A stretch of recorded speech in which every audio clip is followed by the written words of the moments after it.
Richard Ashcroft, Science of Silence on XFM 104.9. I love that. Yes, correct. He's one of my favourite artists now. I just think, I don't know why he's not ballistic.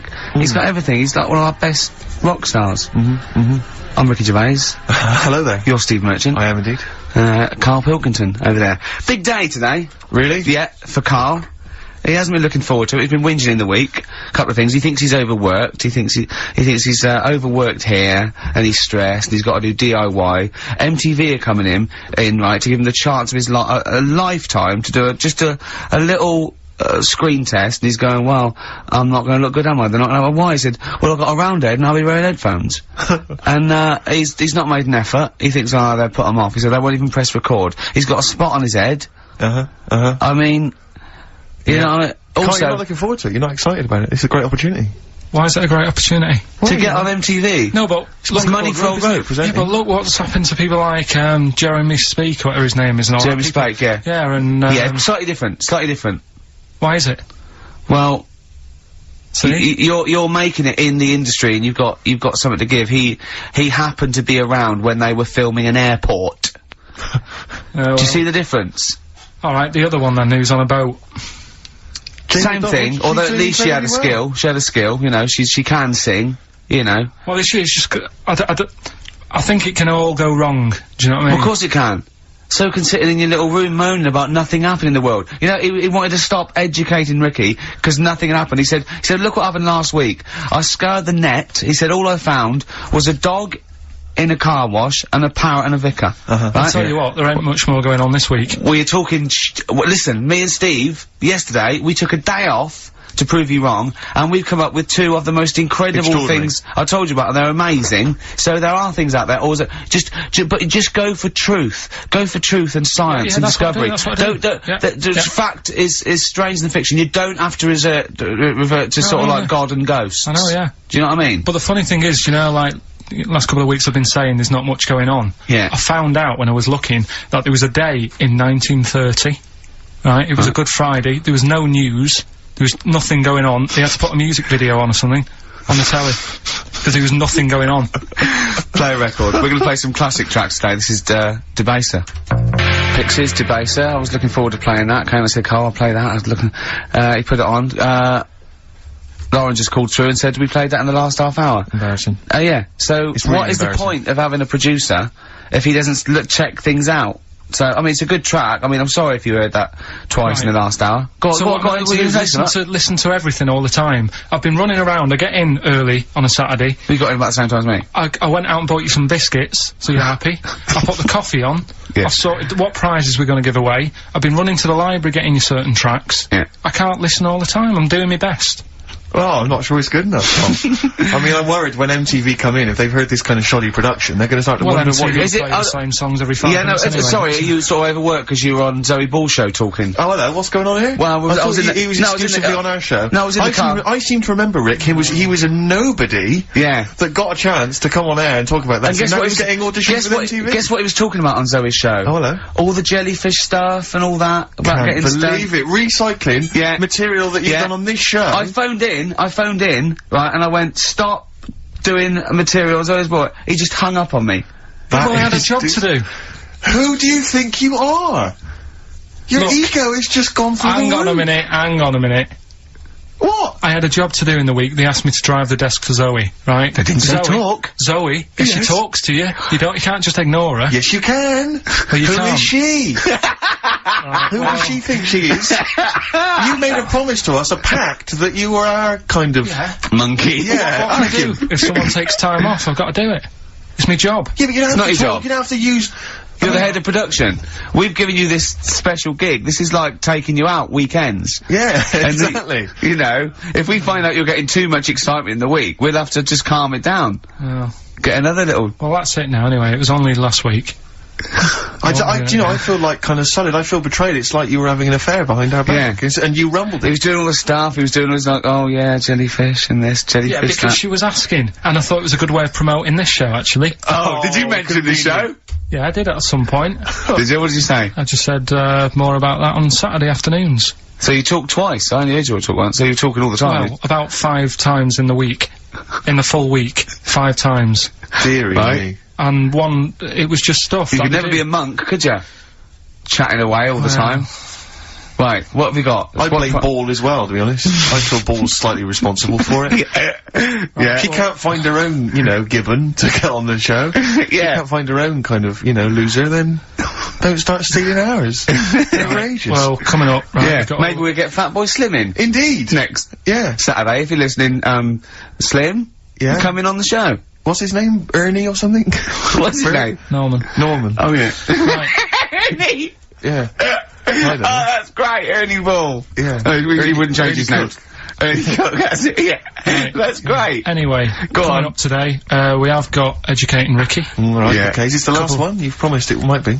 I believe there's a book out that might help me with this feature, Okay. so we'll see how it goes. I was thinking of new features in the week. I've got, what did they come up with? I wanted to do Celebrity Fact Club.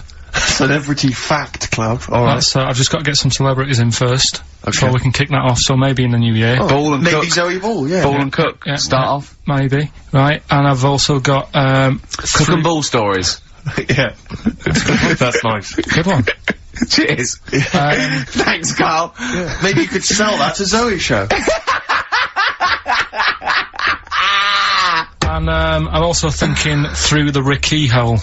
Through the Ricky hole, okay. What's that? That's, I'm quite... No, you just got the title again, haven't you? Yeah. Okay, play record. So, Rockbusters coming up as well. Yeah. Right? Yeah. Wu-Tang Clan, Gravel Pit on XFM 104.9. We're playing some great music today. Yeah, Rick. I wonder if we should maybe, you know, it's getting towards Christmas to think about others. Should we dedicate the show to all the people in the world who maybe are less privileged and less, fortunate than us? No.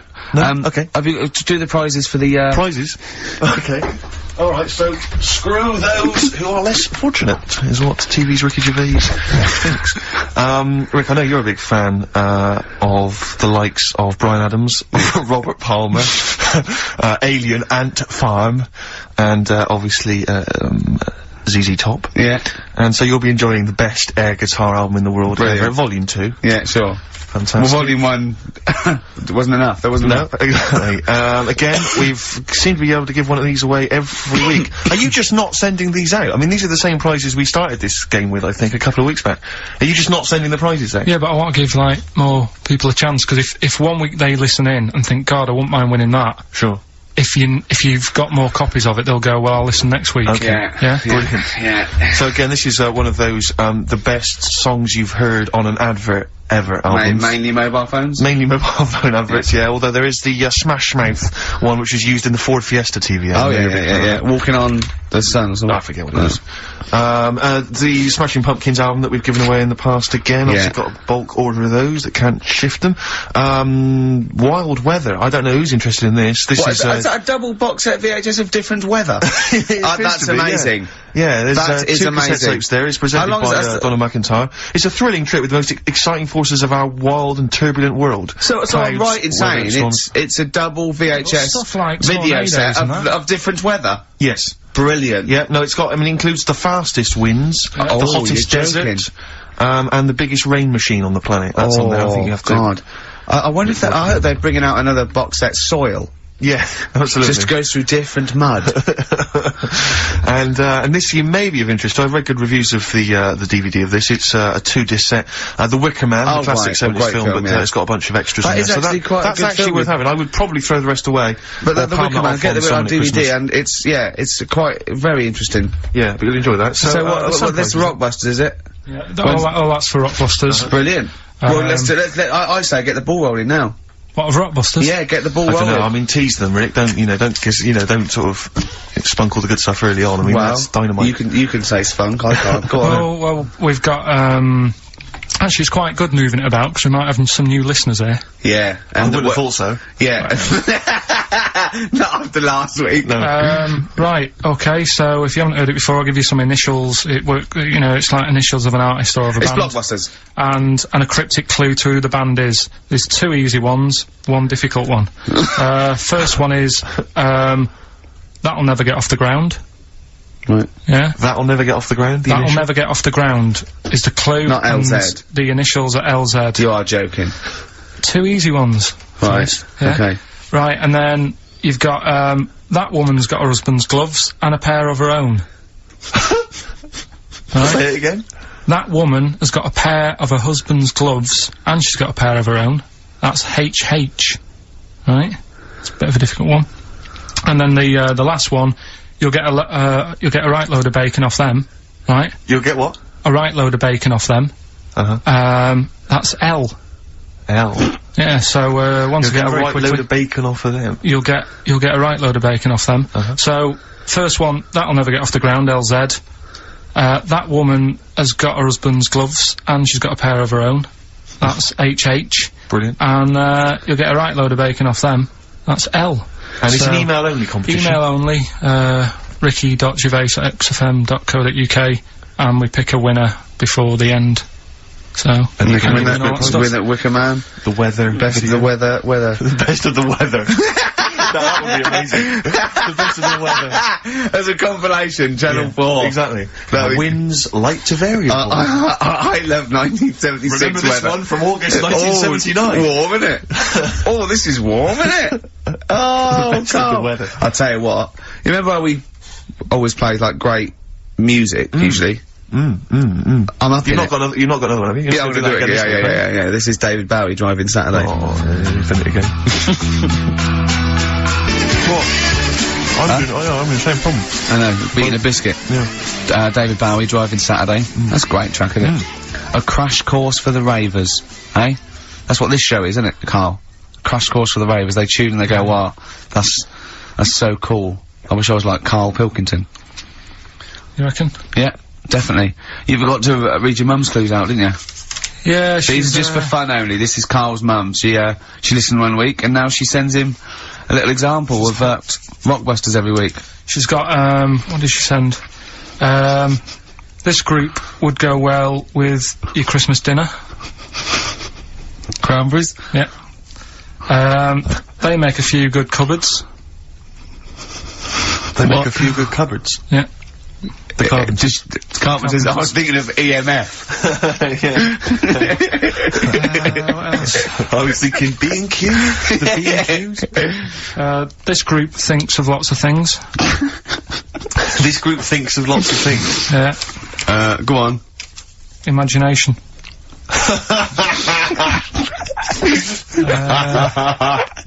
I think they're the best ones. Yeah, they're obviously we want the worst ones then. Here's one more. She'd really like Blackpool.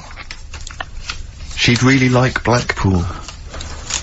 She'd really like Blackpool. Fairground attraction. Not bad. Yeah. Not bad.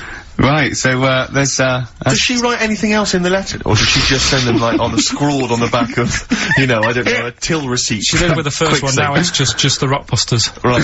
Really? She doesn't bother asking how you are, or... Well, I speak to her in a week. Right. On the phone, so What kind of conversations would you have, then, with your What do you say? stuff? Do you moan about how overworked you are and stuff to her?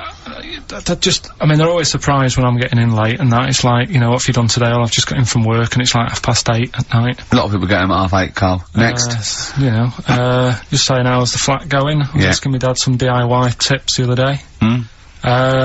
You know, usual sort of stuff you talk with your mum and dad, really.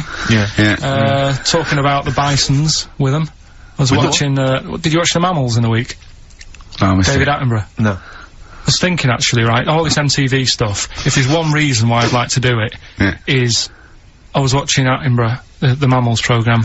I reckon I could do something like that. Right. And just have like me, instead of Attenborough, like a young, sort of fresh person. Yeah.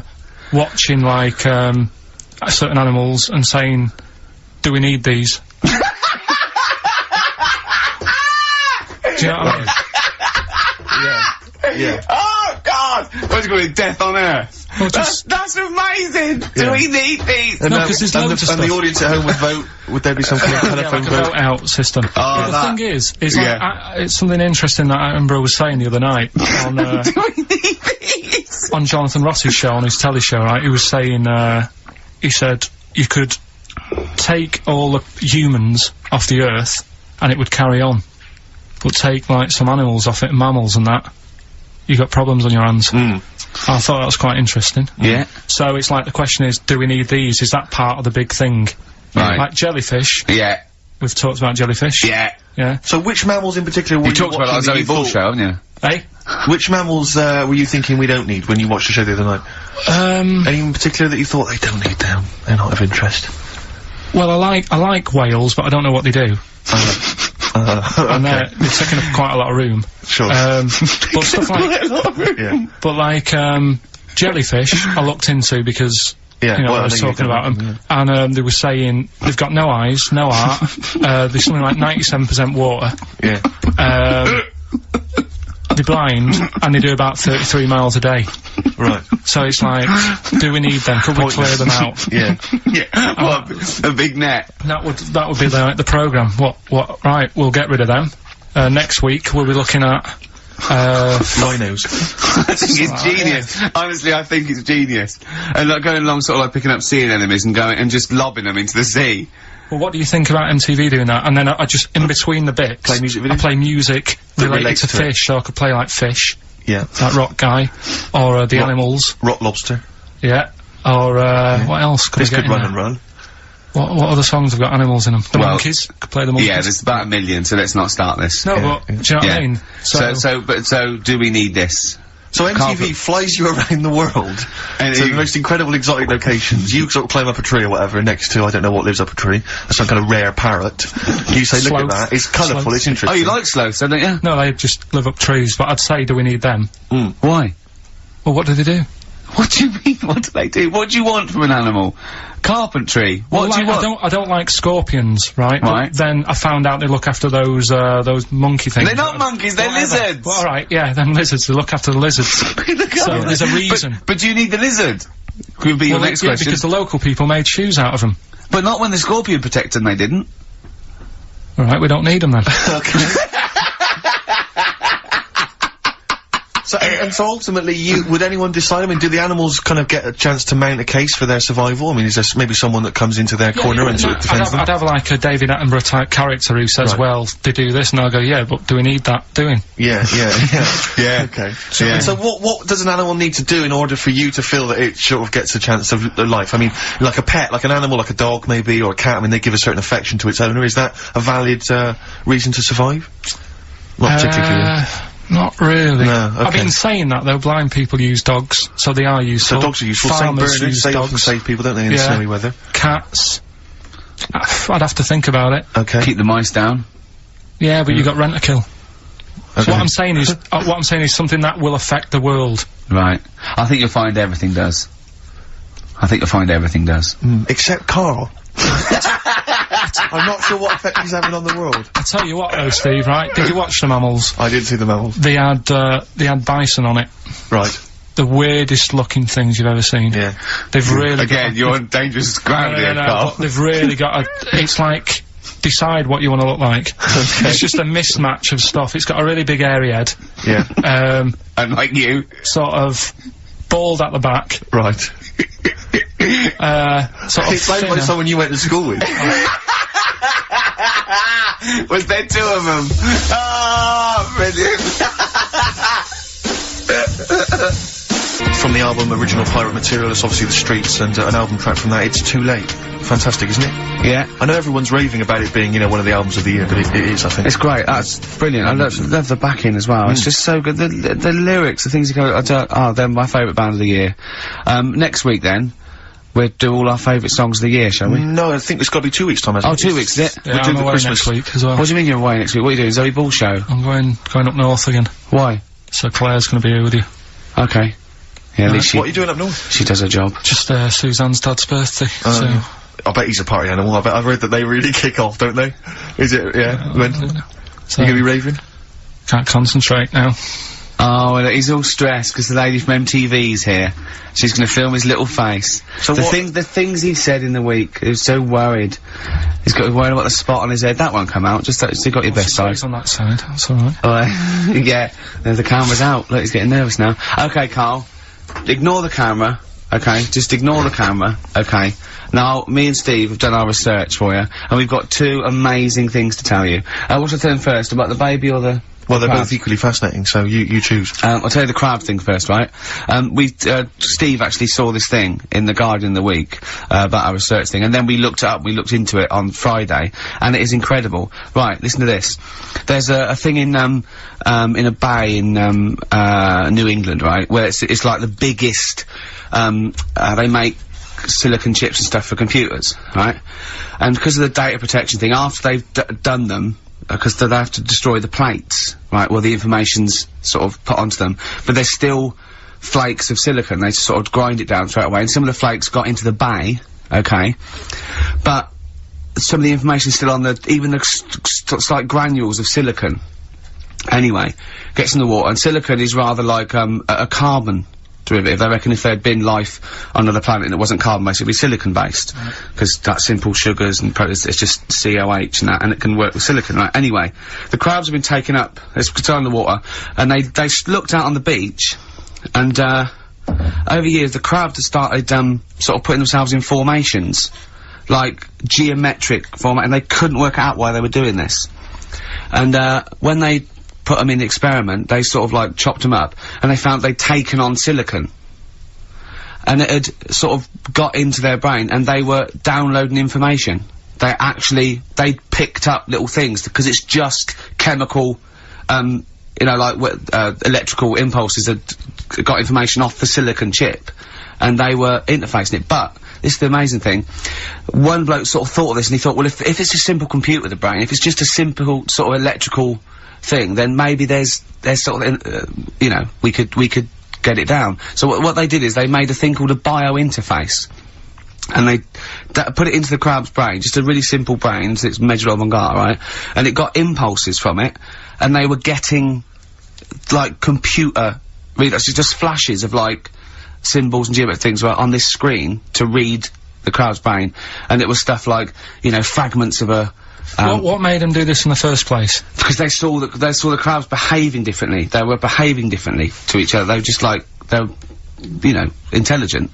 And they were sort of solving problems and all this sort of stuff. Anyway, when they downloaded the thing, it was like there was they found one of the secretary's names where it had been on the silicon chip, where it was just like a flash of a computer screen. But the most amazing thing is, they downloaded a memory, right? It was like a snapshot where it had been burnt onto the retina of the crab, just a snapshot or something, and it was like a picture of the beach, like a couple of years ago, right? And they also did, incredible, it was like just a digital, black and white sort of thing, so they could see what the crab had seen. Amazing. Jeez. Amazing. So intelligent crabs. What are they doing with them now, then? Super brain. Well, they think, this is the upshot, they think they could use it as spy crabs, because they could get these crabs. Also, the other thing is, as generations went on, right, so they'd put a crab in the sea or something, right, lots of crabs in, and then as generations went on, a newborn crab, they downloaded the memory, and it had the memories of its great all together. It had every memory that any crab had been related to it beforehand. Because it passed it on, it just passed it on. So not even ones that had been eating the silicon stuff? Yeah. No, these are just like ones that have had kids? Yeah. And they've got, like... And they know so you'd know everything everything right the way back. So would that work if we ate silicon? Well, possibly. So what are they gonna... Well, they can use them for all sorts of things, though. I mean, that's what's incredible. I mean, I don't know how you train it particularly. I don't know, it's quite tricky to train, but I'm assuming if they can do it that way, then presumably they can give it like silicon information, which they can then plant in it, if you like, within its sort of food. Also, if you get them onto enemy beaches, you'd have like 1,000 digital cameras just sneaking around. If you get like, you know, Osama bin Laden or someone just crawling around. They don't understand the information they've got. No, they know they're doing it. They just download them. So that's the thing. So it's not like you could torture them and they won't be able to sort of give you the information, because they wouldn't know what information they had, because they're just. But the first crab they downloaded, they just kept seeing the same picture of a big crab feeding it, which they really? Yeah. Wow. That's what, like its mother crab or something? Yeah. As it was memories of it as a child. But they're not in colour, presumably, No, because it's all in black and white. It's just a digital camera, because it's just they don't see in black and white, so it's just like a, I don't know, I think it's burnt onto the retina or something. And, the only one that they kept were the ones they saw a lot of the time. Well, I mean, in a way, some of the Educating Ricky I've got for you today is on the similar lines. Right. Oh, you've got to be impressed by that. You've got to be impressed by that. That's pretty good. I mean, I'm interested to see, you know, what they do with it. What they do with what the crab developments are. But yeah, no, that's pretty good. Yeah. But, I mean, amazing. Yeah. Amazing. Well, just digest that information, because that's not even the most impressive one we found. I think it is. I suppose it's pretty impressive, but the next one's maybe more shocking. Okay, right. But let's play a tune, and Ricky's got another extraordinary Okay. The Cure, Love Song, classic, on XFM. So that's the crabs that you can download their memories. But what about other animals that are in the sea, in that same sea, eating the stuff? Have they tested them yet? I don't know. I think they just took it on because their biology, something to do with, I presume they could take up minerals and, you know, I don't know why. I don't know. But anyway, next one, it's just on horizons, a bodybuilder, yeah? This is freaky. Married another bodybuilder, Yeah. right, and they're pregnant. And, they had these tests, and the baby was very large, but it was causing it pain, right, in the thing, right? And after, it's almost bizarre, and like... Yeah, after the female woke up, pregnant, after 7 months, and the baby... It's walking around. No, it forced its way out of the vagina. Oh, no way. Yeah, it forced its way out. And it was, because it almost had, like, super strength, like... And it was pulling her along by the umbilical cord, and and it was a stone. Extraordinary. That's freaky. I mean, you talk about freaky stuff. That's made up. What? It wasn't pulling her along. Well, no, it was she could feel it. Exactly. And it was, do you know what I mean? Like, just went... and just sort of squeezed its way got out, because it was ready. Because all the hormones. Because it thought it was ready. Oh, God. Imagine that. Just waking up and finding that in the bottom of the bed. Freak out, wouldn't it? Because you'd think it was a nightmare initially. And it had hair and everything, didn't it? Yeah, because all the hormones there, like a hair, almost like a beard. There was something in the week about, you know, you've got test tube babies and that now, haven't you? But they've managed to do it. I only caught half the story. I knew he'd be more impressed by the crabs than that. He doesn't care if it's human. No, I am. I'm telling you though, that, there was something, I only caught half the story because I was busy, but, there's something about babies being able to be born without having any people involved. Or something, it's like putting them in an oven or something, and it's like a cake. And after a certain amount of time, it's ready. I think you can buy those in Argos for kids at Christmas. Well, it's my first baby kit. Yeah. Yeah. Yeah. There's Play-Doh, I think, that they can buy. Yeah. So what do you think of that then? The baby one. Yeah. I prefer the crab one. Yeah. But the baby thing's pretty horrible. Yeah. So it was bigger than like the average. Yeah. Both we made those up. Yeah, they're both rubbish. They're both they are both rubbish. Despite the fact they're both rubbish. Yeah. They're interesting. We made those up. Both those stupid stories up. Yeah. Imagine downloading a crab's memories and seeing its mum feeding it as a child. Both apps are rubbish. I had trouble. Yeah. I know I was gonna have trouble with, pushed its way out of the vagina. Yeah. I practiced that about 30 times yesterday with Stephen. I was going, I'm not gonna be able to do it, mate. Yeah. I'm not gonna be able to say that. Yeah. Are you disappointed? A little bit. I mean, the baby one's a bit sort of out there. Yeah. I wasn't really having that one. No. But the crab one, See, now, what's interesting, I think, is a useful experiment, Karl. I don't know what it's taught you about yourself. But would you say that that's revealed to you a certain thing? I don't know, maybe... that you're a bit gullible. I mean, you know, what I'm saying is maybe you shouldn't accept or swallow your hook, line and sinker everything you read on the web. Do you not think maybe a valuable lesson? I feel bad, because I said to Steve, he won't be annoyed that we conned him, he'd be annoyed that they're actually not true. You'd love that crab thing to be true, wouldn't you? it wouldn't surprise me if it did happen one day. Sure. Yeah. So, and then we'd laugh. And it's, in the break, when I said about the crabs, you went, well, I'm keeping them then. Yeah. Yeah. Right, well, I know what you're getting at. with the educating Ricky, but, you know. Let's see. You've got, 3 titles. Yeah. That I tease you with, different stories, you take your pick and I teach you something, that did happen. That's a little bit of venom. Yeah, go on. First one is, don't rub it too hard, you'll get a rasher. I bet that's bacon related, knowing you. You've got enough is anus. Say that again. Enough is an anus. Enough is enough. Well, but it's changed to enough is an anus. Yeah. And you've got,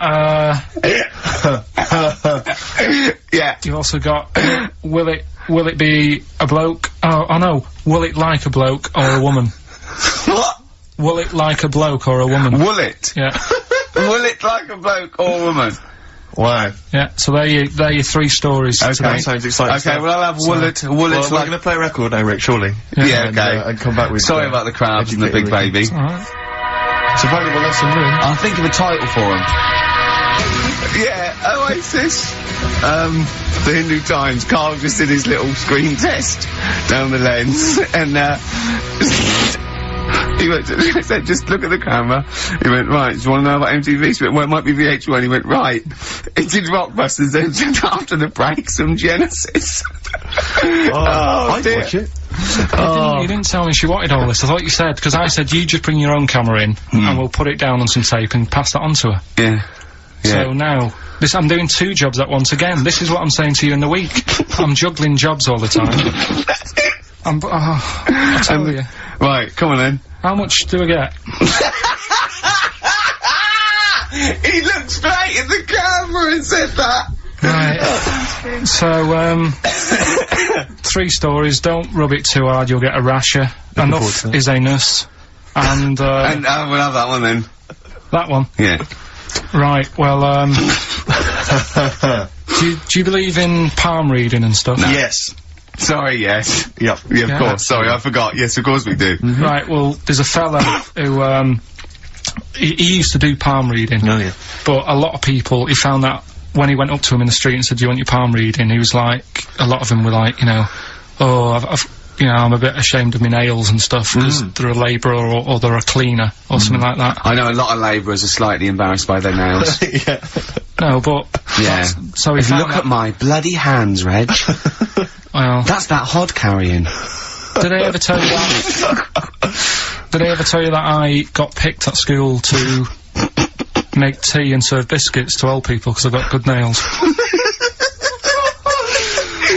No, go on. Is there any more to the story? Well, that's about it. I mean, we used to do, like, I think the head teacher must have been getting something, maybe getting his mum in there for free or something and sell people's up. So, he offered the kids of the school, he said, right, all sit at your desk and put your hands on the table. And everyone did. And he walked past mine and he said, not bad, not bad. Yeah. And he said, you've got the afternoon off, you can go and serve biscuits and tea to the old people. What did you say? I said, alright then. Was that? Yeah. Good afternoon. But anyway, so these... Yeah, what did he do? He just sort of walked around and went, you alright, do you want bourbons or digest? I bet you get on with old people, wouldn't you? I'd love to see you, maybe... Especially the senile ones. Yeah, no, but I'd love to see you on VH1, just in a link, and just go, you know, they've just played, Robert Palmer, right? And it comes to you in a little park, and you just sit next to an old lady and go, alright? And you go, yeah, not too bad. You go, what do you think of London? Crap, innit? And she goes, yeah, it's awful, innit? And you just have a talk, and you go, alright, well, she doesn't like it. In excess. Yeah. That's what I'd like to see. I still think my idea is better, but... So what are you going for then? Oh, you've picked one, haven't you? Yeah, so this fella... So there's palmists going around the streets. Yeah, he's going round and randomly trying to give palm readings. They're losing money. Hand over fist. Yeah. Alright. So, they said, he's what he's done. He's reading people's, bottoms now. Sorry, whoa, you just, I didn't quite follow that. He was a palm reader, that wasn't making money, so now he's going up to people in the street and saying, can I see your arse?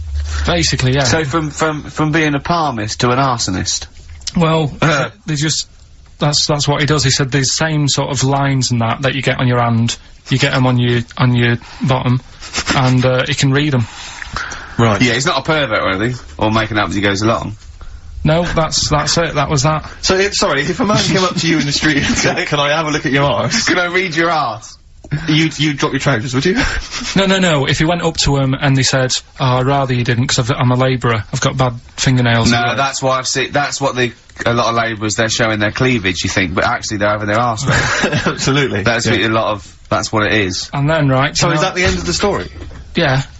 But then because... That's it. Educating Ricky is there's a bloke who reads arses. No, but You're then, a mentalist. But no, but what are you talking about? But then, do you know, like, now and again I come up with a little jokey line. Thought I'd make an effort today for VH1 or MTV. Yeah. Little line there. Don't worry, it won't last. It might just be a splash in the pan. Okay. Phil Collins next. Yes, let's play some Phil. Let's play some Phil. Oh, this is the best show. I mean, off air, obviously. I'm sure people at home aren't enjoying it as much as we are, but Karl is continuing his, what do they call this? A screen test. Yeah, that was let down by Radiohead. Karl, what are you thinking? What are you thinking? I just think it's not right, really, is it? I'm trying to do a job whilst trying to get another job. Yeah, but a lot of your presenters are on MTV now. Yeah, but all of them have got Zane in their name, but you know. Yeah, it's not really right, is it? Go on. But, right, so you better get that out of you. Karl Zane Pilkington. Educating Ricky, will we carry on? Yeah. Right, you've got left. Don't rub it too hard, you'll get a rasher. And will it like fellas or will it like women? Well, you said wool before. Yeah, will it. Go on then, I'll have wool it. Right, now this is similar to the one you were talking about before, right? They found out that, Scientists. Oh, yeah. I've found out... 17th century? That, like now, 1 in 10 rams are gay. 1 in 10 rams are gay? Yeah. Yeah. So that was like, wool it. That's how I could get that in. They got a load of gay and straight rams. Right. They worked out which were which first. They said, right, that bunch there is a gay bunch. They looked better, they just had more pride in their appearance. And the other ones, you know, the straight ones, and then they gave them to this scientist and said, right, go on, do what you gotta do. And they took the brains out of all of them. Just to check. And, they did tests on the brain, and it worked out that they've got something smaller in the brain. The gay ones have got something in the brain that makes it smaller. And they said, right, well, that's probably how it's gonna work on males. On like, males and females and, like, humans. So you took from this that gays have smaller brains than straight people? No, there's something in the brain. Right, so if someone's saying, you know, oh, I'm a gay, or they're not sure or whatever, they will now be able to find out. So you can go to the doctor and to find out if you're straight or gay. Is there any gay in my brain? Let's have a look. You've got a little bit of gay in you, yes, a little bit of gay in there. Yes, you've got the, you've got a little bent cell there. Well, that's why they did it, anyway. I don't understand how they could differentiate which were straight and which were gay to begin with, before they then gave it to the scientist. Wasn't that what the scientists figured out? Well, how could they tell? There's one theory that it's genetically determined. There is one. There is a theory that's genetically determined, but I don't think it's as easy as pulling a sheep's brain apart and finding a little pink sort of like blob in there and going, right, we've taken the guy out, now he's gonna go and shag some ewes. I don't think it's that straightforward. Although homosexuality does occur at a similar sort of rate in animals, I think. Yeah. Yeah. So you knew that, didn't you? So that's that one. I mean, I just like the idea of the farmer figuring out which is straight and gay. Well, that one's wearing quite a camp-looking neckerchief. So I'm thinking maybe he's gay. Is that? Yeah. I love the fact they can. That one's a big fan of Sophie Ellis-Bextor. Yeah. They put on ABBA and see which ones dance. Exactly. That's how they. Which one? Yeah. Put on like Barbara Streisand and see which ones sing along. That shit is rubbish. What did I find out? Did you just say that is rubbish? No, I found out other stuff in the week that didn't make the top 3. Wow. We haven't even had the... This must be mediocre stuff, then. This must be really bad. Yeah, or it might be dubious. Go on. There's a woman in Ireland who has been with a fella for 11 years. Yeah. She always saying to him, you know, when are we going to get married and that? And he's like, oh, we don't need to. You know, we're happy and that. You know, like I am with Suzanne, it's like, there's no point, really. Unless you have a kid, I don't think you need to, do you? Right. So, he was like, we'll do it in time and all that. Anyway, he comes home from work one day, says, oh, go on then, we'll get married. She was so shocked, her hair fell out. Oh. Did you get that? Wow. So... That's extraordinary. What did he say? Oh, I'm not marrying you, Baldy. Yeah. Well, She was so shocked her hair fell out. Yeah. I love the idea of it just going to the ground. Fell out, yeah. Yeah. Yeah, what else? Right, that's didn't make rubbish. it. That That's didn't make the rubbish. list. That's rubbish. that That's didn't rubbish. make it. Next. You've also got, It's weird, isn't it, Rick, that the stories that we made up are more plausible than the facts he's actually giving I think we us. tried too hard. I think we tried to. That's what he's willing to believe. He's willing to believe that a woman's hair fell out when her husband came out saying, let's get married then. Oh, you old romantic. well, yeah, then, here's a good one. Go on then. Right, in Dubai, this woman went to Dubai for a holiday. And, she was over there, and apparently in the markets, Bit by spider? they sell lizards. Oh, go on. Right, just like for people to buy. So she buys one, not knowing that you're not really meant to take him out of the country. Sure. Puts it in a bag. Yeah. As you do. What have you? And, then she gets to the airport when she's going home, she's thinking, I can't really leave it in my bag. Yeah. So she puts it on her head. On her head? Wears it as a hat. She wore the lizard as a hat? Yeah. People on the plane were just like, yeah, everything's fine, you know, they're doing the cross checks and that. Yeah. Have you got your seatbelt on? Yeah. There's a woman great. there with a lizard hat. Everything's going well. She gets off the plane at Manchester Airport. Lizard sticks its tongue out. Yeah. The air hostess says, what are you doing with that? She goes, I've had it. Lizard said, I just found her in Dubai. They said, I've had this with me all journey, and they said, well, you shouldn't have done, and they took it off her. Yeah, I think that is true, actually. Yeah. Yeah. So what about that? Yeah, good, yeah. Yeah. That educated me. Right, what, any more? Well, what's that taught you? That's taught you, you know, be careful when smuggling lizards back as some kind of hat. Yeah, just say, lizard, keep your tongue in, you twat. Not at the customs officer! Yeah. And, what else have we got? Anyone didn't quite make it? Anything to declare? I've got a lizard on my head. We've got an old saying one if you want that. Go on then. Are these ones, sorry, are these ones that didn't make the list? These are ones that didn't make it. Oh, right, okay. Because I always get more in than I need to, just in case. Just think if someone's just tuned in now. Is Anders listening? Is, well, I'll tell you, Dickie Anderson? I've got an email from Richard Anderson, Dickie Anderson. Go on. The Dick Machine, which... The big dick. The big dick, which, now this is interesting. I mean, I think we're wearing him down. Ricky, I think your show might be improving. Go on. That sense of despair and loneliness I normally feel when listening to your show doesn't seem so bad today. He's desensitised to it. Yeah, exactly. Or he's given up. Him down. Or he's just given up. Yeah. I mean, you listen to this long enough and your standards will drop. Let's play a tune. Let's come back with some more Carl's, I don't want to use the word facts. No, it's inappropriate. He's got more screen testing now. The camera's ready for you. Yeah. Feeder. Just around Feeder. That's my favourite Feeder track ever. It's bugging me. It's just like, a ride track from about 10 or 15 years ago.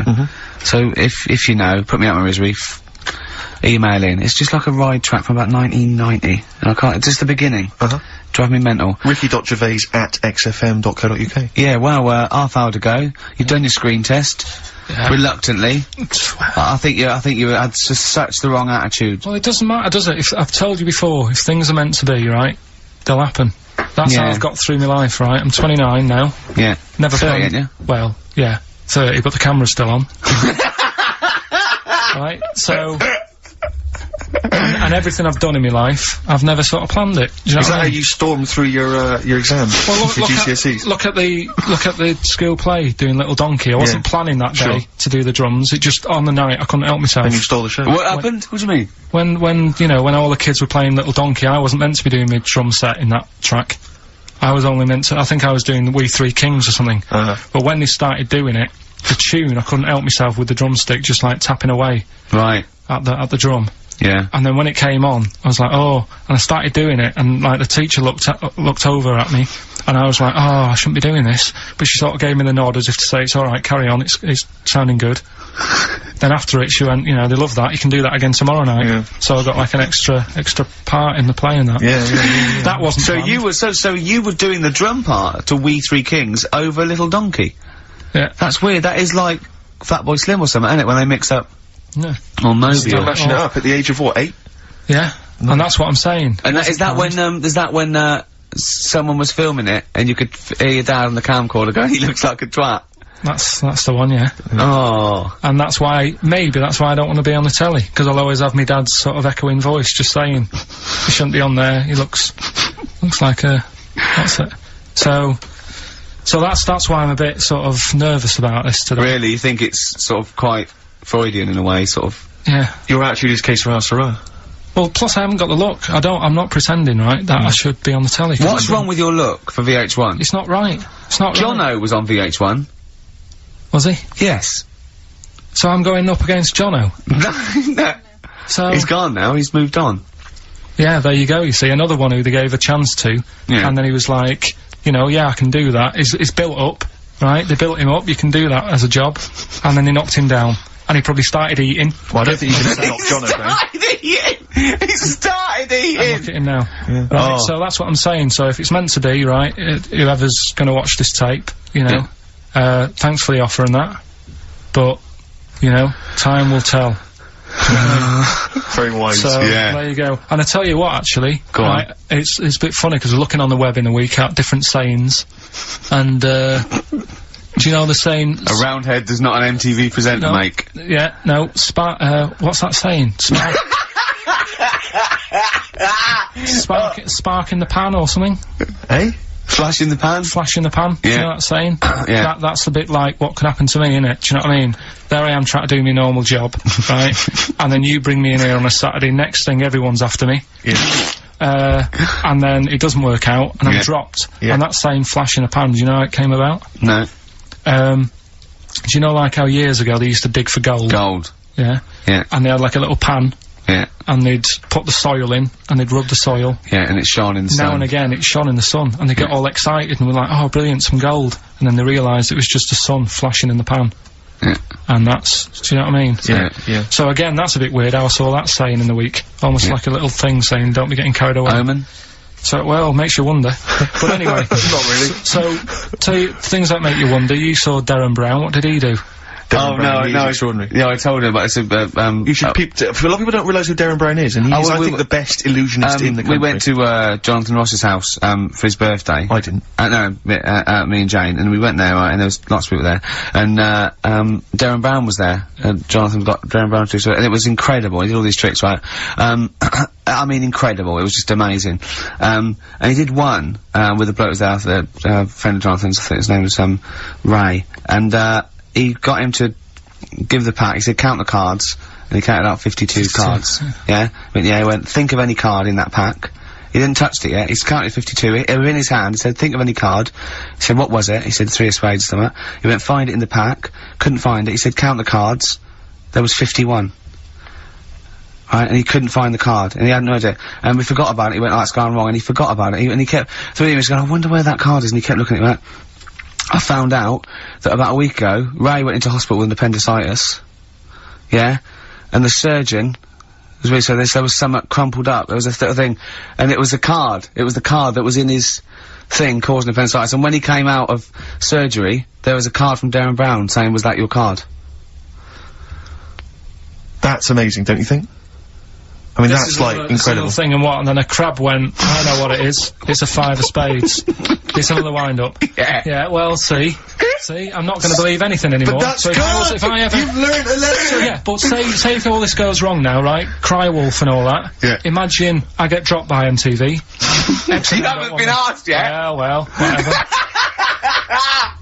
Right, they short on firemen because they're always going on strike. I answer the phone, it's you saying my house is on fire. I don't know what you're talking about now, Carl. I don't know what he's talking about. Hang on, I think somewhere along the line there, Carl has been recruited by the fire brigade. Did you leave that bit out in the story? Start again. Yeah, right, that's what I'm saying. Because I just wound you up about crabs, babies pushing their way out of vaginas, and Darren Brown causing offence. Right, yeah. Little, what's the saying about, little acorns don't gather any grounds. Crying wolf. You can take a fish to water and you can't make it swim. Well, do you know that saying? You can lead a horse to water, but you can't make it drink. Do you know why? Because its neck's too long. No, what? It's got an awkward neck. I don't know. That's correct. That is correct. Right, anyway, we've still got to come. Right, it's been bad today. I'm going to apologise to people listening today, because your mind's not been focused. Do you know, have you ever think that Rolling Stone gathers no moss? You aware of that? Yeah. Do you know where that's from? Where it's from? In Woodstock, right, the band used to go out and get this sort of like moss that used to grow there, and it was sort of like slightly hallucinogenic, right? And they used to come back, and they used to all go out, everyone was out there, mamas and papas were doing it, the Doors, they all came back. But Mick Jagger and Keith Richards would never do it. But they'd smoke other people's. Yeah. A Rolling Stone never gathers his own moss. That was what it... seriously, Carl! Right, that's so the we've truth. still got to come. Rockbusters. Have you heard the saying, a fish in time saves 9? The clues were... Have you heard that? That'll never get off the ground. LZ. You've got... Have you heard that saying, out of the frying pan into the saucepan? You've also got... Carl. I'm trying to hold it together now. Well, yeah, no, we're trying to teach you something, Carl. Yeah, but you're not. Why? Because at least my stuff that I tell you, if you go into a pub and told someone... What? There was a blind girl, she hit her head, she could see. What's that? Well, just don't get down if your eyes are bad. Right, we've... Not go round headbutting things. Playing a song. Oh, Carl, come on. The Undertones, Teenage Kicks, that's one of the tracks on the best air guitar album in the world ever, Volume 2, which is one of the prizes on today's Rockbusters. And John Peel's favourite track ever. John Peel's favourite song of all time. And, so Carl, have you got the answers for Rockbusters this week? Yeah, we have, yeah. We've got, the first clue. You're upset, Carl. Miserable. I'm a bit fed up today. The weather's... I knew when I was walking in today, though, that I'd be... But that video, there's lots of weather on that video, so they can, whoever wins this can go home and see sort of the weather you were talking about. The first one was, that'll never get off the ground. LZ. Yeah. The answer there was Led Zeppelin. So easy. Yeah, but I said that's here. There's always 2 easy ones and a difficult one. Go on. The third one was, you'll get a load of bacon off them. Go on. That was L. Long Pigs. Right. Yeah. And then the second one was, that woman's got her husband's gloves and a pair of her own. Yeah. HH. Yeah. Yeah. That was Erman's Hermits. So that's the three answers. I'm sure Well, I'd like to give the prize this week. Herman's Hermits. What? There's a lot of... Herman's Hermits. That is genius, Carl. That is genius. Oh, Herman's Hermits. There's so many people who are worthy of the prizes, obviously. Herman's Hermits. I'd quite like to give the prize this week to, Tom McGibbon. Just because I like his name. I don't know if I've pronounced that right, but Tom McGibbon. Yeah. I'd like to give that to him. No, you shouldn't laugh at Because someone's he lives name. in, he also lives in Bloxhall Road. I don't know why I find that. Tom McGibbon of Bloxhall Road. I don't know why. Well, you've made a mockery of, made a monkey out of the man. For old Gibbo. Yeah. Yeah. And he's asking that, he's got a question there. What? Can Carl get rid of slugs? I don't know what that means. I'm almost certain he can. So well done to, if he's been listening, if he was listening a few months ago, he would have known how to. Go on. Because I told you what slugs like. What? Getting in letterboxes. How does that get rid of them? Put some stamps in your garden. They like, they like stamp glue. So, yeah. that's And sort of how does that get rid of them? They keep coming back, won't they? Then he goes, I can't believe it, we'd have to climb those boxes now. There's a fella leaving stamps out for us. You've won some prizes and I've sorted your problem No, out. how does that get rid of slugs? Leaving stamps out for them, their favourite food. Because It's like planting a load of lettuces, they love that. well, it depends where he's got them. I thought he meant he's got them in his house. Okay. So, Oh, to put stamps on the outside, they go, there's loads of stamps out here, lads, let's leave this house. right, so... Let's get out of this house. We've got one more... Go on. Educating Ricky to... Go on, and quick then. And I need educating. Right, don't rub it too hard, you'll get a rasher. How was he gonna outwit Darren Brown? You said something in the break. Oh, I have to say, yeah, Darren Brown, who, we bumped into as well, and he did this incredible trick where he puts £40 down on the table. He says, I can tell you which hand you've got a £1 coin in, let's say 5 times out of 5, you know, so I have a £1 coin in one hand, I put it behind my back, I bring my hands out, and he can tell me every single time which hand it's in by asking questions, by doing various Well, he things. doesn't ask, but he just goes, no, you might have it in that one, you might do the same again, but then you're an intelligent person, you're praying up with it, he goes, so it's in that one, and he does it every time, and he 5 gets it's it every time. incredible. It's absolutely majestic. And I mentioned this to Carl. Yeah. And, well, Carl, you tell me how you think you could outwit Darren Brown. Because your dad used to do this trick, you told me. My dad used to play this. Yeah. How old were you? Dunno, probably about 10. So you probably weren't as sharp as you were now then. So he used to play it, and the way of telling what hand he's got it in, his hand looks bigger. So that's what you've got to do. That's how he did it then! Yeah. That's So how to catch Darren out, to catch It was a Darren bit out. different because he did it with golf balls, but But to catch Darren out, Carl told me, Rick, He did it with a spud! to catch Darren out, Yeah. the hand which hasn't got the coin in just make it slightly bigger. Just make it, like, extend it slightly so it's slightly larger, and that'll catch Darren out. He'll never be able to stop that. That's how he did it. Or just put a pound in each hand. Okay. And wind him up. Just go, no, you're wrong. You are brilliant, Karl. Yeah. Do this one.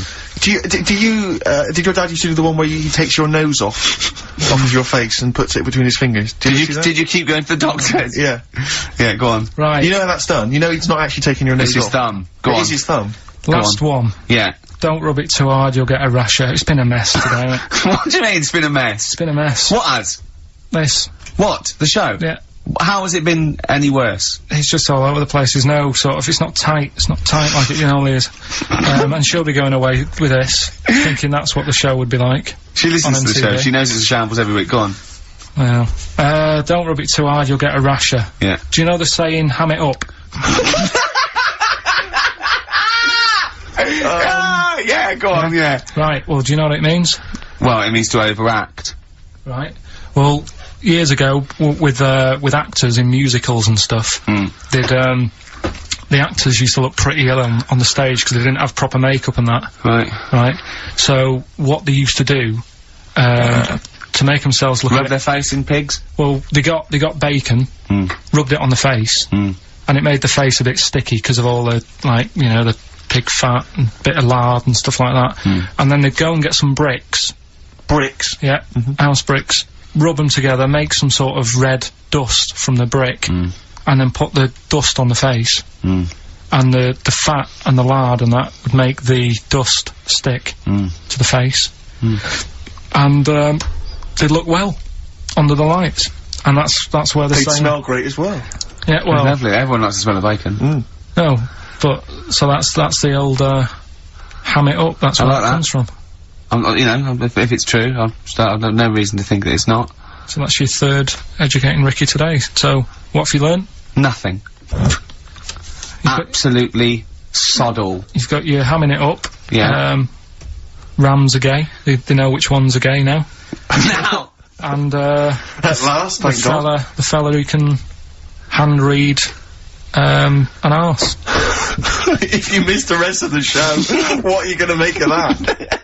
Have you just tuned in? You are a maniac, Karl. So- and you've had your screen test. I reckon we'll be seeing you on MTV or VH1 in the near future. How much is it? How much? I mean, she can't answer. What do you reckon I'll get? Because you see, the annoying thing is, I've just bought a flat in London. Yeah. In central London. Yeah. MTV's in Camden. Yeah. I wouldn't have bought in central London if I'd have known I'd had to go there. That was to make my life easier so I could walk to work. So now I've got to go out of my way. So I need to cover that. To be truthful, I'm not sure that the MTV gig is a certainty yet. She's pretending she's not sure, but she can't wait to sign me up. Yeah. I reckon you know, maybe start off with a few little interstitials, just like, you know, what do you think make of that, or Karl says, and, you know, a few of them. I recken you'll make a few grand. Why has it got to be music? Why can't it be? I think that idea on the animals is good. I can do film stuff. I can talk about films. Elephant Man. Love that. Go on then, do a film review, quickly. Right, well today, on, film review, we're doing, classic films, and today we're looking at, Elephant Man, John Merrick, one of his better pieces of work. It's a sad film. I've never really been able to watch it all the way through. Sorry, John Merrick's better piece of work was him being the Elephant Man, played by John Hurt. Yeah. Go on then. Sad film. When I was younger. Tell us a bit about it. What is it about? Who's John Merrick? It's about a fella who's got a funny head. Right, tell us this. And, you know, he lives in, I think he lives in London, in like about the 1930s or something like that.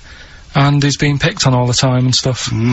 And, first time you watch it, you'll probably cry a bit. And then the second time you watch it, you're just sort of thinking, God, that would be bad. Sort of having a head like that being picked on all the time. Then the third time you watch it, you might think, you know, oh, how does he get his jumper on? Then, dunno, probably bored of it the fourth time. but it's well worth watching, so, Elephant Man, brilliant. Yeah, see it. Brilliant. I think if you want to get on TV, Karl, you'd be better as the subject of maybe like an omnibus documentary. Living with Karl. Or maybe one of those appeals in Comic Relief. It doesn't all go to the people abroad, you know. There's some people in this country that need our help. See you later. What is it? That's the Libertines, Time for Heroes. Oh, yeah. So, Carl, what a great day. Carl, he's done his, screen test. That's going back to, MTV now, to look the big wigs to have a look at. Shouldn't mention wigs. We've had, Rockbusters. We've had, Educating Ricky. We had Educating Carl. Yeah. Yeah. And, Claire here next week, so... Yeah. But you'll be back for the big Christmas spectacular. Yeah, and that's that. I've not been happy today. Go on, why? If someone's listened for the first time today, it is normally better than this. It's not. No, it is. It is. I don't think it is. So, I really don't think it is. So that's that then. So I'll see you in 2 weeks. 2 weeks, yeah. Alright, enjoy yourself. Cheers. Best of luck with MTV. Alright, I'll, see you later. Okay. See ya. Cheers. Eminem. Lose Yourself on XFM 104.9. I'm Ricky Gervais, with me Steve Merchant. Hello there. But not Karl Pilkington. No, Carl, no. He's gone back to Manchester, isn't it? It's better than London. Yeah. You don't know it, Manchester's better than London. Instead, Claire Sturgis. Claire Sturgis, round of applause for Claire, yeah. Thanks, yeah, thanks, Yeah, the yeah. posses, Yeah, he's coming there in sort of the camouflage gear, and is that quite trendy? Is that what the kids are wearing it's now? funny. Someone actually mentioned Or that are this you on morning. manoeuvres? Yeah, I am exactly. actually, taking time out this morning from what I normally do. Sure. I missed the, second half, talking like that, of Celebrity, Boot Camp. I don't know what that Coolio. is. Is it? The fella from, Milli Vanilli. What, the one that's not dead? Eh? No, the one that killed himself, Sure. Steve. Okay. No, I just want to clarify for people. A lot of people don't realise that one of them is dead. Right. I thought it was important to mention it. Actually, yeah, I didn't know. I'll be honest with you, I hadn't thought it through. No. It was a piece of interesting Milli Vanilli trivia that I had, and I wanted to slip it in.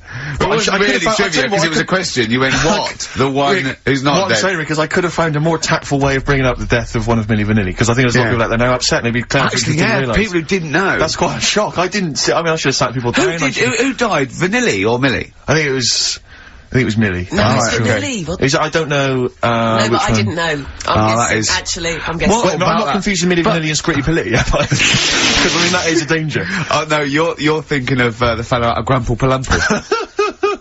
He was amazing. He was amazing. It's a great shame that he topped Grumple himself. Palumple, they're not around us. Anyway, cool, we've got some great tunes lined up. We're gonna play today, our favourite singles Well, of it's the a year. favourite tune, some of which Tune, didn't yeah. quite make it as singles maybe, but tunes of the year, because obviously Christmas very soon, and we'll be away for a short time. I think next week we'll be doing our favourite Christmas songs of all time. Yeah, I'm worried we're not going to fill 2 hours with that. I mean, how many times can you play Shakin' Stevens before, Fairy Tale of New York. Yeah, exactly. I mean, that's the only one, isn't it, really? That's the best one. That's the best Christmas That one's song good, ever. but obviously there's Joni Mitchell's The River, that starts with a kind of Christmassy Beautiful, feel. beautiful. I don't think if there's anything else. Not great deal. The so this Waitresses, is Christmas wrapping. that one? Is that Favourite brilliant? of mine. Is that good? Yeah, So this is Christmas. John Lennon. Paul McCartney came out with Simply Having a Wonderful Christmas Time. Christmas time, yeah, exactly. Yeah, Yeah, but, yeah. so John's was Happy Christmas War is over. Yeah. Yeah. Of course it wasn't, but, Hey, optimistic. but I mean, at least he wanted No, to be. he was dreaming of it, he was dreaming of it. Yeah. That's, I mean, and bless him. And to show how much I don't, he hated John Lennon's dead as well, I don't know if anyone's... war. Yeah, no, they do. Oh, yeah, know that's that. just another bit of I rock and roll like trivia. John's protest against war. He stayed in bed for a week. Yeah. I've been doing that. don't- I've been protesting against war for ages. Yeah, I'm yeah. eating hamburgers Yeah, absolutely. against war. Absolutely. I just go into Burger King on the way here. I went to the counter. I But said, of course, that's not, I mean, not product placement there, and there's a number of other burger joints that people may wish to go to if I'm they from going choose. to McDonald's. Yeah, I'm exactly, from going to McDonald's. But I went into Burger King because it's close. And I went in there. It's convenient, but then often McDonald's will be convenient. I mean, Convenient. McDonald's is just convenient. yeah, Depends where you are. Just as convenient depending where you are. And I said, could I have a cheeseburger and small fries? Take away, please. And he recognised me. He went, oh, I've seen you on telly enough, won't you? He went, there's your meal, sir. I went, thanks. He winked and went, I'll put large fries in. Brilliant. So that's the sort but I of- love it's. so it's paying off at last. True genius is being rewarded But I'm by just the intrigued to burger know, joints. because I mean, there's been a couple of times where I've been with you, and we've gone in a restaurant and someone's given you a free meal or whatever. I And it's the know. way that it's like you don't ask for it; it's No. just kind of offered. But I don't know what they're expecting in return. Nothing. I mean, do they Nothing. think that you'll go away and you'll always think fondly of Chad who works in Burger King? I just think they think, oh, I don't know, they make I'm like going to the- give him a little treat. Yeah, I know. I don't like it, but then I'm always grateful, and I never. Yeah. But the thing is, I'm slightly embarrassed. Did but- anyone around you hear what had happened? No. Because I imagine the resentment, just the whole room No, turning they on didn't. you. I had to go around telling them. Yeah, I went, I said, excuse me, did you hear that? He goes, no, I go, he just gave me the free thing because I'm on the telly. And I went, no, I don't recognise. I went, you don't recognise me? I'm terrified now that, that someone could be listening at Burger King HQ. You know, I'm assuming this is an unorthodox procedure. And that little fella's got fired. But we know, they know it's Leicester Square now, because I just mentioned it. So they know which Burger King it is. Oh my god. I don't know. What was his name? Ralph Littleton. He had a name badge. Yeah. Number 342. Well, I just hope Littleton doesn't get in trouble. So, what are we gonna play That could be a first? sad Christmas for him. He's probably keeping his whole family afloat. Bit of Springsteen. Well, tunes of the year. I mean, I know people dismiss Springsteen, but as I say, the gig I went to see earlier in the year, I made it in the end. Sturgis couldn't believe we were gonna play Springsteen. Brilliant. I just think, you know, leave aside what you think is cool and trendy and the fact that he's older now or whatever else. Really? Just leave all that behind and just listen to the tunes because, you know, he remains a great musician. Lonesome Day? Lonesome Day, it's the current single and it's the first track on the album. Free chips. Absolutely. That's brilliant, the boss. Do we care if it's trendy? I don't care. We're like Huey Lewis. It's hip to be square, Steve. We should play some Huey. Oh, we can't. Can we? No. Oh, come on, the power of love. No. Oh. It's a curious thing. Yeah, yeah. It makes one man beat, makes another man sing. I don't know what's going on there. It's weird, isn't it? It's strange. Oh, flipping heck. Yeah. Springsteen there. Yeah, no, obviously he's playing again next year sometime. I bet even trendy people thought, well, yeah, it's alright. But, yeah. I mean, I bet they wanted to rock. I bet they wanted to drive along a freeway. Well, I think you've got to be hard pushed to turn over the channel if you're driving and that's playing. Who wouldn't want to be driving a car while that's playing? You know? Down an open freeway. We are sounding, I know there's a little bit of irony in it, but we are sounding like Dr. Fox. Did you see the final of, Fame Academy? No, I don't watch Fame Academy. Foxy got in there, he was in the audience. No! Yeah, not enough being on Pop Idol, he was in there. And, do you know who was sitting next to him? Next to in Foxy? disguise. In disguise? In disguise, he had a little beard and a woolly hat on, looked like a badly drawn boy. Mackenzie Crook. Really? And we had to, we taped it, and I went, it is, and we taped it, and he was there. So he's back from America. Was it obviously a false beard? No, I think he's... Is he befriended Foxy? I don't know. Are they hanging out together We're now gonna see on the him tonight. hog? We're gonna see him What was he tonight. doing in the States then? What was he doing? He's doing a film, Yeah, so, Mackenzie. yeah. The fact that he probably is wearing a beard, he plays, we can't say too much about it, he's playing a pirate, I think. Yeah. Oh, we'd make a good pirate. Yeah, exactly. So far he's been cast as a pirate and a ghost, which seems to make sense.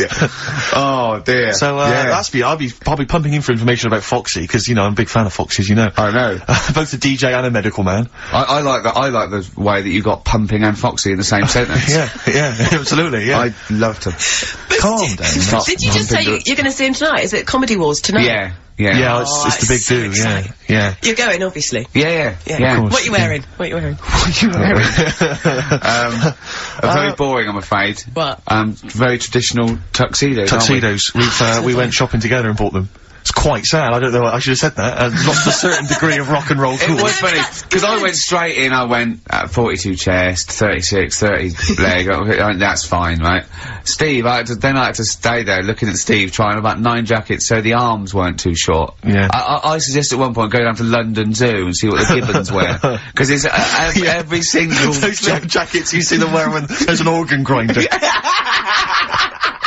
No, who's making those? I want one of those. 6'9". Yeah.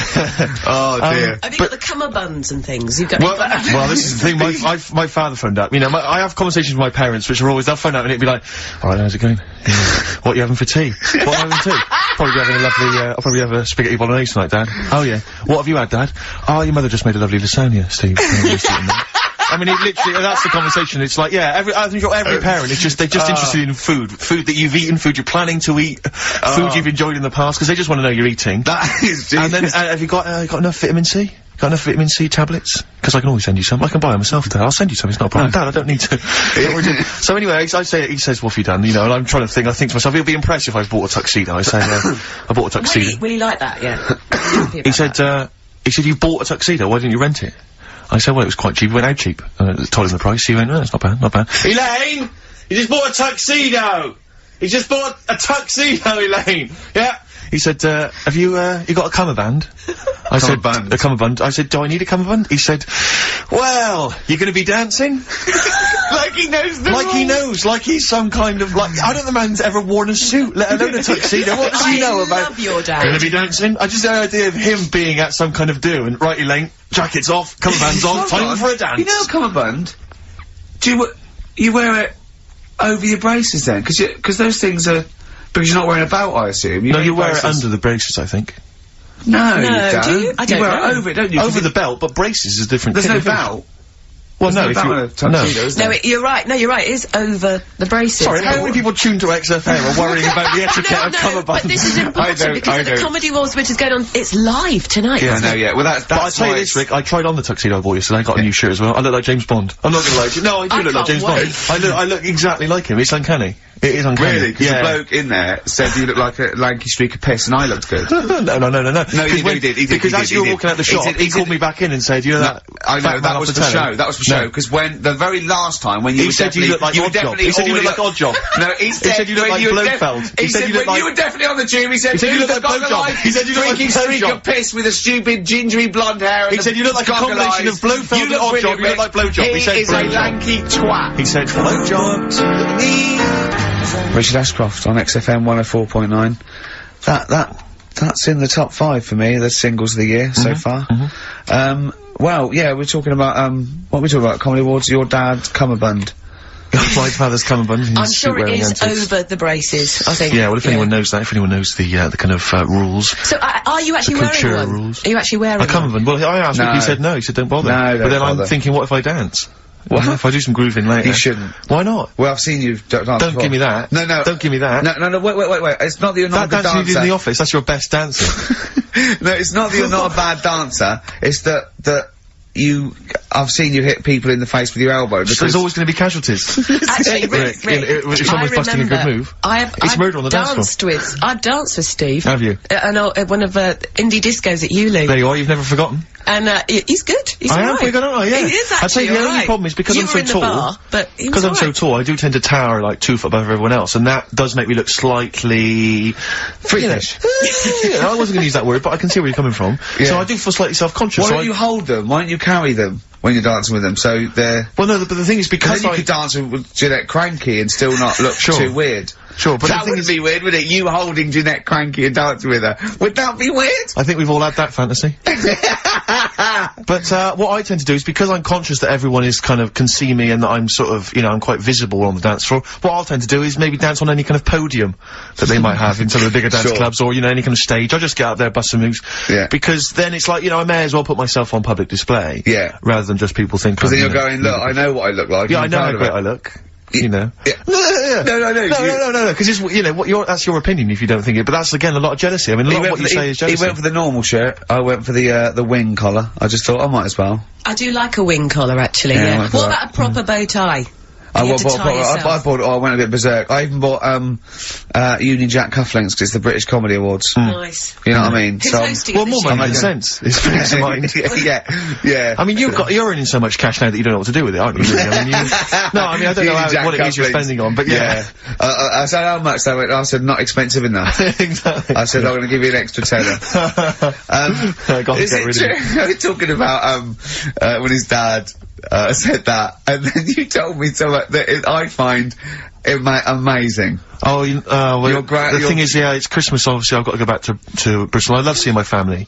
Well, yeah, I do. But it means I see my grandparents who are, brilliant people. I mean, lovely people, but mental. I mean, utterly mental. And, they've taken now there must be sort of 80 a piece. And it is quite an old age, but they're fairly good health, relatively speaking. And, they just spend their time in bed. I mean, that's all they do, that's their profession, they've retired to go to bed. And they spend all the time in bed. I tell you what they're like that old they're like all that old family in Charlie and the Chocolate Factory. Oh, yeah. Remember, none of them had got up for like 25 years. Yeah. And they But you said that they go to bed and they go to sleep, but then when they wake up, what they do is put an extra pillow, so they're slightly more upright, and that's them in the day in bed. That's their daytime thing. But they get up and cook and stuff. What they do is they've got about 6 teeth between them. I mean, my grandmother needs false teeth, but refuses to go and have the old ones extracted and the false teeth fitted. So she's working with about 3 or 4 teeth. Oh. My grandfather had false teeth given to him during the war. Wooden ones? Well, it was plastic teeth on a wooden pallet, right, that sits at the top of the mouth. He's still got the wooden pallet, but most of the teeth have come off. So there's about 4 teeth left, 4 false teeth. He's got a set of false teeth that make him look like he needs false teeth. I mean, that's pretty bizarre. So the problem is that they have to get up. They get up about 7 in the morning to put on, say, you know, some beef or lamb, whichever they're going to cook. They put it on at 6 in the morning, 7 in the morning, so that by the time they eat it at 6 at night, they can use the phrase, this is what a good meal is for my grandparents, if they can use the phrase, oh, that's lovely, you could suck it away. You could suck it away. Who wants that from a roast dinner? You may as well blend it up and serve it as a broth. I don't want that phrase coming from old people without teeth. No, indeed. Because it must remind you of your rent boy days. Exactly. It brings it all flooding back. Oh, you know. God. Flooding's the word. Exactly. Should we play a record before we get really disgusting about your grandparents and blowjobs? That is the worst thing we've said the word blowjob far too many times today. And in the same sentence as you, I can't believe. Anyway. And it's Christmas. Yeah. Don't forget what Christmas is about. Come on, spare a thought for the underprivileged people. Yeah. Steve, is it Ben Queller? Do you want to I love a bit of Ben Queller. I don't know, are you a fan? I love him. Yeah, well, this is a cracking tune. Okay. And I think we'll enjoy that. Let's just slam dunk it. Why don't we just stop and think about what we've done? I'll tell you, they do spend so much time in bed that they actually, I'm sure, more will have to sing. Ben Queller, in other words. That's fantastic. That ending is, oh, God. It's like Ben Folds 5, bit of old out, and that's great. You had him in session, didn't you, Claire? Yeah, Did you meet him, or did you... Because he's quite young, isn't he? He's very young. He came in about 6 months ago to do something for John Kennedy, and also a session for me, and I repeated it this week as a best of the year sessions, because he did 3 songs, stunning stuff. It's just him and the piano, was it, or him and a guitar? It was just him. Yeah. Him with a couple of instruments. Stunning. And also he did a Dingwalls gig for XFM listeners, and the reaction from the listeners phoning up trying to get tickets was incredible. Really? He really has touched a nerve. Yeah. Well, like you say, Ricky, I mean, it's really...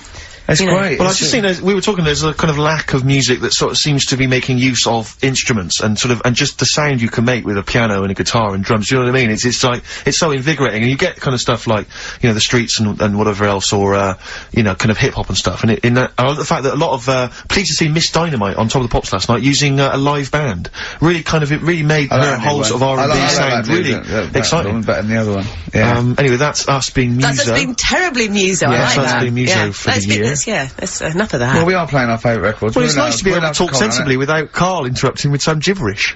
You know? I mean, bless him, bless him. I don't see it as gibberish. He's probably listening on Sky or something. Yeah, 864, channel 864, or around the world on xfm.co.uk. Get that in. Is that what you have to do? What do you do today? You just go into the website, do you? Go into the website, and click on... I never get things like that to work on my computer. Or you can go and check out the webcam, obviously, and see me in the camouflage gear. Yeah, you won't see you, will you? You won't see me, no. Now, so what do you do? Just go into the website, and what does it say? Play live online? Yeah, listen and it's just like listening down the phone line? Yeah. I sound like I've come from the 1950s, yeah, exactly. don't I? You come from the 19th century. What's this? I'm not very, I was going to say something then, but I can't. Can we just very quickly, before we move on, because I'm getting very excited about the Comedy Awards. Now, I know what you're wearing, and you've got a table with all your mates there. Is Jonathan Ross doing it again? Yeah, that's why it's my favourite. And, I hate awards. I do honestly hate them, but this is actually an event because it's Jonathan Ross. It's just... Well, I was talking to someone about it, and I might mention it, before, but we did an award ceremony. We went to an award ceremony last year where everything was sponsored by corporate groups, you know, by businesses or by, you know, different. It was a kind of, everything was sponsored. And I swear to God, the pudding was sponsored by Electrolux. Yeah. And I'd never eaten a pudding before sponsored by anyone. And it was, you know, it was a very odd affair, that. I thought that was very strange. Because it seemed as though corporate people had paid for a table so that so when we came out, someone came on stage and said, well, we've got a lovely number, a wonderful collection of celebrities here this evening. Oh, God, do you remember that? And it was, please, be upstanding for your chairman, Tom O'Connor. Yeah. We were made to give Tom O'Connor a standing ovation. We had to stand up so we could give Tom O'Connor, former presenter of Crosswits, a standing ovation. We're talking about the cream of British, TV talent, giving him a stand-up. Not that he doesn't deserve it, I'm sure he's a great entertainer. But I think, Sir Cliff was there, wasn't he? See the back of the stage this week? I don't want to talk about it, it's too embarrassing. Why? Tom O'Connor's on there, thanking Mal Young the BBC for giving him a part in Doctors. Yeah. I love that. He had to take out a whole page. So sweet. He obviously spent the fee being paid for the show. He's just so pleased to be back on TV. It was, what, an advert? He said. Yeah. A whole page thanking the BBC for having him back on telly. But we're laughing, but it's going to happen to you in about a year's time. Exactly.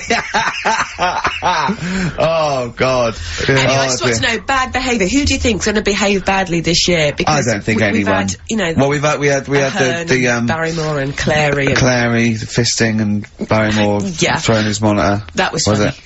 The Hearn, what was she like? There's not any there's not really any sort of, there's not really any kind of wayward people at the moment, is there, in showbiz?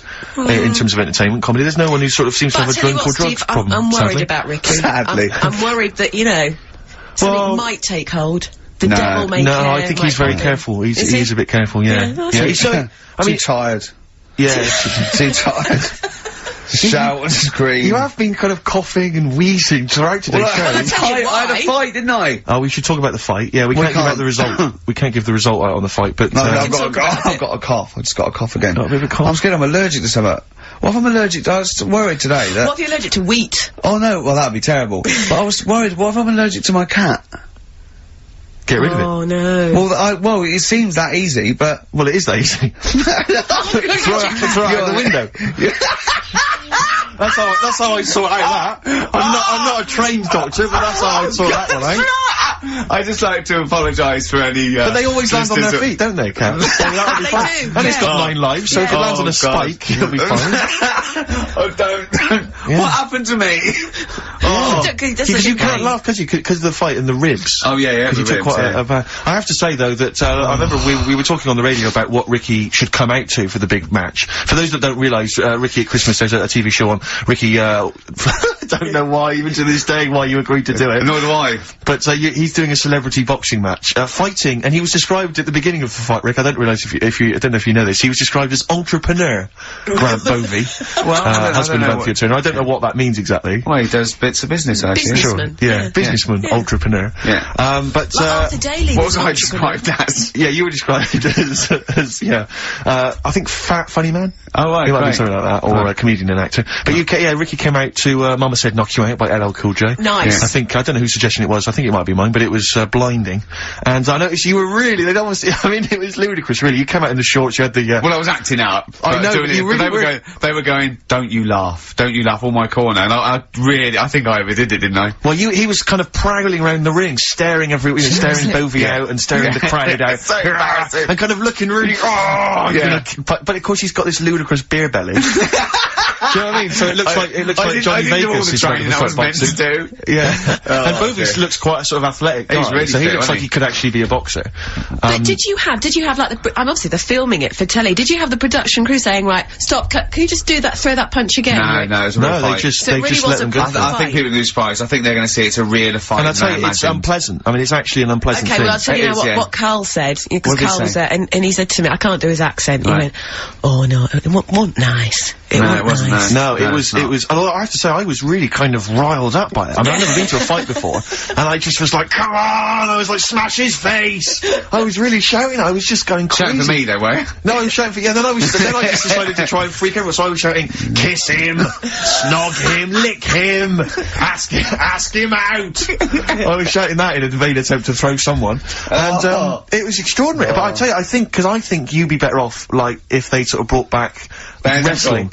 Wrestling from the 70s. Like Big Daddy and like Nick McManus. Yeah, exactly. Because I think you've got more the physique for wrestling. I think I'm too young for wrestling on British television. They were always about 65. I think they're 58, one of them, Les Keller. Yeah, but the outfits are fun. Oh, they get, a bit too tight, weren't they? Yeah, and it was always that kind of shiny, whatever preceded lycra. I know, with just a little winkle showing. A little winkle. Little with a little winkle in their tight shorts. Why were you looking?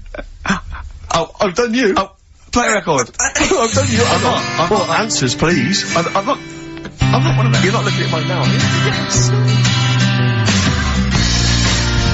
Those are the Red Hot Chili Peppers, and they're still going strong. Oh, indeed, yes. That's one of my favourite tunes of the year. You enjoyed that? Yes, absolutely. Yeah, these are all mutual. We love them all. We're not absolutely, really, we're not annoying each other by putting in songs the other one doesn't like. Not We're at like a all. team today, isn't it? I think that's the Christmas spirit. I don't know what it is. We've come together, we're sort of unified, yeah. Yeah. Yeah, in the absence of Karl.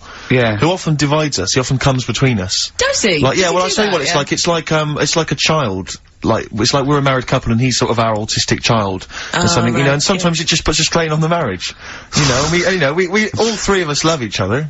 You know. Yeah, 'cause he does love you guys. Yeah, exactly, but sometimes it's I hard, hear him you know. talking about you in the office sometimes, you know. He looks up to you, aspires to you too. But it's hard like this because Yeah. of, well, because of, to be honest, the baby Jesus, that we realise that there's beauty in everyone and it's all right. Yeah. And, yeah. Exactly, he's never had that before. No. Well, I have to say that I'm really getting into the Christmas spirit. When I was younger, I didn't really enjoy it. I was quite cynical. I was quite, You're rock and roll. joking. But now I'm sort of, I walk in a department store, and if there's one of the old, chestnuts are roasting on an open fire, which that classic tune, or any I of thought you were those, one of those old boys that stand outside the British Museum. Right, yeah. Right, you mean the tune, yeah. You know, that one, or, how does it go? Chestnuts roasting on an open fire? Chestnuts roasting on Yeah. Jack Frost, anything that you know. But I can't get enough of them. I love it. I'm in the department store, it's frosty outside, it's warm in there. Have you ever roasted your chestnuts on an open fire? I have never done that. No, I have Imagine not done that. I have not done that. Just backing up to it, like that, with your little chestnuts hanging out like a bulldog. What would you be wearing? You'd probably just, I imagine you'd have your dressing gown on, you'd just hoiked it up, Just like, pull so it your up, arse was showing. pop them down, like, tuck it in like a lovely lady. Yeah. So like a lovely lady from the front, but behind, Yeah. it looks like a bulldog dragging a tree. Yeah, And you just pop them in the grate. Yeah, and you would, because you want to be careful of too much roasting, so I imagine you'd want to just kind of ease yourself in slowly. Lightly toast them. And if it feels too hot, get out of there. Get the hell out of there. Yeah. That's, if any kids are listening, try that. No! What? No. Like there's a kid thinking, I'm gonna roast my chestnuts on an open fire. I don't think there's even a child that's I doing don't want that. someone to do it and then the parents go, and Steve Merchant's told our children to do Yeah. it.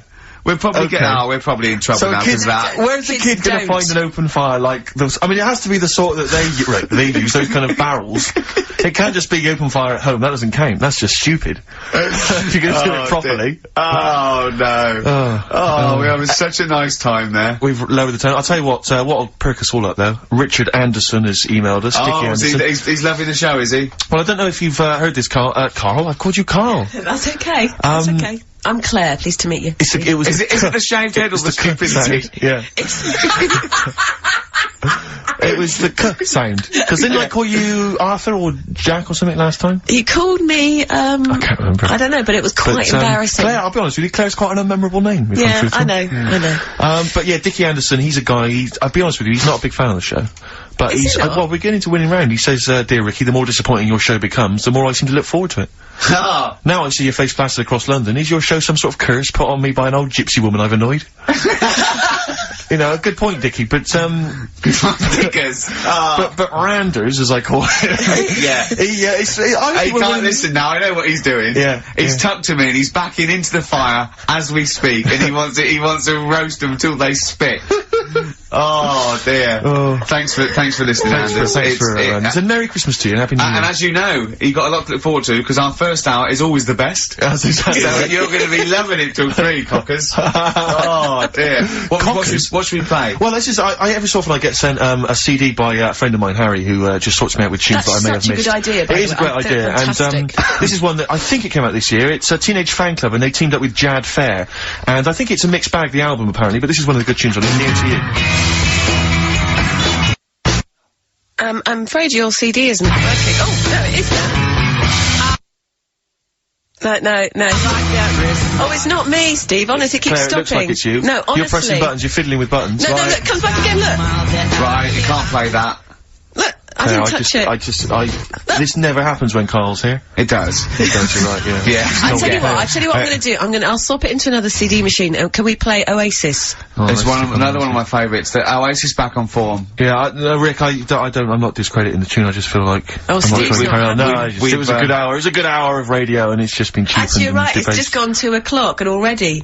Yeah. Starting to fall apart. Well, this doesn't bode well for the Comedy Awards. This is a good anthem. This is a good Britpop anthem.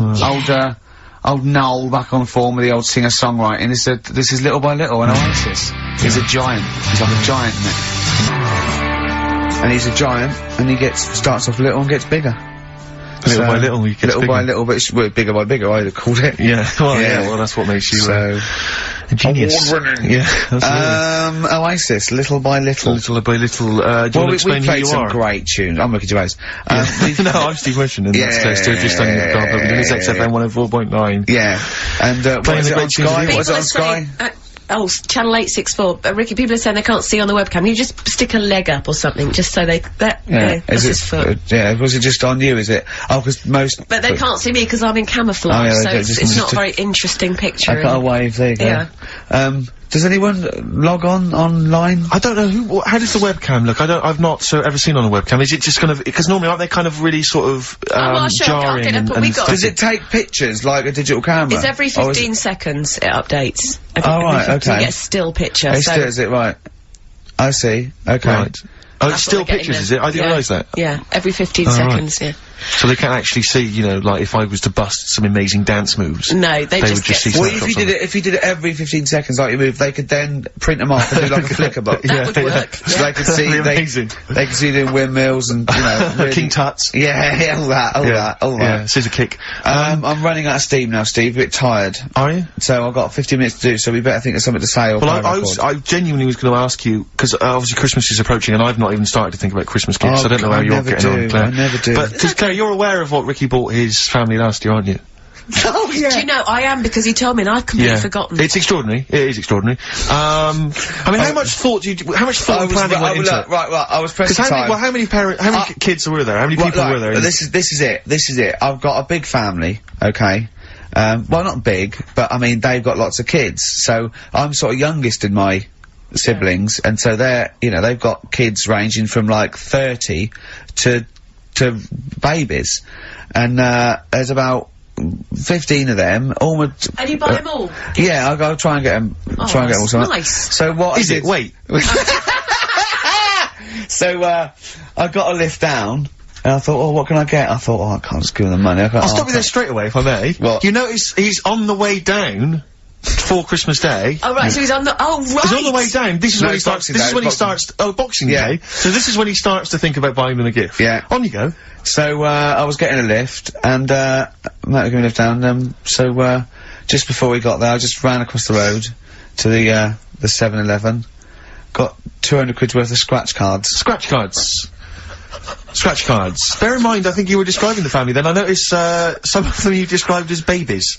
Well, I mean, yeah. So, children? Yeah! You're giving the children the gambling cards. But that's lovely. I give them 10 each, so they could have won thousands of pounds. A lot of them were disappointed when they won nothing, but I said, kids, that's the gamble. That's the risk you take when you receive a gift from me. But the great thing about getting some of them won. Some of them were laughing. But the great thing about getting kids hooked on gambling as a Christmas gift is it's the gift that keeps on giving. Yeah. Throughout your adult life. It gives and it takes. Exactly. Yeah. I didn't hand them to children. I handed them to the parents. Right. They chose to do them. They could distribute them as they wanted. Sure. So what are you going to do this year, Ricky? But how are you going to top that? Yeah. 300 quid worth of scratch cards. I've got a bit of money now. A bit more. It's the most thoughtless. And The Office on pikey DVD. gift I've ever heard I think they might be getting The Office on DVD. Signed.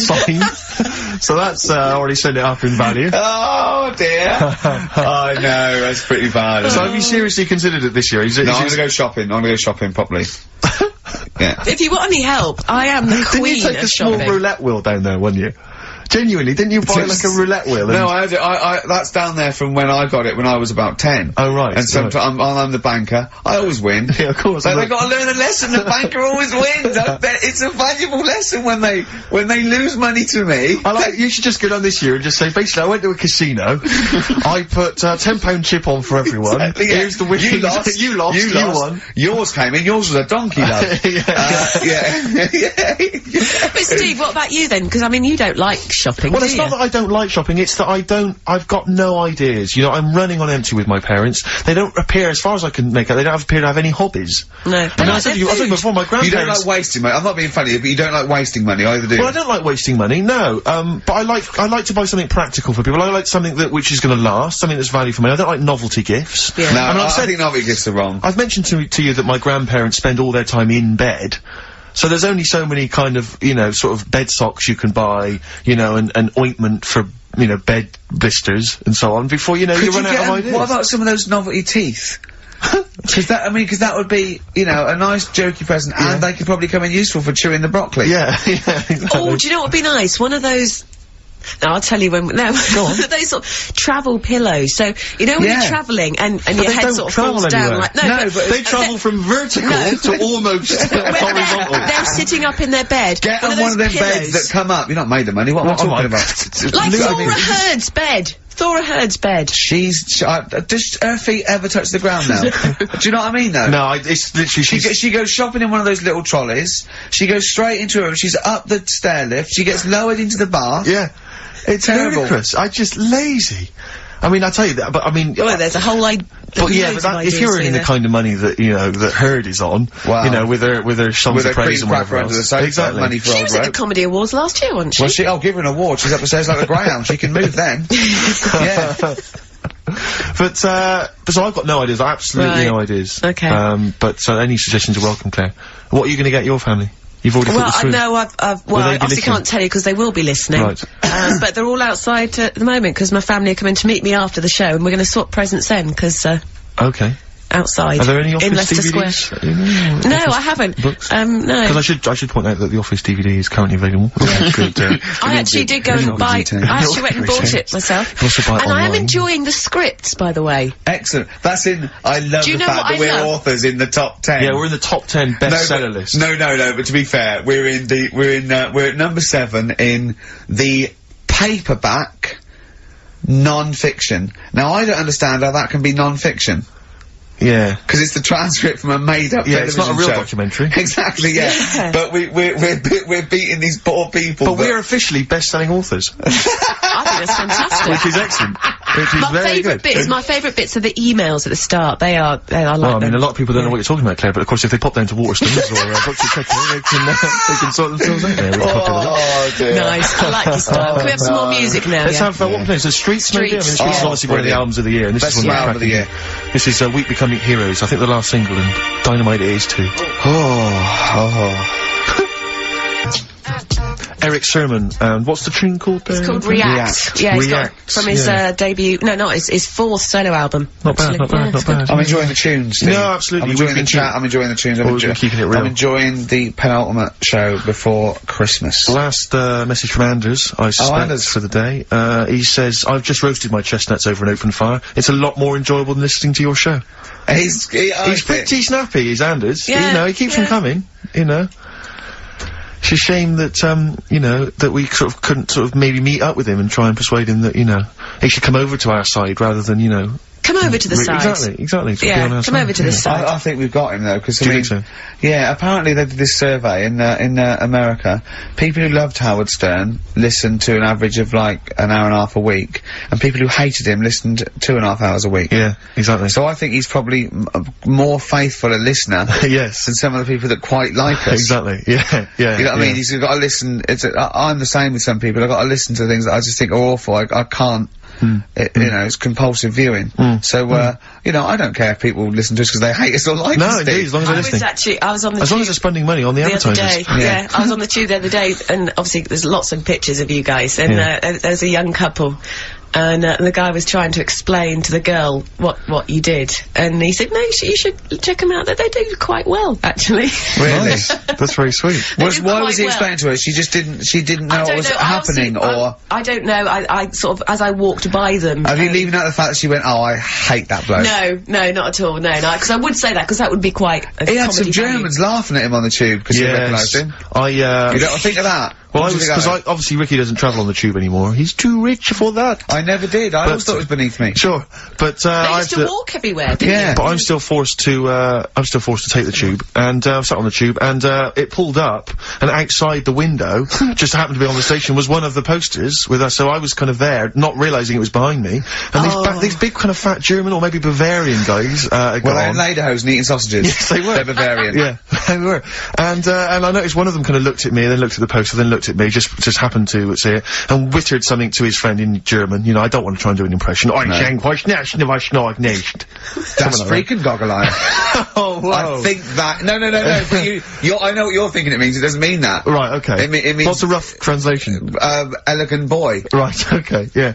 And so anyway, he pointed out the poster and his That's mate... lanky piss and streak. and his mate burst into laughter. And then we pulled they've got a great sense of humour, the Germans. Well, that's the thing. But we rumbled onto the next, we rumbled onto the next station, and the poster was in exactly the same place. And this time they tapped the shoulder of someone else on the train and pointed me out, and that person also laughed. An Italian? An Italian there was a French, was there a bloke with a beret and a little moustache on the other side? Yeah. Was it did you get on the United Nations Express? Oh, imagine that. Yeah, it was fake. See the freak? Look at his freaky goggle eye. Right, whereas, I love the fact that before, you were at least pretending to be speaking German. Now this is an Italian with an accent. It's just a guy speaking perfectly good English. You've not even disguised the insult there. Oh, dear. Oh, that'd be lovely. Try and insult me in other cold languages. You could bring Europe together if they just, like, instead of Esperanto, that there was just one common language. The language of freaky goggle eye. I'll tell you what would bring Europe together, is you, maybe representing England on the Eurovision Song Contest. Oh. That would be great. With a self-penned tune. Should I do that? That would be magnificent. It's got to be worth thinking about. Just about everyone being the same. Yeah, like just about people being equal. Everyone, and also mentioning the euro. Yeah. Yeah. Just doing that. I like all different cheeses. Oh, je t'aime la musique pop. Yeah. La baby belle. Et le cheddar. I mean, I'm not fluent in French. Le grand fromage. Yeah. Oh, it'd be lovely, wouldn't it? And they'll all be there, all in their different. Well, every line could be maybe in a different language. Yeah, and what would I wear? I'd wear sort of like a kilt. You'd wear a kilt, but you'd also have on your head one of those kind of big, what are they called? Those big furry hats that beefeaters or whatever wear. Or yeah, one of them. Is it kind of a busby or something? A busby? Yeah. Wear one of those, or maybe a kind of policeman's helmet. That'd be Bobby's helmet with the kilt. Yeah. You'd have the clogs. I'd wear the policeman's helmet under the kilt, so they just thought I was really enjoying the show. Yeah. Good idea. Hey? Excellent. Well, I think we talked for about 3 minutes without having to mention some kind of genitalia. We should celebrate by playing one of my tunes of the year. Really? What one is it? U2 Electrical Storm. Oh, I know you're a big fan. I know you're a big choice. Well done. Cheers. Electrical Storm, U2. I think that's my favourite of the year. If I had to pick one. That's great. And I do still feel slightly guilty about dissing them throughout the 90s. But, you know. Don't feel guilty if you didn't like them, did you? I like the 80s stuff, I didn't like the 90s stuff.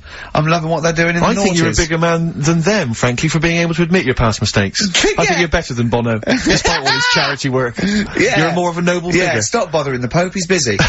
Exactly. Well, Rick, my mother always used to say to me that you should write and thank your aunties and so on for their gifts. Yeah. And, I feel like we should take a moment out, just to thank all the people that have emailed or written into us during the year, because we're very lazy men and we never reply. Well, I never look. You never look at emails. You read them and I go, anything from me and you go... I reply very occasionally if I think it's worth it. You're like my secretary when it comes, you protect me from, like, people who... The insults and so on. Yeah. Are there any insults, are there? Oh, there's plenty, yeah. Do you have to protect him, really? Oh, God, yeah. There's lots of things I don't tell him, lots of things I keep from him. It's not very nice, right. Well, he's just not as popular as he thinks he is. Oh. He thinks that when he's, like, dancing around and making funny faces and squawking and making noises and stuff when we're filming, he thinks that everyone thinks that's enjoyable. Yeah. What, people think I'm quite an annoying little prat, do they? That's not the word they use, but you're near enough there. Yeah. Oh. Yeah, they didn't say prat, but you're on the right lines. Okay. For instance, we got an email here from Graham. He says, please stop the chat and let's hear some more great ads, as I'm still not sure what mobile phone I should get the wife for Christmas. Well, maybe this'll help you out. Just having fun with the webcam. Sorry. Yeah. We're just playing with the webcam. The webcam's an absolute treat. That is a lovely picture. There's a little picture there of Steve on it. That's lovely. Right, that keep the ladies happy. That was Feeder. If I know them. Great. Yeah, no, that's one of my favourite tracks of the year as well. Feeder, you've enjoyed that? Which is what we're doing. God, it's gone quickly. It's only quarter of an hour to go. Yes, indeed, yes. Carl will be back next week for our kind of Christmas, bonanza. I say that, we've got nothing planned. There's no reason why it should be a bonanza. That'd be nice, yeah. But we'll play some Christmas tunes, and no doubt Carl will have some kind of festive, game for us, maybe, or a festive, some festive trivia. A couple of new games. I mean, he's struggling with Rockbusters, which we've missed this week. Educating Ricky, he thinks there's nothing out there. All he could find was a parrot and a dog in a car wash. Yeah, you can't find any more interesting Still stuff. a little bit upset that we told her about intelligent crabs and, babies forcing their way out. Yeah, we stitched him up last week by telling him some what we claimed were facts. Oh, because I was out shopping, so I missed it. Yeah, so what well, happened then? you know, you can always he get sort little of believes portables, anything that's weird Yeah, and wonderful. We just made up this story. So I said two bodybuilders, got married and, she had a baby, but it after 6 months or 7 months, she was in bed asleep, and she woke up in terrible agony where the baby, who had born a bodybuilder, had forced its way out of the vagina and was pulling her along by the umbilical cord. Yeah. And intelligent crabs and stuff like this, and he was genuinely disappointed. Yeah, that they weren't true. But he came up with a new idea. What I'm gonna do is tell him 3 things. Yeah. One of which is made up and ludicrous, and 2 incredible facts. And it's called, That's Ridiculous. Brilliant. So he has to go, number 3 is Ridiculous. It's a winner. Yeah. Karl always comes up with the title first. You don't have to work the game show out from the title. Have you started work on That's Ridiculous yet? No, I've thought of a couple of things. It is great. It's so much fun to say, isn't it? Ridiculous. Yeah, that's ridiculous. You're correct. Basically, it's like Call My Bluff, isn't it, really? It's not unlike Call My Bluff. It's not unlike Bluff. It's not unlike Bluff. Certainly, yeah. You've, So, yeah, we've had Oasis, Streets, we've had U2, we had some cracking tunes. Can we get away with playing Nelly? Hot in Here? I think it's a cracking tune, I really do. I just think, again, you know, I'm not interested in what genre you think it fits into, or whether you think it's cool, or because kids like it, you're not supposed to like it. It's a good tune, and I think we should try and stick it in. But before that, Rick, can I just play one track? We did play it much earlier in the year. It's from that album, Son of Evil Reindeer, by a band called The Reindeer Section. And, this is a cracking little tune. I just think it's beautiful, and, nice to hear it. Oh, beautiful, marry it then. Oh. Nice, isn't it? Very Christmassy. It makes me want, to wish everyone a happy Christmas. Indeed. You know what I mean? Yeah, do it. No. Okay.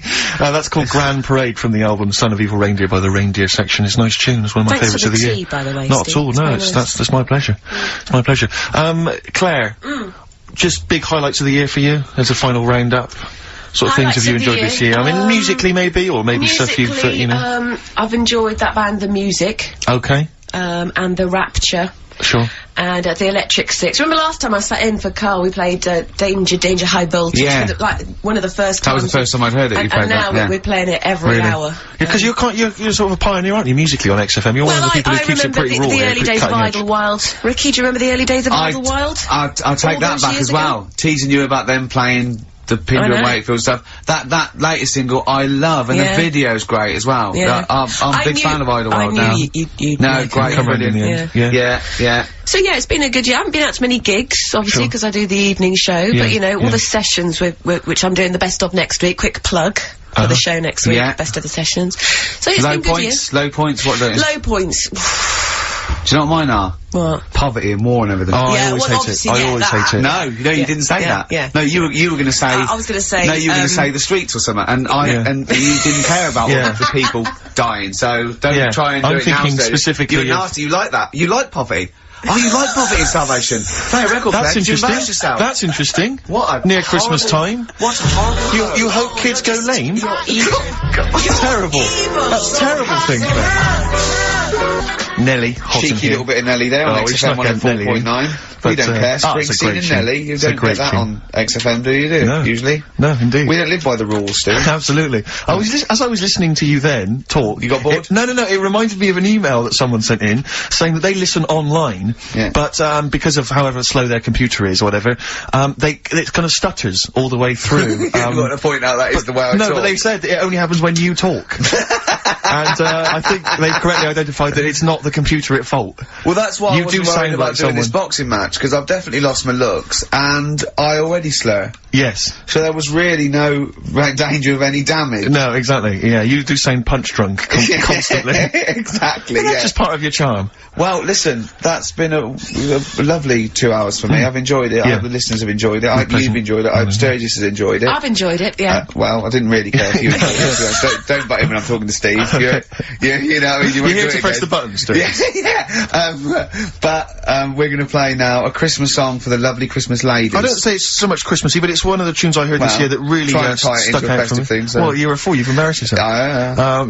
You just showed up that there's no planning. This is, was given away on a free CD on the cover of a magazine. I just think it's brilliant. It's a Lamb Chop, who are an excellent band always, doing a cover of an obscure Rolling Stones tune called Backstreet a bloody good meal as well. True enough. So we'll leave them with this. It's Backstreet Girl, Lamb Chop, and see you next week for our final festive show. Yeah, thanks very much. Embarrassing. It's something embarrassing, thank you. Dissing all his mum and everyone. Yeah, it's a little bit of cussing in there, which they bleeped out, thankfully. Carl's in a bad mood already. He's been in about 3 minutes and he's in a bad mood, getting stressed. If you can't hack it, leave. What's the matter with you? No, I'm just saying. It's been... I was meant to enjoy last Saturday off and I didn't. Why not? Why is that our fault? Because you weren't here? Just because... I don't know, but... Are you not in the Christmas spirit? Why didn't you enjoy last Saturday?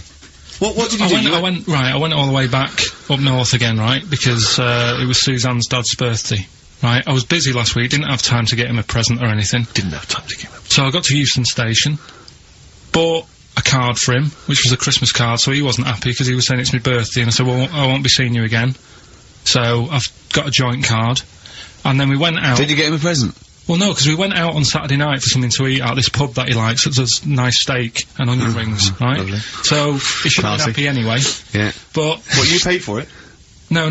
But you should have been happy anyway. Suzanne paid for that, because it is her dad, right, not mine. So I said, alright, what can I do? I said to her. So she said, just buy a few drinks or something.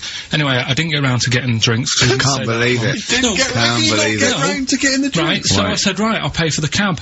Right? Oh, what a lovely Christmas gift that is. Yeah, £2.50. I paid, no, it was like £3 Manchester there, £3 back. So £6 you spent on him? Well, no, I spent more, see, that's what he said. He said, get the Bolton and back, can't you, for that? He said, oh, you've spent on me £6 for my birthday. I said, no, I haven't, because I gave the taxi driver a tip. I'm a little bit worried about his attitude as well. Because even if, I mean, that is a stingy present, but you don't say... Well, I mean, let's be honest, that's the worst Christmas gift ever, because, I mean, you're pretty bad, like we discussed in the past, but at least you spend a bit of money. Yeah. It's just thoughtless. Yeah. This is nothing.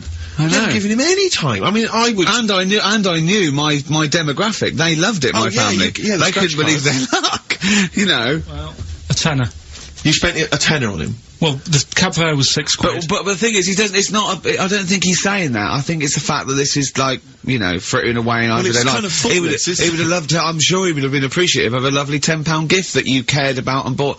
A book he probably likes Fly Fishing, doesn't he, by J.R. Hartley. If you'd have bought that, he'd have gone, that's what I was looking for. Well. Or what I was looking for, Carl.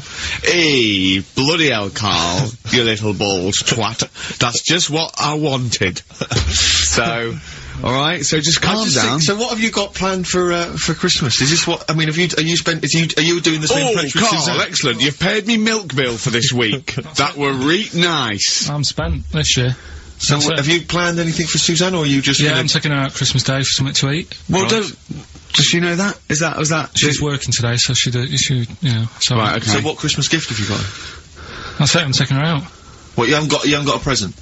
No, because we spent a lot. Don't forget, that's half yours, though. You're not gonna just be sitting there watching her eat, going, oh, I'm hungry, but I spent all of it. You're gonna be eating as well. That's half yours. So she's got nothing to unwrap. He's like a cat who's been hit. She's got nothing to unwrap. There's nothing. She's gonna hand something over to you, because I've met the woman, she will. She'll hand something over, you'll open it, you'll love it. I might get something today. But you shouldn't take me to begrudgingly persuade you to do it. God. Yeah. Right, so... Yeah. Well, I'm gonna try and stick in some, Christmas songs. We're not playing all Christmas songs, but I brought in a couple. So this is Christmas, John Lennon, The River, Joni Mitchell, Fairy Tale New York, one of the best Christmas songs ever. Oh, what about a bit of Pretenders? That's a good one, 2,000 Miles. Let's hear it. Pretenders, 2,000 Miles on XFM 104.9. This sort of Christmas edition. We're not here next week, are we? No. Carl is, aren't you? Well, you are in a way. I was doing a best of, innit? Yeah. Is it a best of? Yeah. Brilliant. Have you been putting together? Not yet. Okay. I'll do it today. Tell me what bits you want in it, and I'll sort it out. It's not for me to say, is it? Yeah, it is the best stuff. Well, maybe people could email in with their highlights of the year for them. I'm trying to think what they were. I mean, mostly... It'd be mostly Carl, wouldn't it? Mostly Carl. Gibberish from Carl. Oh, I think it'd be an awful lot of educating Ricky from Carl. Well, ricky.gervais@xfm.co.uk if you've got any thoughts on stuff you'd like to hear. Again, Is there anything you'd like to hear of Karl saying something stupid, me and Steve laughing or slapping him? Yeah. That's basically the competition, isn't it? Well, there's a couple of instances where I tried to kiss him, I think, and you encouraged me. Yeah. Those are some highlights for me. I wish I'd have videoed that. Yeah, so do I. You mentioned educating Ricky. We've only got, do you know, we normally have like 3 installments. Yeah. We've only got 2 today. Why? What happened? Just, well, you clearly weren't busy Christmas shopping, so what's the Yeah. Yeah. well, like I say every week, it's a bit of a struggle finding stuff that I can teach you. But at the same time, what we have got, we've started the feature, I teased MTV with it, right? So I thought I'd best start doing it before they get someone like Zane Lowe presenting it or something. Yeah. So, do we need them? Do we need them? And you should explain do we need them for those that don't like the show. Well, it's sort of education about animals and stuff, and if we need them. So, like, David Attenborough once said, you can get rid of people off the earth and it would carry on, there's no problems, but, you know, get rid of a monkey and you could have problems on your hands. So, is that a direct quote from Attenborough's current autobiography? Yeah, I think so, yeah. So what I've done today, right? He always starts having it with, right, so then. Yeah, exactly. Yeah. So... Okay. and he always ends things, you got yourself all sorts of problems. Yeah. So that's done. That's coming up. Enjoy that. I've spoke to a woman about, jellyfish. Oh yeah, because I know you're not a fan. Not a fan of them, so we'll be speaking to women or jellyfish? This is a woman. Either. About jellyfish. Yeah. So we'll be sorting that out before 3 o'clock. We'll be finding out if we need them. Putting that one to bed. He's great, and he's great. And then we've got a Christmas edition of Rockbusters, which I found out yesterday. Go on. Channel 4 have ripped it off. Go on. It's on their teletext thing. That's outrageous. Yeah, on their teletext page, someone said. What are they doing then? Like Rockbusters, they're copying the format. You sure they're not copying Blockbusters? No, it's someone said it's a cryptic clue of a band and that, and initials, and you work it out. That is despicable. I mean, we should investigate this. So they've fundamentally ripped off the idea of being allowed to do a cryptic clue to guess a band. Yeah, but they sort of clever cryptic clues. They certainly ripped you off then, haven't they? I'm just saying. Hey, I should just point out, because it's Christmas time, we've had an email from Dickie Anderson. Oh, Dickers! Yeah, R.A. is, well, he's, I suppose he's a long-time listener. Yeah. And he emails us most weeks. Ricky, if, as I suspect, I'm your only listener, I wouldn't bother with your show today, as I've got to attend some family Christmas nonsense at Auntie Marion's house. That's from Dickie Anderson, and he's good because considering he hates the show and everything we stand for, he does take the time to email every week. That counts to advertisers. Yeah. I think we've got a lot like him. We've also had a lovely Christmas card here from Alexandra, right? Who's wishes she loves the show, she loves you, Karl, and she's enclosed some biscuits for you to save you a bit of money, because she knows you goes out and get your own biscuits. And we've got a lovely little packet of Fox's Well, why don't you wrap Creations. them up and you can give them to your girlfriend?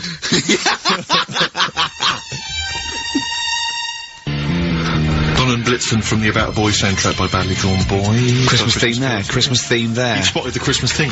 Yeah. Karl's not really in festive mood, but I can't imagine Christmas is your time of year, is it, Karl? Well, I'm not sure any time of the year is, really. I liked it when I was about... I think when I was about 7 I enjoyed it. Was that the one? Was that the year, the big year for you? You get loads of stuff, you don't have to worry about anyone else, but once you've, like, got a job... What did you get when when were you doing your paper round? How old were you then? I was about, 13, 14. Well, that was then you were a man, weren't you? I had to buy stuff. Oh. But you're still not You're quite having a good selfish, time. man, aren't you? I didn't realise this. No, it's just that Christmas... And that's coming from him, Karl. My dad always said... Oh, right, steady on.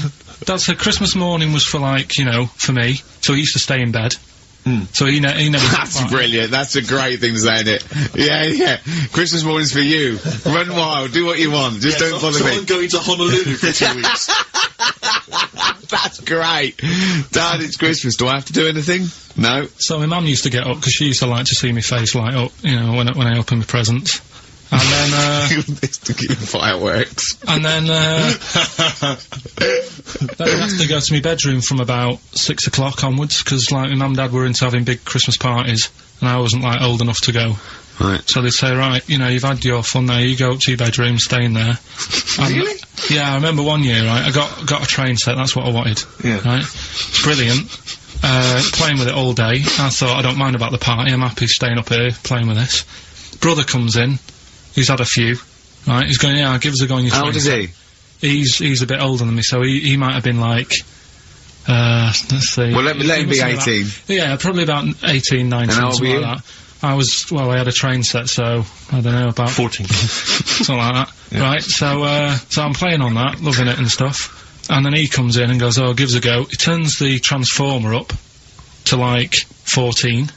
He went really fast for about 5 seconds, broke it, and then he went back downstairs. Wow. So Christmas, I hadn't even got to Sounds like Christmas Day. the Conservative government with British Rail. Satire, that is. Satire, Rick, I just thought that there's satire. If there's any satirical shows listening or it doesn't work in any way, because there's the analogy falls down, apart from there being a train. Think it through, though. British Rail was trains. Yeah. And the government broke the trains in many, well, they didn't break them, like, not officially breaking them, but they kind of... it does work, it's perfect. Oh, I'm pretty pleased with that. And I can't, and no one's asked him to be on Have I Got News For You? It's weird, isn't it? Because it's strange, that, when you've got a satirical mind that's as quick as that. Yeah. All and right. he's broke your little train set. So what did you do? I just like watched telly and had some sausages. I bet you were happy with that though, weren't you? It's a bit annoying though, isn't it, when your main present of the year's been broke. And did it ever get it fixed? No, that was it. Put away. I'm intrigued why your parents wouldn't let you come and join in the festive fun. Was it like really debauched down there? Was it like eggnog everywhere? Well, no, but I mean, that's fair enough. 6 is a little bit early, but I just think, you know, if you're your kid, you know, he had his fun, put him to bed at 8 maybe. And you think so on Christmas Day? I thought that was a day for family. Well, not if there's a party going on. Well, don't have the party on Christmas Day. Well, that's another option. Yeah. Your parents are weird, aren't they? A strange breed. Well, I think that was the year, right? You're talking about buying presents and stuff. I think I did treat my mum to... I didn't buy my dad anything. I think that was, like, when I got a bit older, I used to get my dad something, because he wasn't that bothered anyway. No. So, got me mum, there was a cheap shop, right? Of course. Thank God for that. Called Snips. Right? So I went in there and I thought, let's see what I can get her. And remember, Victoria Plum? I don't think so. Well, it's like a fairy character. Right. Right? And my mum's into gnomes and stuff, right? So, I thought, right... She must be pleased with you, then. Victoria Plum. I was thinking, is that one of the neighbours? Is it like a brandy do you liqueur? remember Victoria Plum? Victoria Plum? Victoria Plum, yeah, it's like a little fictional sort of character, right? Okay. So I saw it, I thought, yeah, she'll love that, right? So I did my paper round, saved up for 2 weeks, right? Oh. Got that sorted, went to Snips, bought the, Victoria Plum. Next day, I'm in town with her, right? So I think, oh, I know what I'll do. I said, come in here a minute, right? So we go in, and we're looking around, and I tested her, right? I went, look at that there, that's alright, innit? And she goes, oh, it's bloody awful. Oh, Karl. Oh, Karl, oh, God. So then, Christmas Day comes, I said, don't bother opening it. She said, no, why? I said, Oh, no, why didn't you still give it to her? So, well, it was too late, I'd already bought it. Oh, Karl. So she opened it, and I was like... And she said, oh, that's nice. I said, why are you saying that? I said, the other day, so it's bloody awful. She said, oh, no, I thought you were pointing at something else. Oh, no. So that's why I don't get anyone anything anymore. Oh, God. Play record. Oh, God. Oh. That's good, isn't it? What bad? Gold Rush. Let you down. I'm actually quite affected by Karl's Victoria Plum scenario. Just the fact that, like, that eagerness, he wants to make sure it's a great present. He's saved up his paper round. He thinks it's like a gnome, but modern.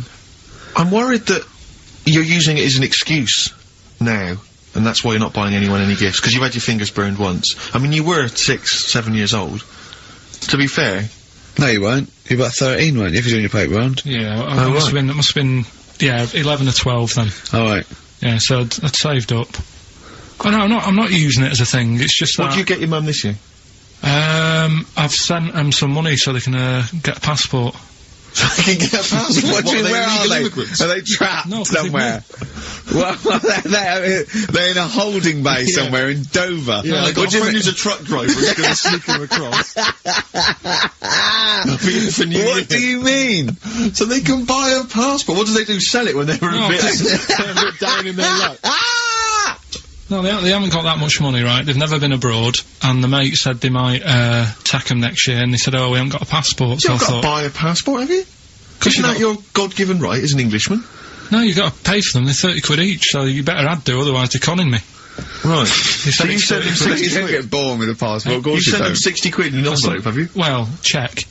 Right. I love that. He'll be watching telly and France will come on and he'll go, oh, what do you think of that? She goes, it looks bloody awful. Yeah, Oh, don't open it. no. Don't open it.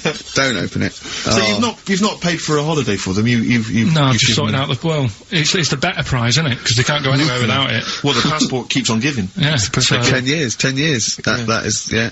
So, but no, I never used to, I mean, I can't think of other things. I used to get me dad once I started getting him stuff, it used to be a dressing gown, and then, but as an extra surprise, I used to put like a cigar in the pocket, so he'd think that was it. Yeah. Then he'd put it on and put his hand in the pocket. Right, and then he'd just hit you because he thought you'd nicked it.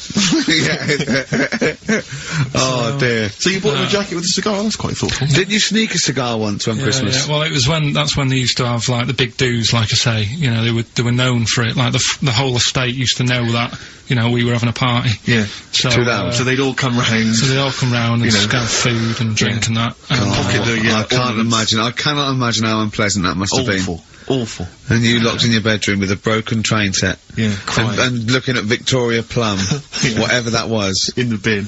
Oh, in the bin, yeah. And hear a mum saying, and he got me this. Isn't this piece shit? of rubbish. You could hear him just throwing it against the wall and laughing. And all the neighbours laughing. And you'd come down and just be in pieces with loads of spit on it. Just loads of gob on it. Eyes. And all the Polaroids of them just like laughing at it and pointing. Stamping on it. Alright. Let's put it all flooding back. But no, I used to get up in the morning and then, like, they'd still sort of all be there asleep on the floor and on the sofa. That's awful. That's terrible. Christmas is surely the one day a year which is a family thing. It's for the kids. They're the ones that was Boxing Day. Well, I know. Oh, that's all right. So it goes, it's over. Yeah. Back on the bike. All right. Who's going to pay for this? What, me? Yes, Carl.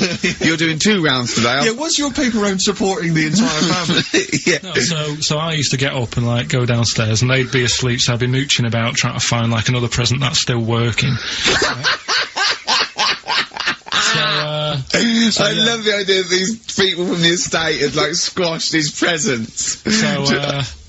So I found a cigar that had been sort of lit up and then put out, so I thought, oh, I'll have a go at that. I went outside and had a go, and that's the last time I smoked. Right. I tried it, I thought, I don't like that. I love the fact that he does everything once. Yeah. In his life. It's a line of, I've done everything once. I don't need to do it again.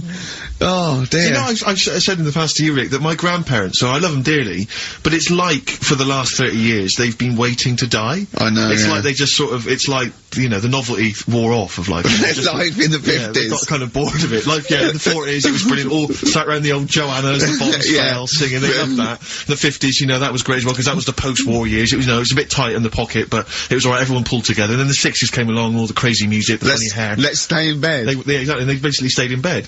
And, it was one Christmas when, my grandmother said to my dad, what do you like for Christmas? What do you fancy for Christmas? And, this must have been, I don't know, 20 years ago.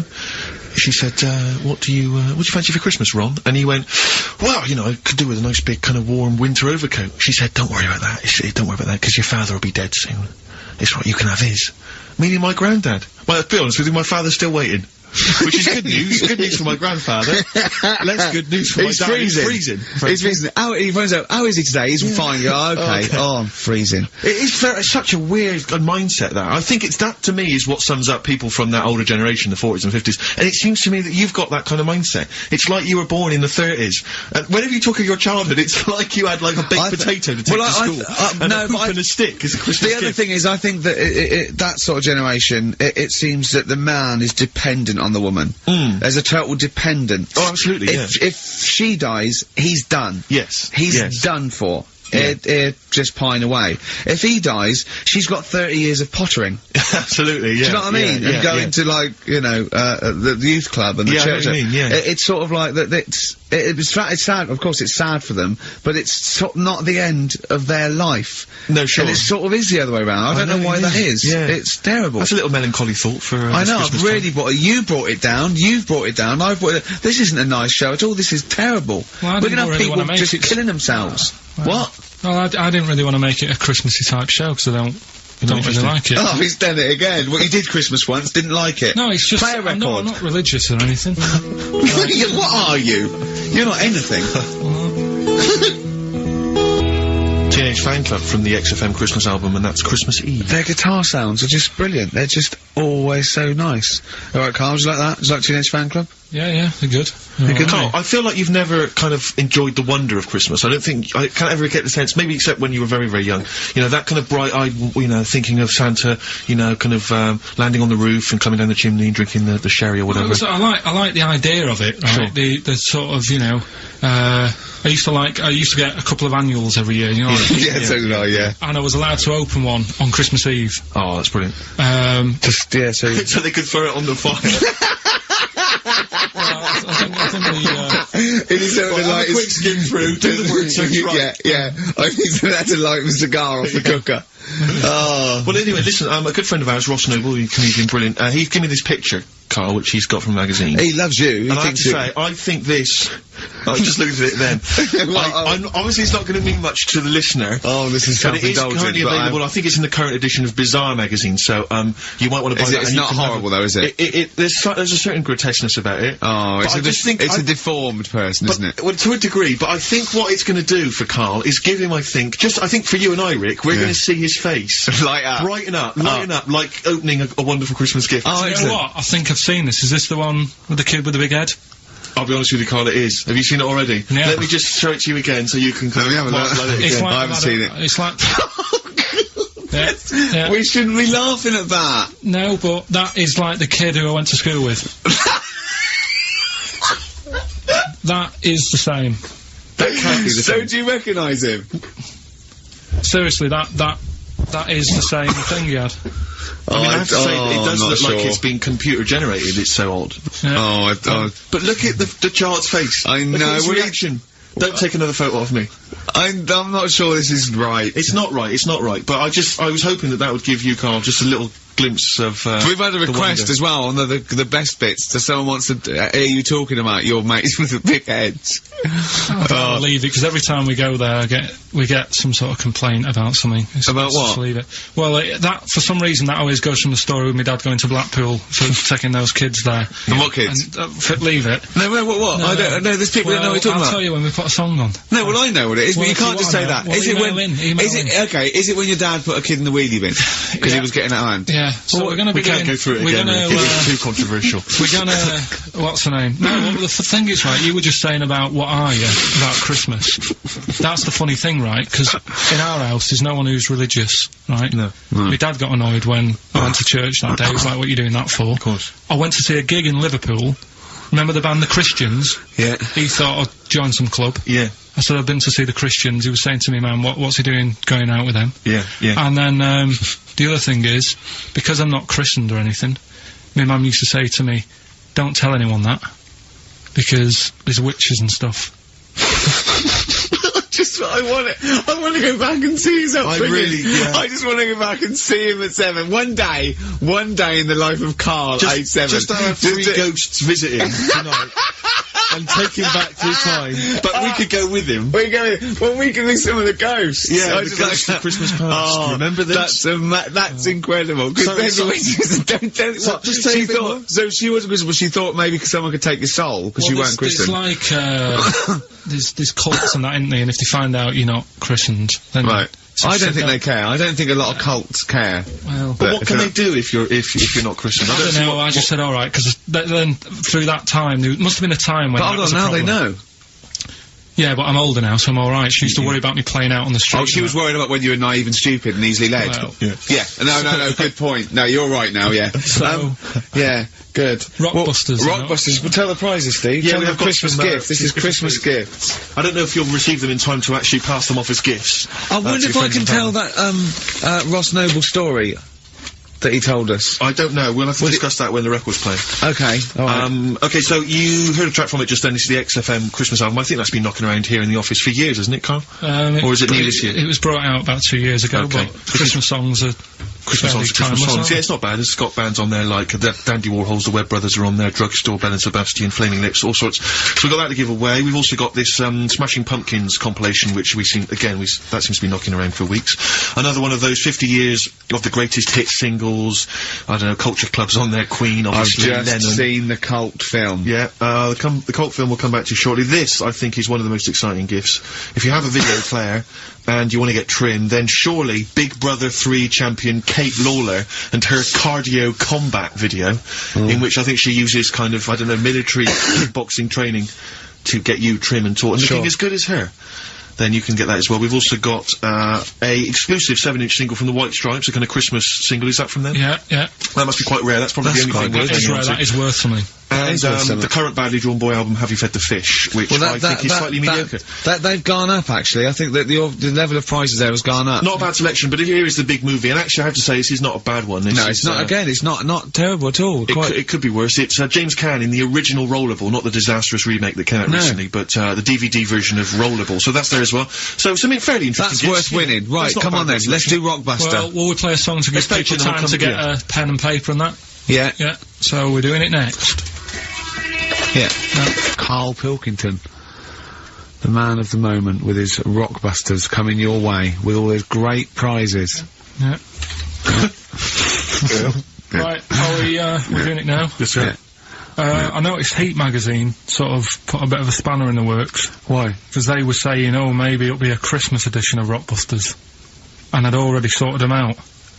I wouldn't worry, Carl. Well, what I've done, I've cleverly tweaked them to make them Christmassy. Cool. So the Christmas bit in it has got nothing to do with it whatsoever, but I just thought... So you mean the clues have a Christmas element? Well, yeah. But it's nothing to do with the answer. It's nothing to do with the answer. Right. So why don't you just ask the normal ones and I'll ring a bell, I'll shake some bells. Well, go it's the equivalent of that, but in sort of speech. Right. Brilliant. So the first one, there's a load of letters there asking for advice. Put them on Claire's desk. Oh, and have a good Christmas.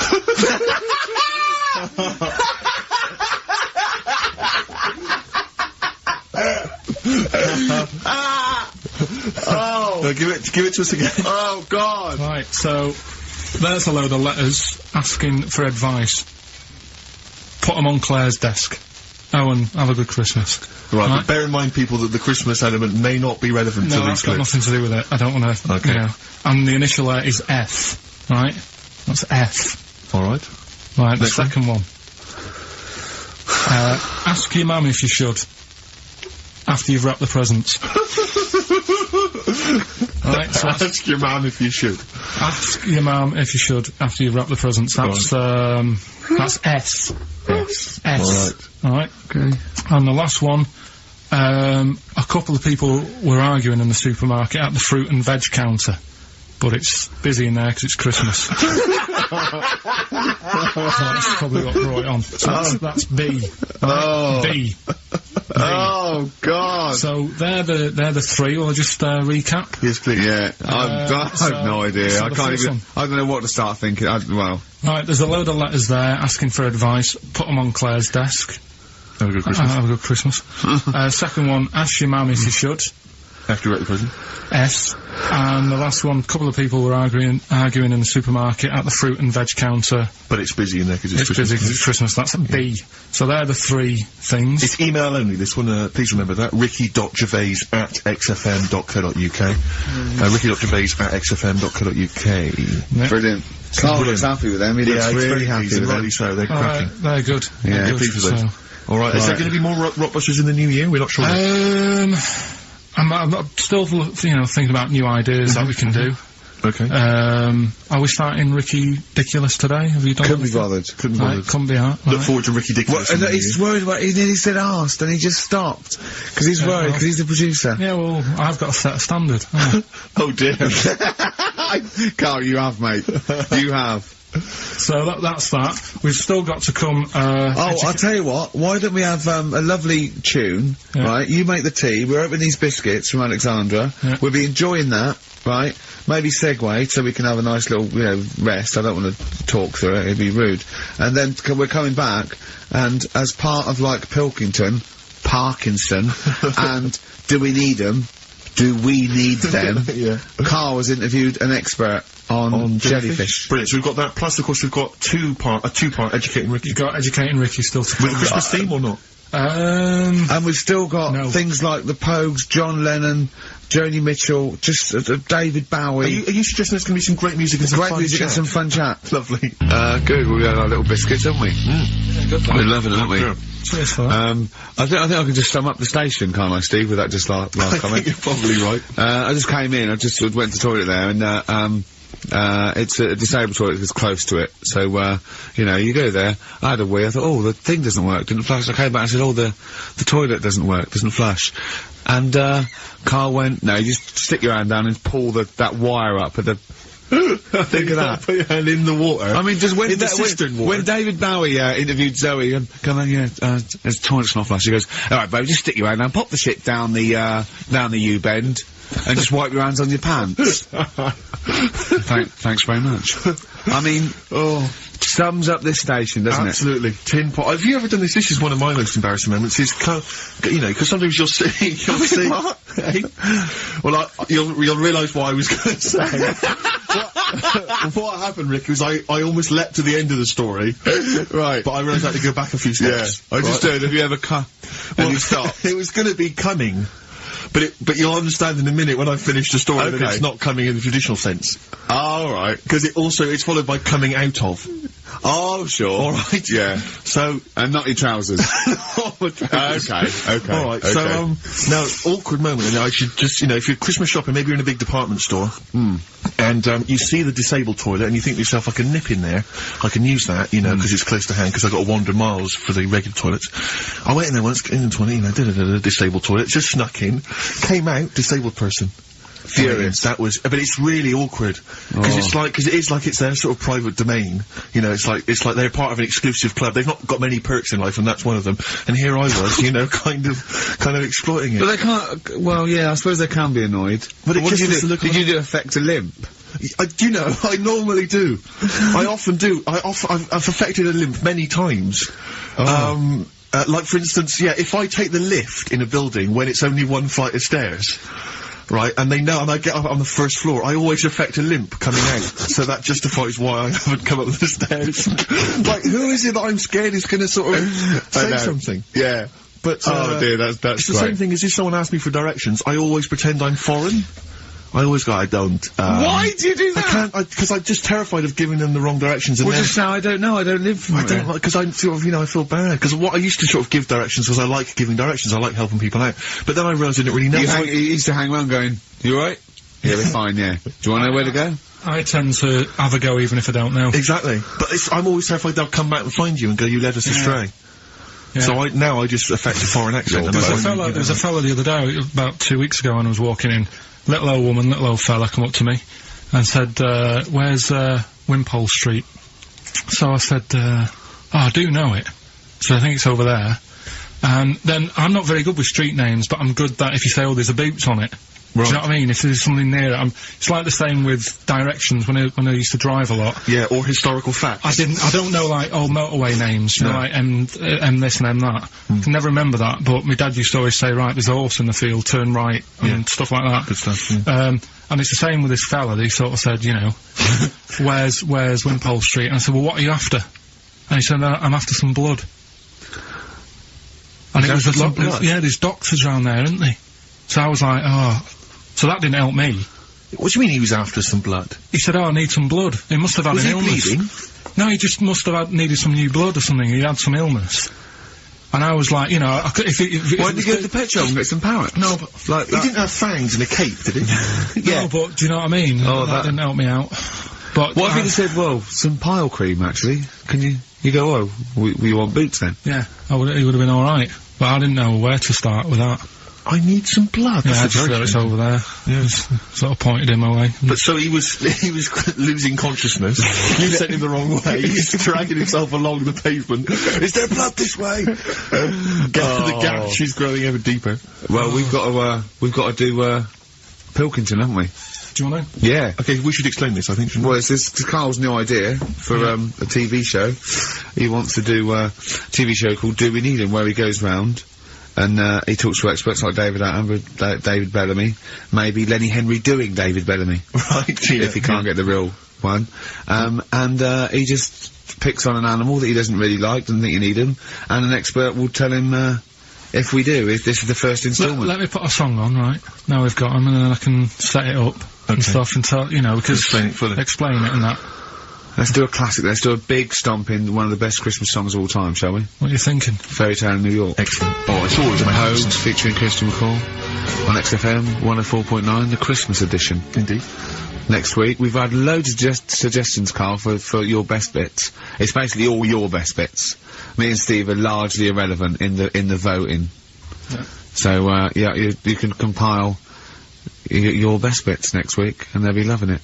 We had a request for the little Chinese fella in his pants, a horse in the house, cutting your hair on the railway station. If you haven't heard those stories, what does that mean? The little Chinaman in your pants, you've got to be tuning in next week to find out what that is. The only thing is, the old, horse in the house was in the last best of. Was it? Yeah. Well, that doesn't stop, what's his name? If you're one of those people that want to see these clips again, tune in. Oh, is it on over Christmas? It'll be alright on the night, 84. Yeah. Someone kill me. I think I'm gonna live forever.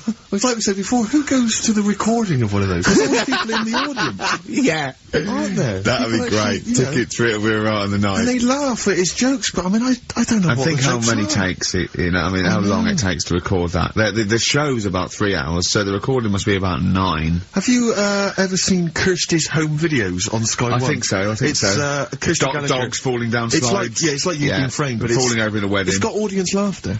But I'm assuming it can't be a real audience. I'm assuming it must be like No, they've Flintstones. just lifted it from the Flintstones. Yeah. They laughed from the Flintstones. A lot of people forget that the Flintstones had an audience. If you watch the Flintstones, there's laughter when Fred does something funny. Yeah. The idea of people being shipped in But we were to talking watch about, a cartoon. I like the idea that some jokes weren't as funny as others.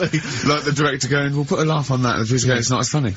I think Dino should get a round of applause every time he comes in. Everyone knows him. The kids love him. We're making it up. Yeah, and Barney getting disgruntled because his jokes never get decent. Yeah, he's like wise. Exactly. Yeah, he's like really wise.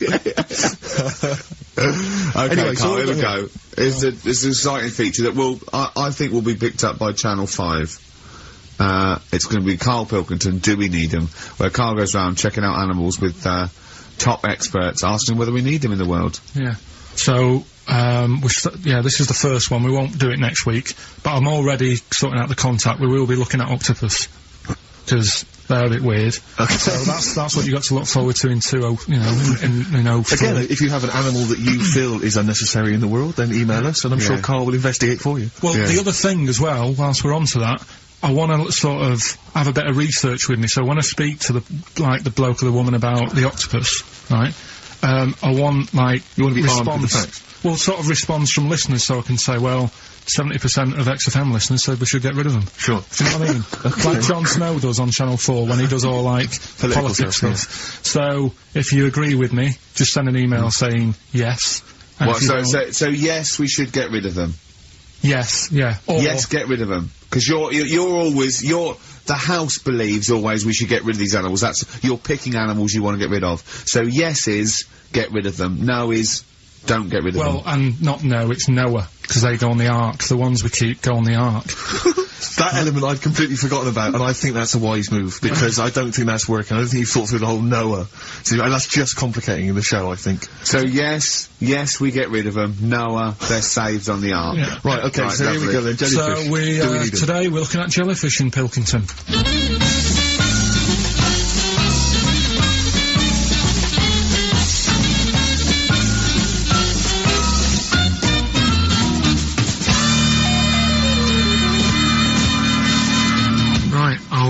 I'm talking to Vicky, who works in an aquarium in Anglesey, isn't it?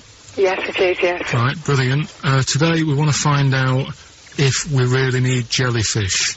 I've got a bit of a problem with them anyway, because I've been stung by one, and I've done a little bit of research into them, so I'll tell you what I know about them. Okay. You might learn some stuff from me. Oh, well, you never know. And if I'm talking nonsense, just tell me. Absolutely. Yeah. Right, so first of all, they don't have eyes, do they? No, they don't. Right, so I'm right with that. No lungs. No lungs. They haven't got a heart. No hearts, heartless. And they're made up of like 97% water. Yes, they are. So they're pretty useless, really. Well, they have got a nervous system. They're actually about 650 million years old. So they've evolved and they've outlived the dinosaurs, and they're even older than the sharks. And they can even outfox us, because NASA scientists have worked with them to try and work out how they operate in weightlessness, and they still don't know how they do that. Took them into space, actually, to figure out how they did that. Seems like a bit of a waste of money, but... do you know Port Maddock? I used to go there a lot for my holidays, and there used to be a load of them washed up on the beach. People on motorbikes used to go over them and stuff. Yeah. Well, we get the moon jellyfish. That's the ones with they've got pink bits in the middle. Yeah, that's their reproductive bodies. I think that was them. I think they're the ones who went over on the bike because you could see pink bits. What do they do? If the jellyfish went, would we have a problem on our hands, do you think? Okay. You might have a bit of a knock-on effect, because things like turtles eat jellyfish. Yeah, but do we need turtles? Well, don't forget that when you take out something from the marine system, something normally feeds on. I mean, they're not just there for the fun of it. Something either feeds on it or feeds on what they excrete. What you're saying is they exist to sort of feed others and also to eat some stuff that's in the sea. They control the population of other fish and species that might otherwise be a problem. Okay, well, let's kind of wrap this up, right? The question that I'm asking today is, do we need them? Say if Noah had his ark, right? You've swum and got on the boat, you're alright, you're safe, he's going to keep you to sort of populate the world as well. Right, so it's you and him. He's not a bad-looking fella, so you're happy. Yeah. He says to you, Vicky, do we need him? Absolutely.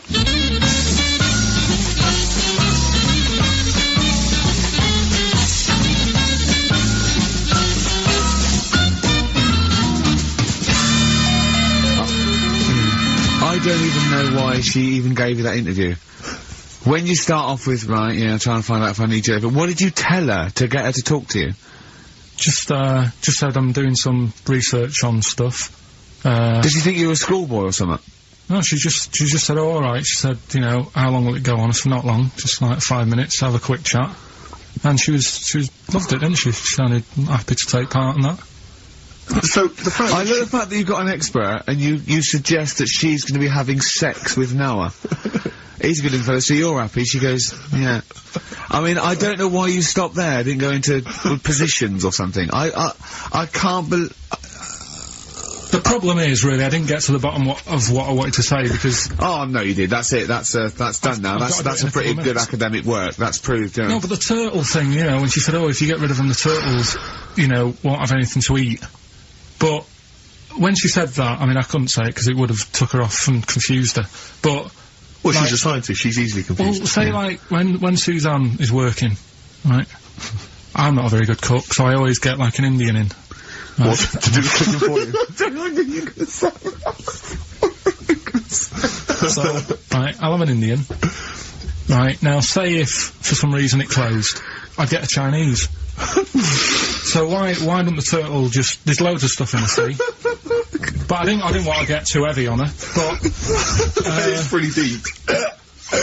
Oh, that is genius. But we'll look at... But so the fact that she said, yes, you need jellyfish, does that mean that you've changed your... I mean, what I'm saying is, does her answer go? Does that stand? Yeah, it does, yeah. It does, does it? It does, yeah. Whatever I get the expert to say, I try and get them in a corner. Right, you try and, argue them into a corner. Argue them into a corner, but that time she wasn't having any of it, so we've got to carry on having them. Yeah. So in the new year, we'll be looking at octopus. Okay. Yeah? Yeah, great. Brilliant. Place and feeder. Christmas. I think there's often... Carl with his Victoria plum. I want to see a Victoria plum. I want to know what it is. Does it look like a little gnome? It's a woman gnome.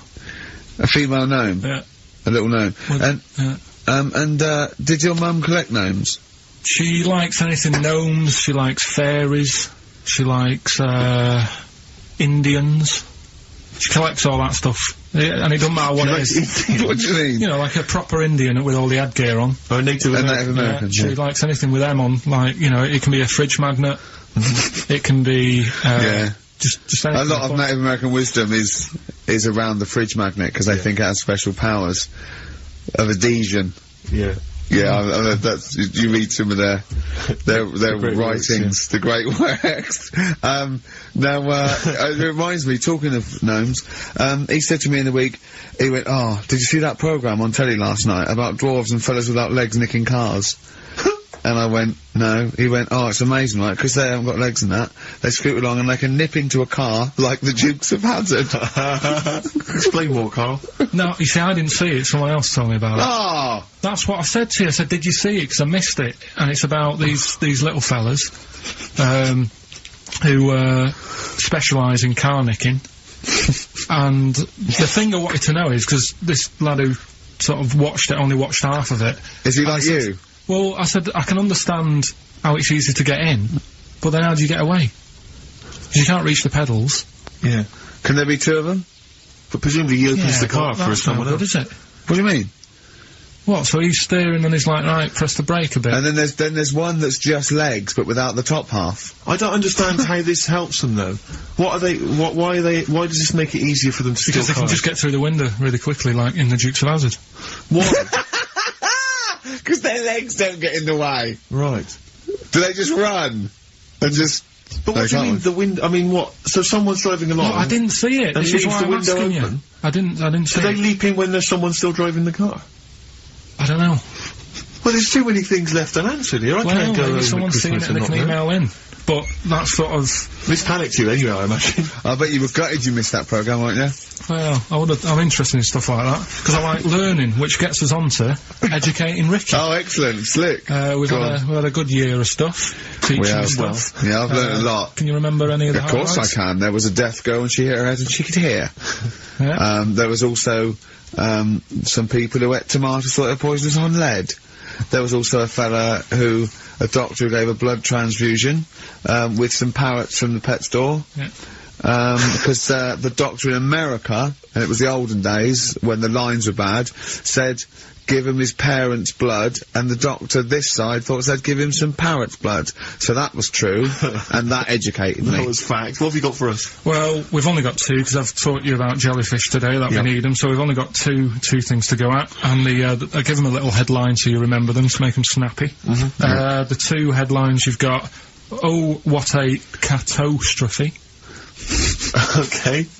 And the second one is, well, you'd think it'd be Bughead, wouldn't you? What? Well, you'd think it'd be Bughead, wouldn't you? You'd think it beat... No, you'd think it'd be... Yeah. You'd think it'd be Buggered, wouldn't you? Bughead. Bughead. This can't be... If this is anything with a bug living without a head, I'm not interested. Because we've done it. All you've done is let's just do, oh, what a catastrophe. So it is that. Do I do that one first? Which one are we doing? No, do the Bughead one. Right, well, the Bughead one. Well, we've talked a lot about animals and that, haven't we, without heads. Surprisingly, we have. I think a disproportionate amount on it. If you're a new listener and this is the first time you listen, you'd be surprised. Yeah, we've done all that. We've covered worms, the way if you cut their head off it grows back if you don't cut too high above its neck. We've covered the chicken, the fella who blinked. Yeah, I can't go into it again. Right, let's not go into it again. We've had the chicken with no head that lived for 8 months. Yeah, and we've had the cockroaches living for a week without an head. Right, okay. Well, it's a bit more on the cockroach front, really. Right. They've found that if you get a cockroach and you cut its head off. Yeah. Right. Yep. And then you find a cockroach that's still got its head, but it hasn't got any legs. Right.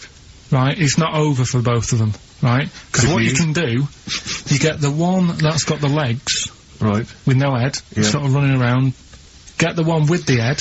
Sit it on top of it. Right. Get a little tube. Okay. So that the fluids... So is this Auntie's go out of the room? This is like Blue Peter. You could get this for Christmas. Right, you get a little tube, you stick that on top so the bodily fluids are still running between the two. Right. The head of the one on the top will control the feet of the one on the bottom. Okay. What about that? Good. And, will it continue to live? Yeah. Okay, you don't know that for sure, do you? That was just a question out of the blue he wasn't expecting. Yeah. What do you think of that? It's good, yeah, it's great. Yeah, just a primitive nervous system that can, yeah. Yeah. Did you expect us to be more impressed and excited by that? Did you fall off your chair when you read that? Did you literally topple off? Going, Did you think you were going to be the Frankenstein of the insect world? Yeah. No, I just was thinking if they can do that, you know, with them, can they do it with humans? Because I also did a bit of research on. Did you come to the sort of conclusion that apart from the moral aspect of it, that the human was probably more complicated than? Yeah, but do you know what I mean? Things move on, don't they? Do you know what I mean? Science, Rick. You know, I had Binatone as a kid. Now they've got PlayStation 2, and the difference in 10 years They is have amazing. found that if you lose your head, a cockroach can live normally on your body, but not the other way round. Your head on it cannot control its legs because it's too complicated for your brain. So, yeah. Well, then other research, because I thought if you don't learn from that, I'll give you something else for free, right? Go on. Free. That they can clone people. Uh-huh. The only reason they don't do it, right, say if, like, Ricky needed a lung, right, they could clone you and make you the same, but the only reason they don't want to do it is because it'd be a bit horrible, wouldn't it? So and it would take sort of 18 years for me to get an adult lung. And there's all kinds of moral implications. Yeah. What do you mean, yeah? You hadn't thought of that? Because lest we forget, Rick, he ended with the only reason they don't do it is because it's a bit horrible and that. Which scientist said that? Right, that's a quote. Right. That's not it. That's not the other one. That's it. No, that was just, you know... We've got another one to come. Oh, I can't wait. The headline again? What was the headline again? The headline, oh, what a catastrophe. Looking forward to it. Mark. Yeah, a bit Mark Heinzel. This is from his covers album. This is called Snowbird. He's so happy that the XFM listeners understand his stupid clues, and he knows it annoys me. We've got some right answers. We'll be giving out the answers just quickly, just in case someone sort of missed one of them. I'll just quickly do them, yeah? Yeah, go on. First one, there's a load of letters. Show. There's a load of letters there asking for advice. Put them on Claire's desk. Oh, and Merry Christmas. Ask your mum if you should. Oh, and Merry Christmas. And a couple of people were arguing in the supermarket. It was Christmas, that's why. Counter. And that's B. Okay, we'll give those answers out shortly. Yeah. I just have to show you something, Rick, before we move on. I know we've got another Educating Ricky, but someone just sent this in. Yeah. They've been looking on eBay for Victoria Plum. You're joking? Come here and see the photograph. Oh, God, that's fantastic. Hold on, yeah. Have a look. That's it. Oh, God, he got that for his mum! It's the worst piece of tat I've ever seen. Carl! Carl. Imagine how... Oh, gutted. Oh, imagine how... Look, think of him now, right? There it is! That's the worst thing I've ever seen! I'll tell you, it looks like a Diddy man gone wrong. It looks like a Diddy man prostitute. That is... is that the one, Carl? Well, it was a different colour. It had a yellow at mine. No, but look, how do they get... Tell them they go into eBay... So you need to log on to ebay.co.uk. I'm sure you've used it before. It's the online marketplace, ebay.co.uk. And if you type in Victoria Plum, I'm assuming that you can track this down. That's amazing. It's the worst piece of rubbish just I've ever think seen. how cute he was as a kid, though, doing that. Just think of him, just going... just seeing that and thinking, oh, he likes gnomes! It's the worst thing I've ever seen! I mean, to be fair, I don't know what her prize collection of gnomes looks like, but I can't imagine they're much better than that. I mean, gnomes are a fairly grotesque thing. But certainly your mum's taste and discretion is... Did you have those houses on your estate? You'd go in there and it was just loads of those dolls still in their packaging all around the room. And sort of like one of those homes that keeps the sort of packaging on the three-piece suite. Why don't you buy another one for her for Christmas? Yeah. It's $3.99 it looks, but that's £2.49 because that was $3.99. Well. Oh, buy it, Carl. No, because I've sorted out her passport this year anyway. I'll get her that next year. Right, so listen, right? Okay. So, last Educating Ricky of the year. Oh, Christ. What a cat toast. Yeah, let's do that then. Victoria Plum. There's this woman, right, Yeah. This woman, she's reading Guinness Book of Records. Yeah. And she's flicking through. Yeah. And she notices that there's a world record for a cat, right, with 27 toes, right? So she reads it and she thinks, well, that's not right, because her cat's got 28. What do you mean a cat's got 28? A cat's got 28 toes. So she was like, well, hang on a minute, mine should be in there. So there was I missed the very beginning of this.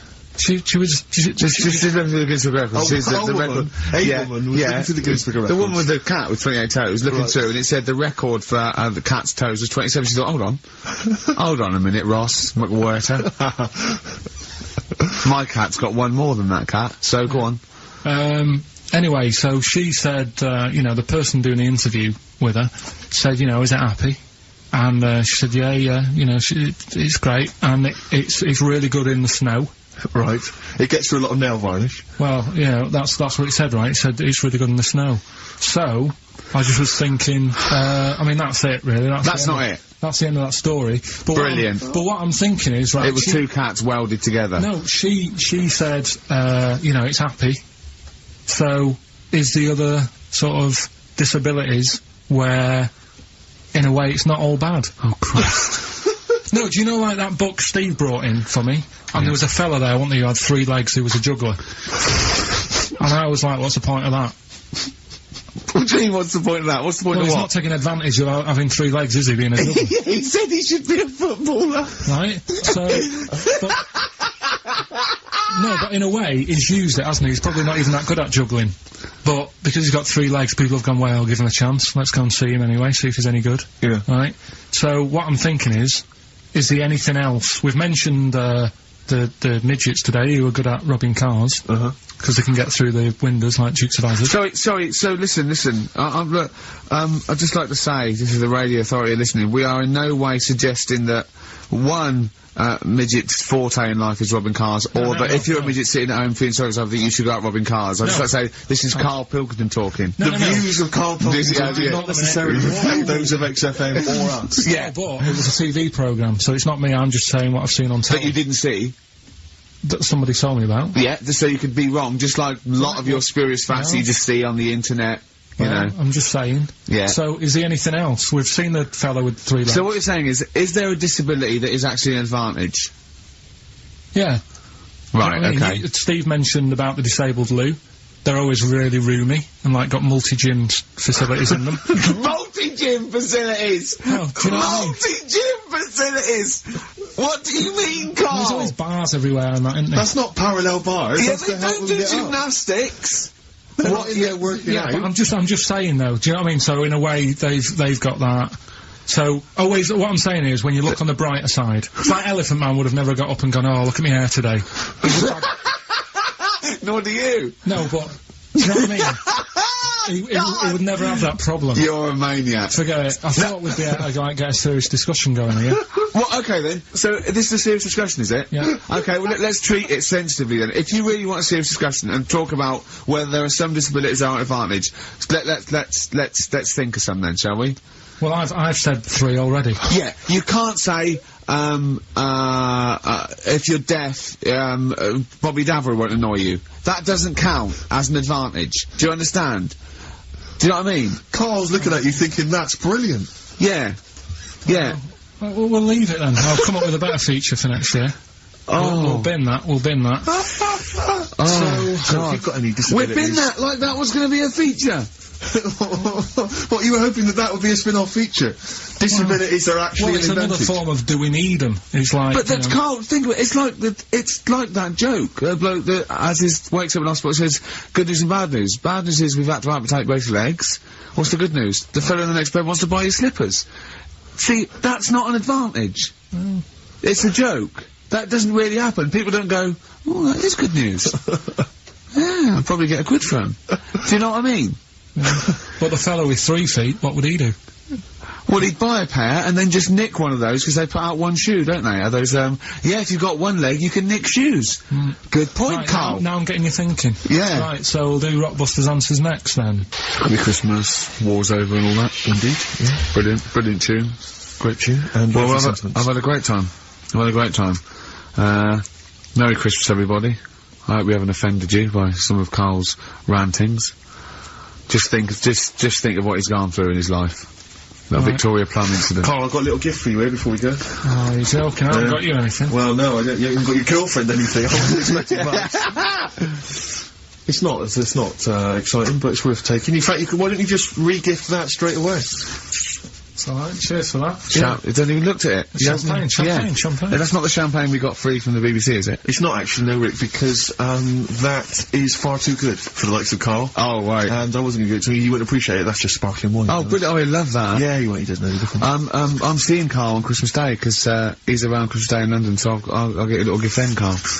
Alright. That'd be good, wouldn't it? It'd be a nice little... Okay, answers, we must give the answers. You would have to go to bed at 6, though, so we can play. Right, here's the last clues of the year. You had, there's a load of letters there asking for advice. Put them on Claire's desk. That was F. That was foreigner. I don't know what you mean. Claire Rayner. She took advice. She gave people advice. So that's foreigner. That is shit. Right. I'm sorry. That might be Christmas. That is absolute stars. A lot of people got the right answer. I know. Well, that annoys me even more. Number 2. The second one, ask your mum. Foreigner. Second one, ask your mum if you should. That was S. That was Shalimar. Shalimar. Right? No, bizarrely, what was the clue there? Ask your mum if you should. Now, we got a lot of people saying Smashing Pumpkins as the answers to that. But I don't know who's saying that to their mum. Smashing Pumpkins.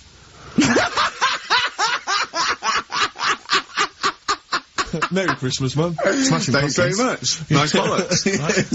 Oh, that's great. That's great. Right. Smashing Pumpkins. Your dad bought them for me for Christmas. Yeah. And the last one, Lovely plums. What, my Victorians?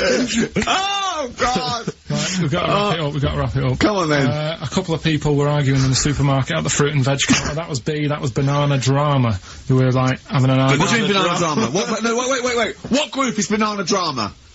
What group is Banana Drama? You're a fool. You're a twat. Well, you say that, but you accuse Karl of that. You're also accusing lots of the listeners, including the winner, Nicola Rogers, of London, and she wins those great prizes, and she got them bang on, so... Banana Drama. So, can we finish there now? Yeah. What do you mean? What do you mean, can we finish there now? Just play the ads and go. What? No, what are you talking about? We're going to play Jerry Nicholas. River. Sing it all day. Play that then. Goodness me, Karl, look at you. We haven't got time. Merry Christmas, Karl. Merry Christmas, Karl. Enjoy the champagne. Let's give him a little kiss. Oh, a little kiss. Oh, no, With tongues, it's Christmas.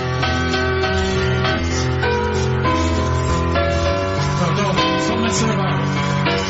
Get up! It's the best of. You've been voting in all week, sending your emails. So here's the clips that you wanted. Karl Pilkington in the chair now. The talked about, the acclaimed Educating Ricky. Right, well, just in case anyone's new, doesn't normally listen. Yeah. Basically, I'm educating Ricky. Yeah. Do a bit of research in a week, find stuff, news, history, anything that's interesting. 3 stories, I give them a nice little headline. You take your pick. Yeah. Between now and 3, you're going to learn 3 things. Yeah? Yeah. So, the headlines are, I'll be no buying one of them. Give us that again. I'll be no buying one of them. Nice, okay. Yeah. We've also got, Hippopotamus News. Okay. And, Can You Believe It? Can you believe it? Well, I'm going to go for Hippopotamus News. Hippopotamus News? Right, well, this one, it's, I'm not going to take the credit here. I heard Christian talking about this on breakfast, right? Because it's a good story that happened.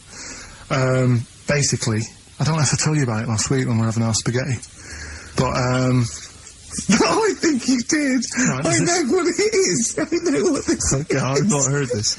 right, there's a little midget. Right, there's a circus. I'm loving it already. Circus going on somewhere. I think it was in America. Yeah. And is that present day or old times? I'm talking like in the last 3 weeks. Okay, right. Little midget, circus, really packed out show. People are loving it. Steve, you'll ask the same question I did. I know. So there's a little midget jumping up and down on a trampoline. What circus I'd pay good money to see it. So everyone's clapping, and he's getting carried away. Because he can't believe they're loving it. I didn't know they'd like a little person on a trampoline, but they love me. Well, you know what it's like when, if there's a crowd of people sort of encouraging you to sort of go higher and stuff. Yeah. And I'm sure he knew it was getting out of hand. But he was jumping and he was coming down the road going higher, and he's going really high in the air, right? So he's doing this, crowd are clapping. There's a hippo, right, just sat next to the trampoline, getting ready to come on and do his act. Oh, right, I thought he was in the audience. Getting ready to do his act, Steve. Yeah. So he's a ventriloquist. What do you mean he's sitting by the trampoline waiting to do his act? Because why does he sit in the dressing room and they go, 5 minutes, Mr. Muss, 5 minutes, Mr. Muss. So anyway, right, so the hippo's there, he's getting annoyed, is he, because the midget's he's going, how can I follow this? How can I, this is really annoying, they're gonna be, no. So, he's thinking, he's already done the trampoline, my pogo stick out, he's never gonna work. Yeah, go on, so there's a hippo waiting. See, it's a great story, and I just know he embellishes it, or it gets slightly wrong. Go on. So there's a midget jumping up and down, the hippo's getting annoyed. The crowd are going mad, the midget's loving it, can't believe his luck. Although you think, he probably knows he's dicing with danger. Yeah. So, next thing you know, they're all saying higher, higher. He gives it one big, like, heavy sort of landing on the trampoline, goes really high, but goes off at a funny angle. Oh, hypotenuse. Okay. Yeah. And sort of flies up. Hypotenuse! Sure. Flies off at a funny angle. Ooh, dear. Hippo's there, swallows him whole. Crowd are clapping, thinking that's why the hippo was waiting there. Rubbish. Rubbish. It's not rubbish, though. But no, maybe there was an accident in a circus with a midget and a hippo, but at no point was this hippo waiting to go on, going, come on. The midget flew off at hypotenuse and landed in the hippo's mouth and was swallowed whole. This is what you embellish it. That is great. And I have to say though, Rick, when I heard midget trampoline hippopotamus, I was thinking actually waiting to happen. Yeah. So. Yeah, maybe. I mean, it is that you should never put those three together. Never. It's a recipe for disaster. Everyone knows that. Midget trampoline hippopotamus. Are you mental? You're asking for trouble. Well, you know when he told me it, he said, and the midget. He didn't mention the hippopotamus, and he said the midget went on, and soon he fell off, and the hippo ate him. And I said, sorry. What was the hippo doing there? He went, it's a circus. I've never heard of a circus having a hippo. What do hippos do? What can they do? You can't train them, can you? Aren't they, like, very deadly? They're huge, aren't they? You can't have a hippo in a circus. You're not thinking of Zippo. He's neither clown. Yeah. It wasn't some sort of where Zippo was eating a midget, and it's some sort of horrible sexual act. No, it was definitely. I heard it on breakfast, right? Okay, sorry. No, it's definitely fact. Yeah, okay, right, okay, good. Well, let's play a record then. 4.9, I'm Ricky Gervais, with me Stephen Merchant. It's the best of. You've been voting in all week, sending your emails, so here's the clips that you wanted. Me and Carl went out, right? With me and Jane, Carl and Johnny and Gigi, wasn't it? Gigi, is it important who went? No. Okay. But we're walking on the street. Carl was there though, and he can back me up on this. We had a curry. We were walking back, and this little funny homeless fella, didn't he? He I got to tell it before I go, didn't he? Yes. he came up to me, right, and he recognised it. And he came up to me and he went, oh, he said, I've just nicked one of your DVDs from HMV. And he shook my hand. He was so happy with it, and I went, right, excellent. He went, all I do is I just swing the bag over the top. Like that, when I'm going out, and he had a bag full of DVDs, didn't he? And he was so pleased to tell me that he'd stolen. That great. He said they're going like hotcakes. Yeah, he said they're going like, of course they are! Yeah, you're nicking them. I know, we get paid for them though, don't we? So not the stolen ones? Don't we? No. What do you mean? Did you sign them for him? I know you idiot. What, so, he just nicked 5... Yeah. Well, yeah. You say he was homeless, was he? Well, I don't know, maybe. No. Surely, how would he have seen the show? He'd just walked past Curry's one morning. Dixon's. Yeah, that's any idea. Seen a trailer for it, thought, interesting. I don't know if he was homeless, I didn't go into his home life. But he shook his hand though, he made Karl look smart. Do you know what I mean? So, how does he sell them? Where does he sell them? Does he go to people and go, do you want an Office DVD? They're not nicked. Yeah, £4. Yeah, exactly. Are they stolen? No. They've still got the tags on them. Well, it's like those people who, those cab drivers that you'll meet at sort of 3 in the morning who've just got a car. Yeah. And just went out with a car. Yeah. And just, I'll pick people up and charge them. Yeah. I got in one once, I said to him, the guy just pulled up, I said, he said, I was in like, East London, I'm going back to, North London. I said, yeah, going to, Swiss Cottage. He went, sure, hop in. We set off, he went, do you know the way? I said, well, not really, no. I thought you'd know the way. You're in a cab, aren't you? He went, no, don't really know the way there. I said, have you got an A to Z? He went, no. I thought, well, if you're going to go out just on the, just winging it as a cab driver, two things, take a map and a torch. He didn't have either. He said, well, I'll probably get to Camden. I said, right, I'll direct you from there. Drove on for about 5 minutes, making conversation. In fact, 5 minutes later, he went, do you know the way to Camden? I thought you knew the way to Camden. I don't really know the way. I thought it was... Oh. It was let me out. £4. Exactly. And that's... I don't know who's got that sort of time on their hands, that they just think, it's 3 in the morning, I'm at a loose end. I think I'll go out doing a bit of cabbing. Well... Yeah. Because your dad was a cabbie, wasn't he? Yeah, he was, yeah. Couldn't stand it, but it's good money. He was he wasn't like a chancer, though. What was he doing when he put that little Forrest Gump in a weedy bin? That was part of the cab company thing. They had to do like a charity event once a year, and he did it 1 year. Never asked him again. Tell us the story again. No, I'd rather not, because we got a few sort of complaints about it. Why? What did you get complaints about it? Because he put a kid in a bin, and it's not the thing to do. So, but we could use it as a sort of sobering lesson for people. Yeah, tell it like a, you shouldn't do it. Nah, yeah, but that's how I did it last time, but people still didn't like it. All the stuff I tell you, we don't take the mickey out of people on purpose. No. It's real life, innit? And that goes on in life. Yeah. My dad was saying that in hospital, though. Do you know I was in hospital? Yeah. He did some jokes about old people and that, and he said at the end of the day, if something makes you laugh, it's funny. Do you know what I mean? So, what are you meant to do? And laughing's good for you. Yeah. So... But being laughed at isn't as good for you, is it? No, but there's probably more people laughing at one person, so if you balance it out, there's only one person who's upset and there's a bunch of people laughing. So, it's... Jesus! Give me an example of that. Give me an example. Well, for instance, Karl Pilkington as he talks and the people listening. Yeah, no, give me an example of, like, so, I can't, because again, that's what I'm saying. I can't tell you the story, because there might be someone out there who... This person might even be listening and think, I forgot about that and you brought it all back to me then. Yeah. So, I'd prefer to leave it, but I think people know... Why did he put him in the bin in the first place? Because he was getting out of hand. What was he doing, though? You see, I can't explain without... You can't! Don't be silly! I prefer to leave it, honestly. What was he doing? Was he annoying him? He was annoying my dad and the other people in the cab. Right. And he thought, how can I deal with this before it gets too out of hand? Yeah. He pulled over and put the lad in a wheelie bin. I'm gonna burst! So we'll leave that.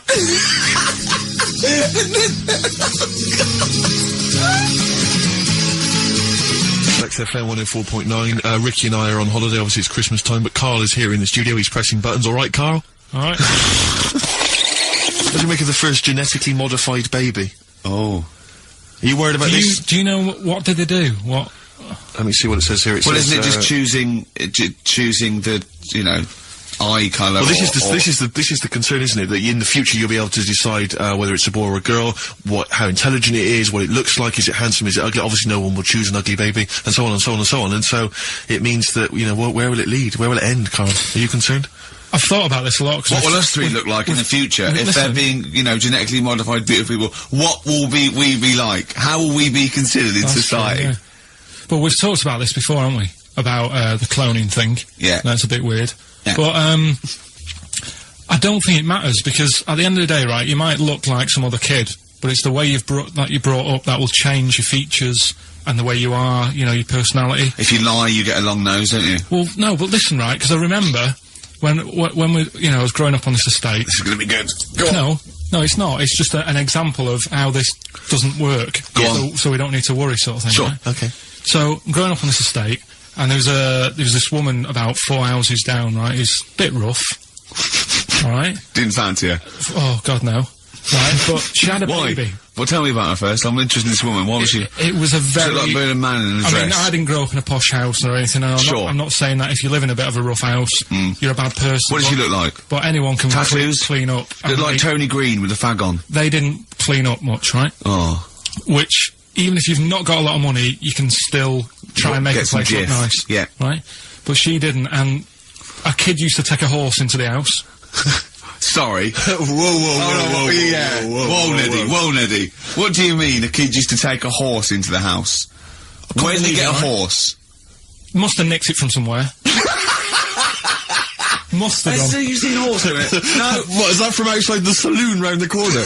Yeah, was it just tied up with the bit of Right?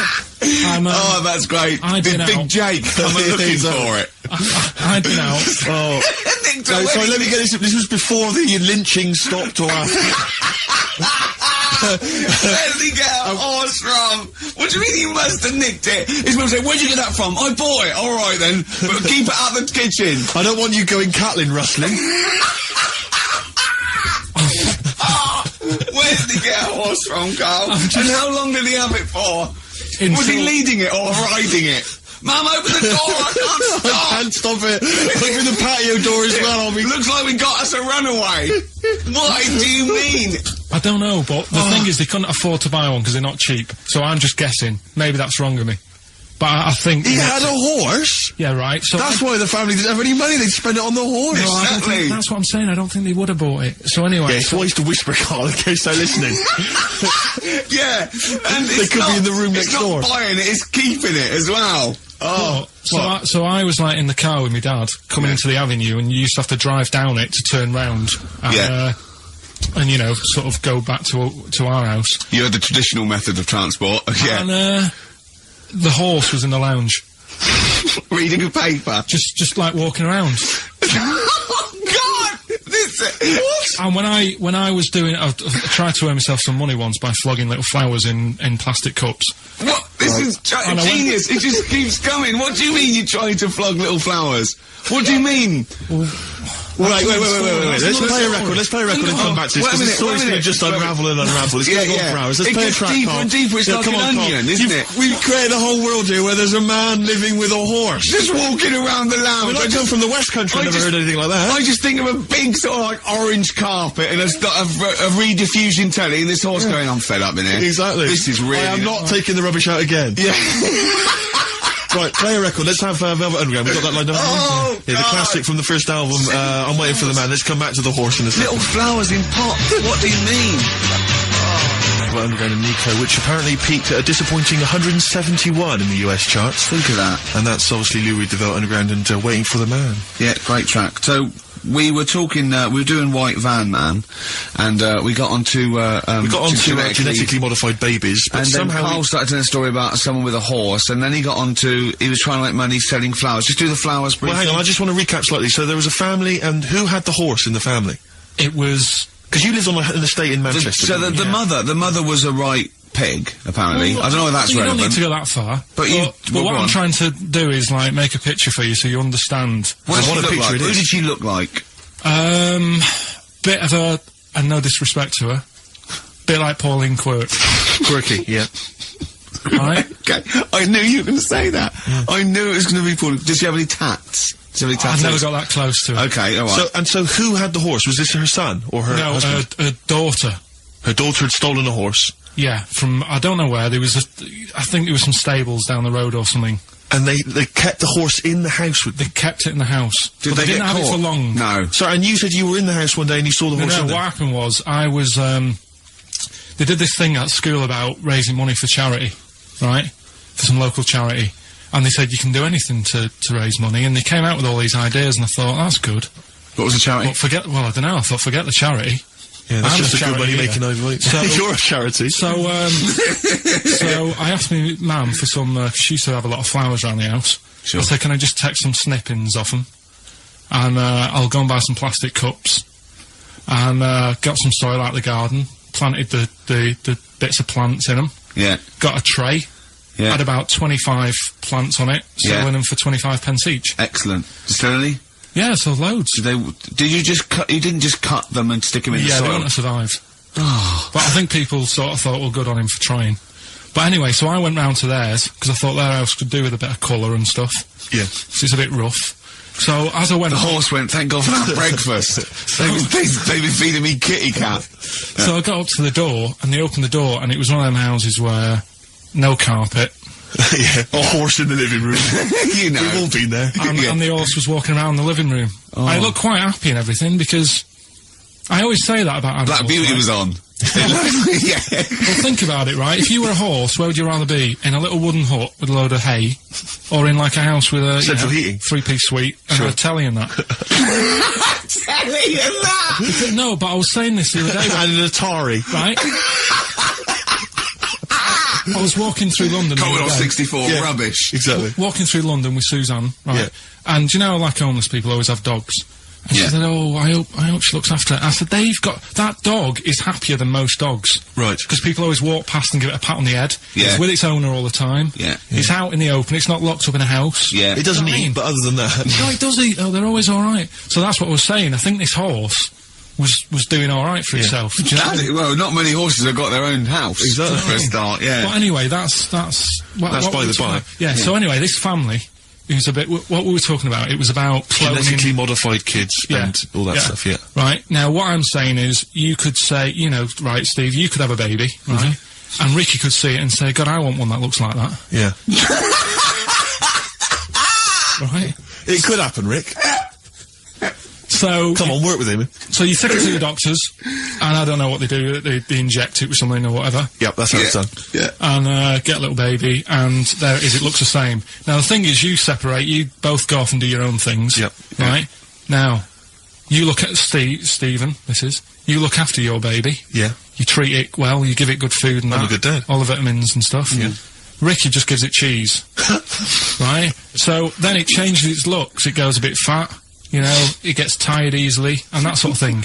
Now, when this family... Why am I just feeding a baby cheese? Right, this family had a horse in their house. Yeah. They had a little baby. And my mum went round and said, you're not going to believe this, but it's a beautiful looking baby. Right? Yeah.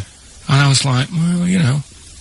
And the weird thing is, it was a good-looking kid, but as time went on, they didn't really look after it. And I'm not saying, like, abusing it, but it used to run around, it used to play out till, like, 10 at night. Yeah. It used to chase cars. Right. It was a bit... Did it have hooves? Yeah, no. Chase cars! Right. What sort of kid chases cars? Oh, God. No. Was it called Rover? Did it catch stick? It's Liam, it was called, right? Right. Now, the weird thing is, it was a good-looking kid, but as time went on, and all that, like, not eating properly and its hair was all patchy. It's not Liam Gallagher, is it? And chasing cars and that, and it became an ugly kid. It's definitely Liam Gallagher. And that's what I'm saying, right? You can clone all you like, but at the end of the day, it's what you brought up. Brilliant. Wow. Life. Wow. That was a hell of a point. Oh, God. But am I right? You're always right, Carl. I'm Ricky Gervais with me, Steve and Carl. Carl, why have you got a headache? You got a headache? Just a bit stressful because the moves on this week. Oh, you're moving house? Oh, by the way, the XFM listeners came round to my house and bought the futon and table. Did they? Were they happy with it? Quite normal. They were well happy. Yeah. Couldn't believe the luck with it. What do you mean quite normal? What do you mean quite normal? Well, it's always a bit scared, isn't it, getting people round. I imagine they were scared. And were they excited to see you? Could they, I mean, they were, you know, could you tell that they were pretty pleased to see you? No, I don't think so, I mean... You're Karl Pilkington. Yeah, but the fellas sort of, I mean, they brought the whole family round, which was a bit odd. Well, it's not often they get the chance to visit a living freak.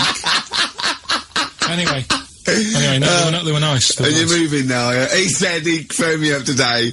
You know, it was absolutely tipping it down. He had to cycle in. Because he said, because of the move, he doesn't want to leave his bike round there. Right? And he said, and Suzanne, oh, I can't say this in case he's listening, can I? He won't know. It says Suzanne's hired the oldest removal man in London. You should hear him. And the thing is, right, we booked him because everyone else happened to be booked out, but this fella's free, right? So he called up this morning. I've never spoke to him, but he was on the phone. He sounded about 90. Yeah.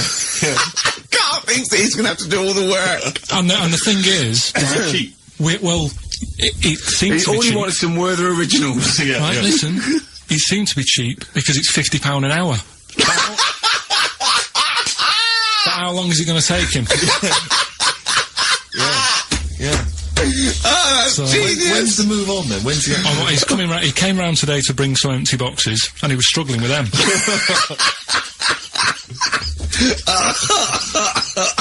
So, it actually happens on Wednesday. Oh, God. Anyway. I woke up this morning, feeling fine. It's not a blues song, and I turned my phone on, and it was from Karl, and it went, "Forget it, I've made my mind up." And I thought, wow, what is that? And I forget it, I've made my mind. I went, "Karl, what is it?" He went, "Oh no, it's about the text I sent you last night." I went, "Well, what was it? I just got this text." He went, I was just wondering, I was thinking last night. He said, "Supposing you had to have your hands removed." Sure. Right? And the doctor said, "Well, you can either have them stay like that with stumps, or I can sew feet there. What would you have?" And I was bleary-eyed, and I went, "The stumps?" He went, "Yeah."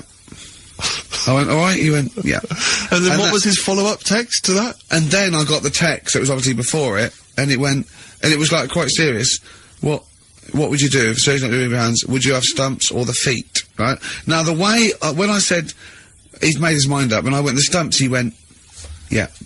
I think secretly he decided on the feet, but was too embarrassed to tell me.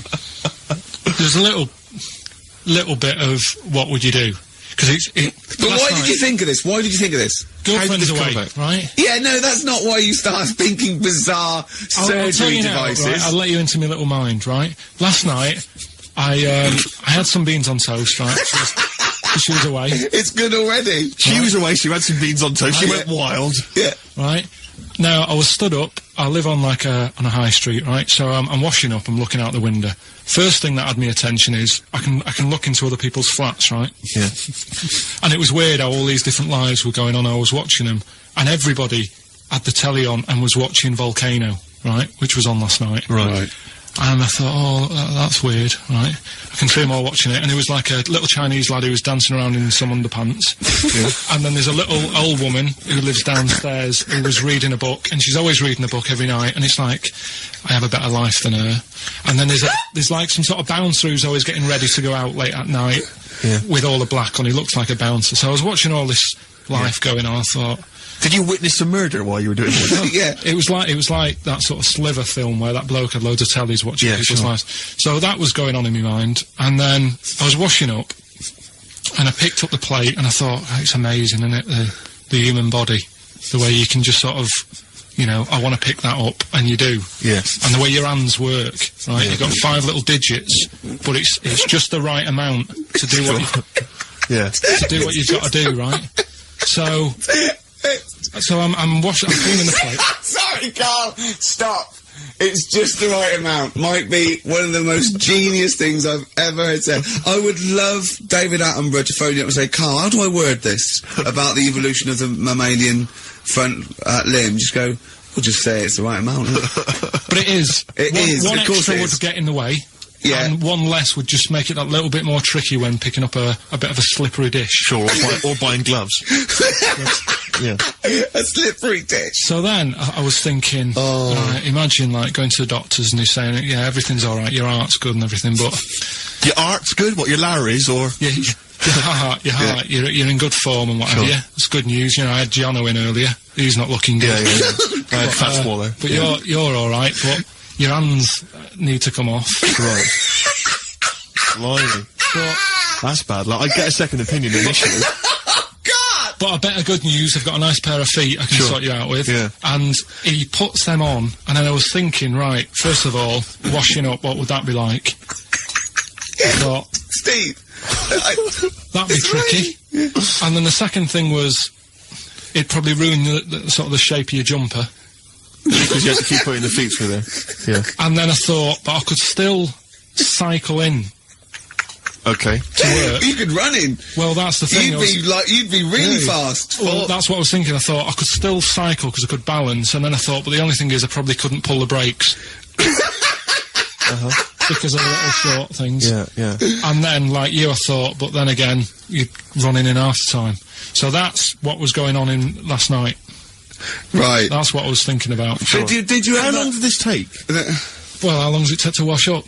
Right, because I imagine you just being there for, like, all night. Probably 25 minutes. How long did the little Chinese fella dance for in his pants? He's always doing it. Last night he was at it for, like, 10 minutes. Just, yeah. And his girlfriend never sits in the same room as him. She's always sat in the bedroom. She's going, you dance in pants again, I'll go in next door. Well, she was in the bedroom. She's always in the bedroom, sat on the floor, on the mobile phone. Right. All the time, yeah, it's weird how people's lives are just like, it is like that Groundhog Day thing. It's like, you know, he's jumping about in his underpants.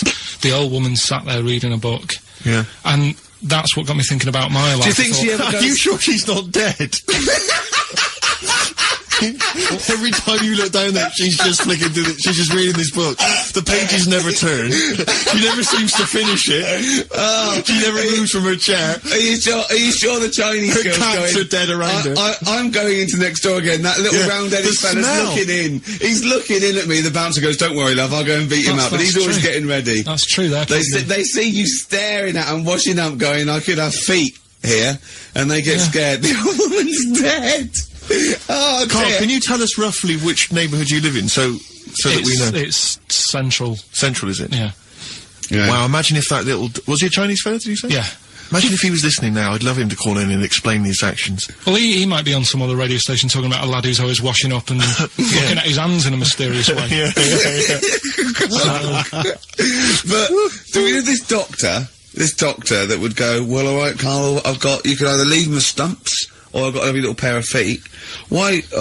I mean, I told Jane this, and Jane went, "Is that the only choice? Could you say I could have some dead man's hands? Have you got any? Where'd you get the feet from? Where'd you get the feet from? Can I have?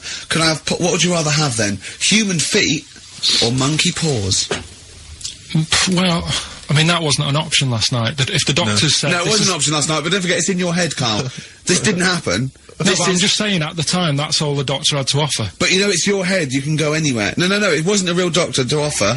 It's in your head, you can go anywhere. You're not trapped. Yeah, but if you can do anything, then you'd say we'll sort us out some other hands. Fair point, let's play a record. You're listening to the best of, basically, Karl Pilkington. Right, you ready then? So, just in case you haven't heard it before, I'll give you some initials of a band or an artist. We're not doing Rockbusters now, are we? Yeah, I thought, well, we've just... Oh, then we keep that going, then we got... Well, I love educating Ricky, that's my favourite thing now. Well, what do you want to do, Steve? I mean, let's hear the clues. It's just like he's sort of bigged up the prizes. And so this is only by email. Give the email address out now for people to write it down now, Karl. Right, it's ricky.gervais@xfm.co.uk. ricky.gervais@xfm.co.uk. Only entries on email. Yeah. You're gonna get 3 clues. You've got to get them all right. And you win all the You win all those prizes you said. Okay, Karl, go on then. Right, and just a quick example, one of the first ones we did, it was like AK, and the clue was exploding pet, and it was atomic kitten, right? Yeah. So you understand how it works now. These are your clues. The first one, that army has got some well-nice trenches. That army has got some well-nice trenches, excellent. Yeah. And the initials there are DW. Do you write some of the questions for 15 to 1? Go on. So that army has got some similar phrasing. Trenches, okay. Okay. The second one. What were the initials there, Karl, on that person? DW. DW. Yeah. Right, the second one. The top of them curtains are all wrecked. All the materials all worn. He acts it out, though. We've got to get him on telly. We have got to get him on telly, because his little face and his gestures... That's the second one, the initials being HV, okay? The top of those curtains are wrecked. All the materials all worn out. Right, HV. And the final one, here's the final clue. I was in Texas the other week, right? I tripped and landed on my knees in a puddle. What's the initials? WH for that one. So I was in Texas, I tripped up, landed on my knees in a puddle. So that's WH. Incredible. I've got it! Is it great? It's fantastic! It's desperate. Okay, tell me during the record, Do you remember you're playing for these compilation albums? We got the Fatboy Slim DVD, Linda Green on VHS, and of course, Executive Decision, starring Kurt Russell as well. FM 104.9, Ricky Gervais, Steve Merchant. We're not actually here. It's the best of. Okay, what's the next one? What's the educating Ricky? I don't know, see, like I say, I was looking around and there's stuff that is interesting. Right, I was looking on the web. But there's no point. Well, it's just that I found one about, what's the point? About a lad who, 8 years old, but he's still breastfed. Now, I don't know if you can get anything out of that. Is that what his mum said?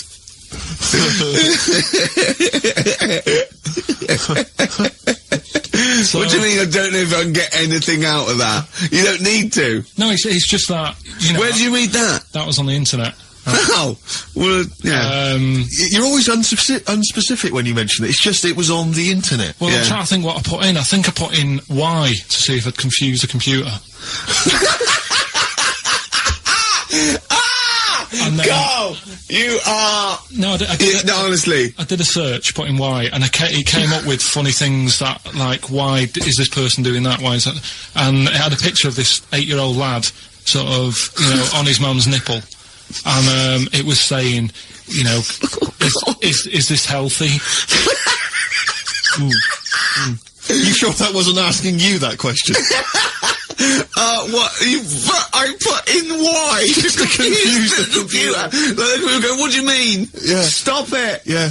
Oh, look, last week, I was walking, home with him, and I went, he was saying something stupid, and I went, I've got a competition for next week. Let's do a phone-in, and it's called Karl Pilkington, Genius or Fool. Yeah. Right? And he went, No. I went, why not? He went, well, it'd be confusing because they say there's no difference between genius and being a fool. You do that, don't you? No, but it's rubbish, and people say there's a fine line between madness and genius, and, you know, it's a ridiculous soundbite.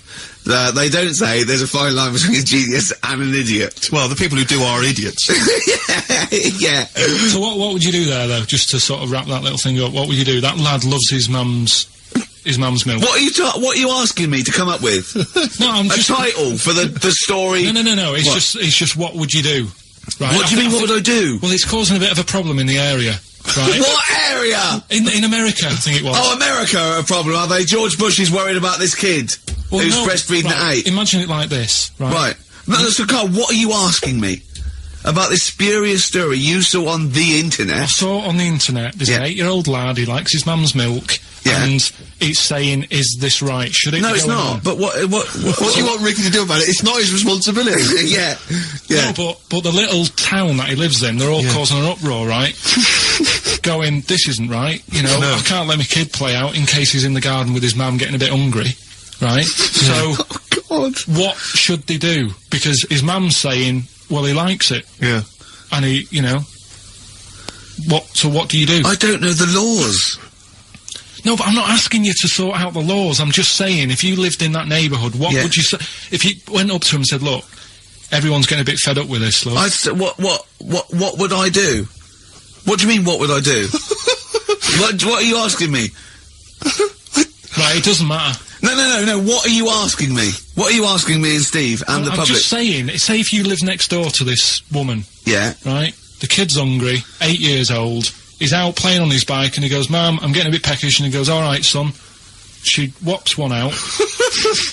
And he starts having his milk, right? You live next door, you're putting your washing out, and you see this going on. You're getting a bit sick of it, because it's gone on for months.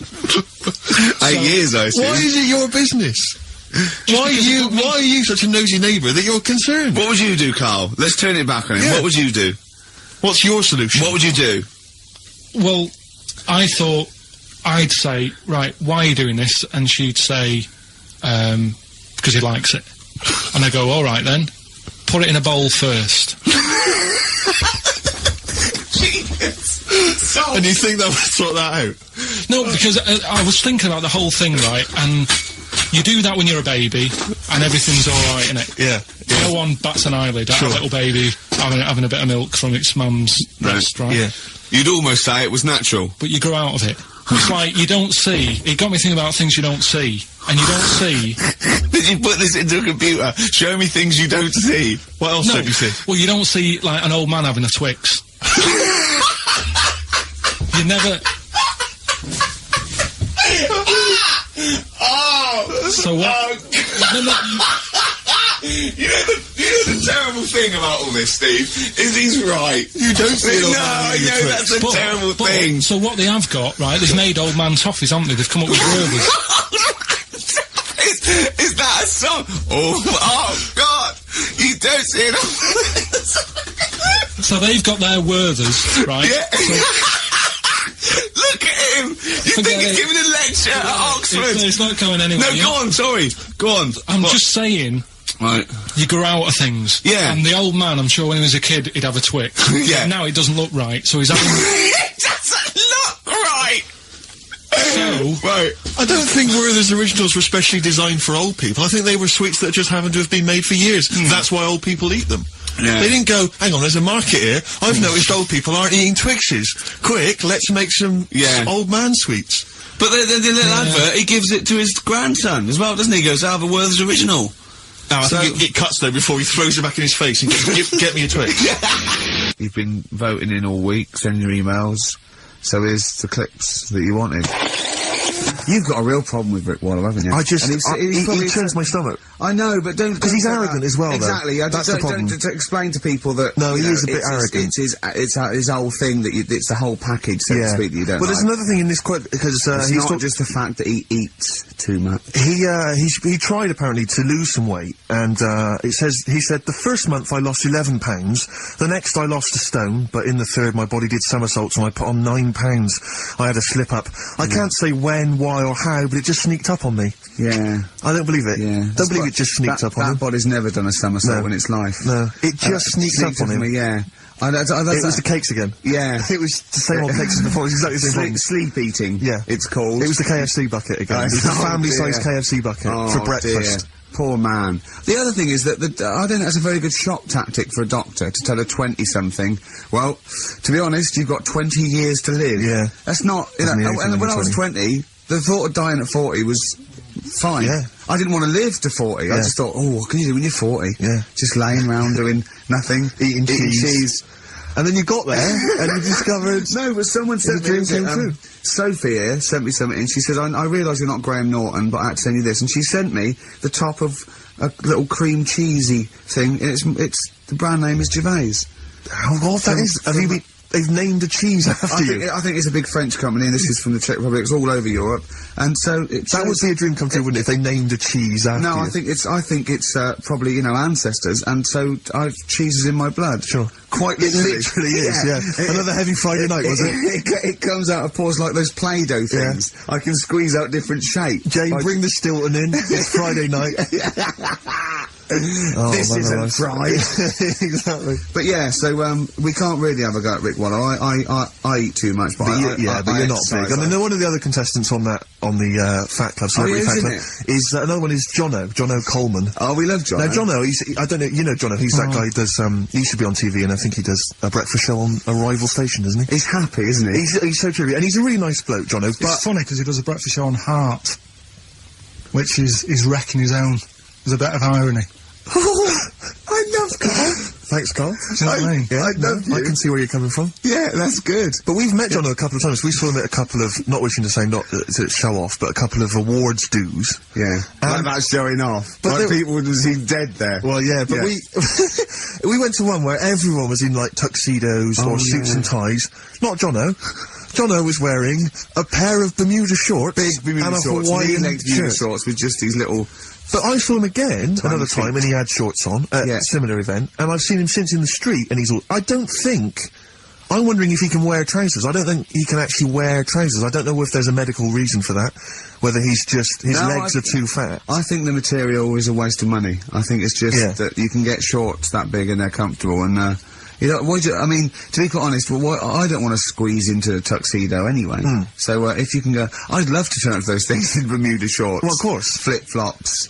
You know, but do you think he started off by wearing, maybe he just had the upper half was a tuxedo with the tie and then the shorts and the shorts underneath, and he would just have to come in, kind of sneak behind, you know, a sideboard. Potted plant. Or a potted plant, or bring his kids ahead of him. Yeah. You know, you are wearing trousers, aren't you? Yeah, of course I am, In you go. Kids move a bit. Well, no. Exactly. Of course I'm wearing trousers. Why would I? Wearing trousers. And then you just thought, oh, this isn't fooling anyone. So now I'm going to make a wacky effort to sort of, you know... The next zone is, I've heard he's going in a grass skirt and a garland around us, and he's gonna come in limboing. But you did ask if you could go to the BAFTAs in a dressing gown, didn't you? Just for ease. Yeah.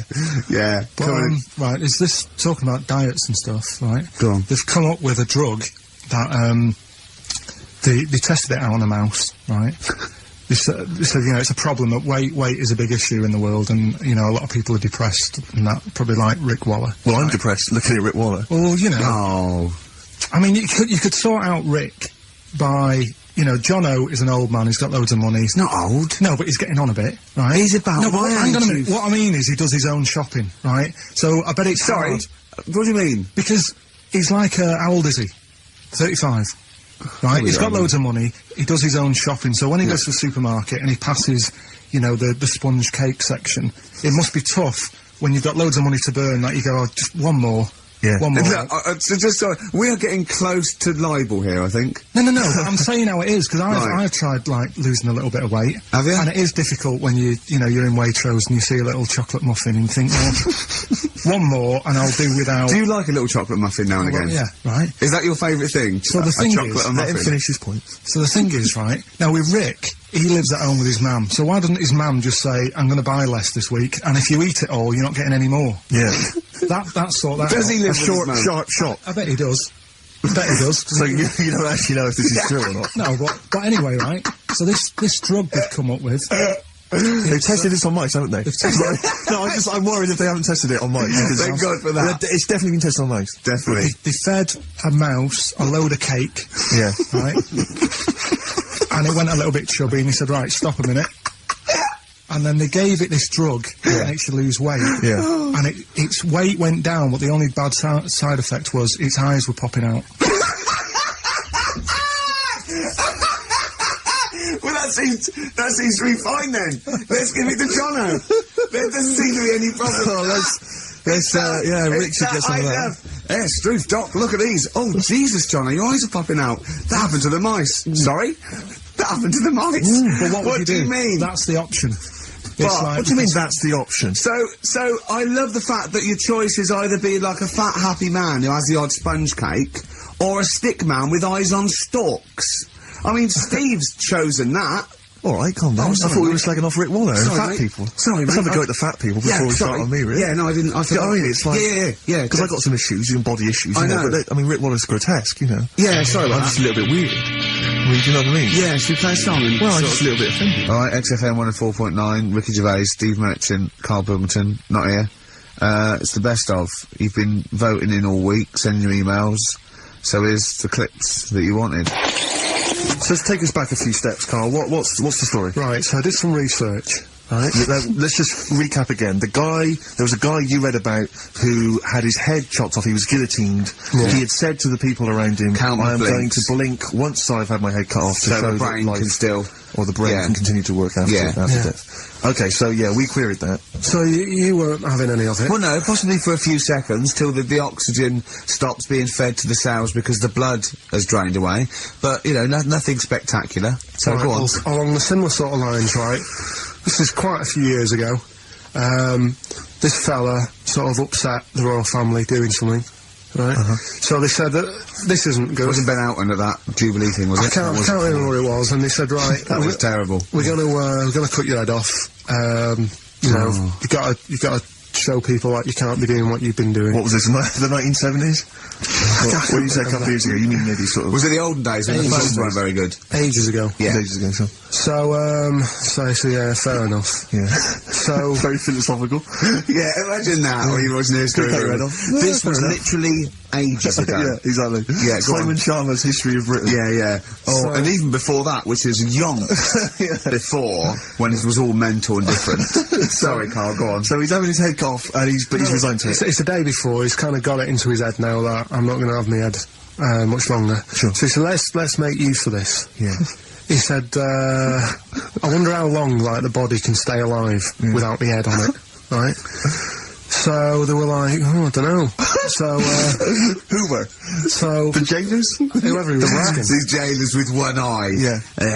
Get up, cunt. So he said, no, wait a minute, I've got an interesting scientific experiment, jailer. Well, fair enough. What is it? So, he said, what I want to do, right, he said, you know, surely it's my last right. You know, I'm gonna be dead tomorrow. Sure. So, let's do a He didn't test. draw it out this long, did he? Yeah, he said, let's test this out. You know, he said, do us a favour.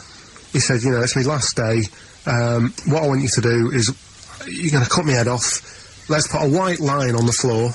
Right. And see if, you know, because there's no point asking how far you can sort of walk without an head if there isn't a line, because you don't know what to count. Do you know what I mean? If he loses his head and he's running around all over the place, you can't really count That's that. not impressive enough, yeah. So they said, let's make a white line. Sure. Yeah. Who said this? He did or they did? I think they started to join in with him and saying, well, let's make this a... Sure. You guess it, go on. So, they got Norris McWhirter down. The Guinness people. Oh, yeah. So they said, let's get this white line. Yeah. And, dedication's all he needs. We'll do this tomorrow. And he said, alright, then I'll see you in the morning. I'll see you in the morning. Night, night, sleep tight. Bye-bye. I love the fact that Carl knows exactly what was said. Yeah. That's beautiful. Yeah. He doesn't know the story or what order it is in or when But it he was. knows exactly what or was who said. said what, but he knows the interviews. Alright then, see you in the morning. Bye, little kissy, kissy, kissy. Oh, I'm not like that. Oh, you joker. Don't let the bed bugs fly. Yeah, anyway. So he gets up. Do you want a paper tomorrow? No, I'm alright. Go on. He gets up and they say, right, you know, today's the day and that. And he said, well, you know, I've got used to the idea. So here's a white line for you. Got used to the idea. Go on. So they go, right, are you ready then? And he said, I go on. And they cut his head off. And the body walked 32 steps without a head. Wow. 32 steps. Incredible. And that's the lesson, really. Did it get as far as it walked along the white line, did it? Yeah, he stayed along the white line, did 32 steps, and then started to stumble a bit, and it just fell over. Yeah. But, you know, it was a test that your body can still keep alive for a little bit. Yeah. When you've lost your head. Absolute twaddle.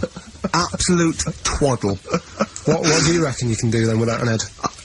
How many steps? Nothing. There'd be muscular spasm, right? Yeah. It would twitch a bit. It would, yeah. You could not distinctly take 32 steps. The body could... Well, don't... Yeah.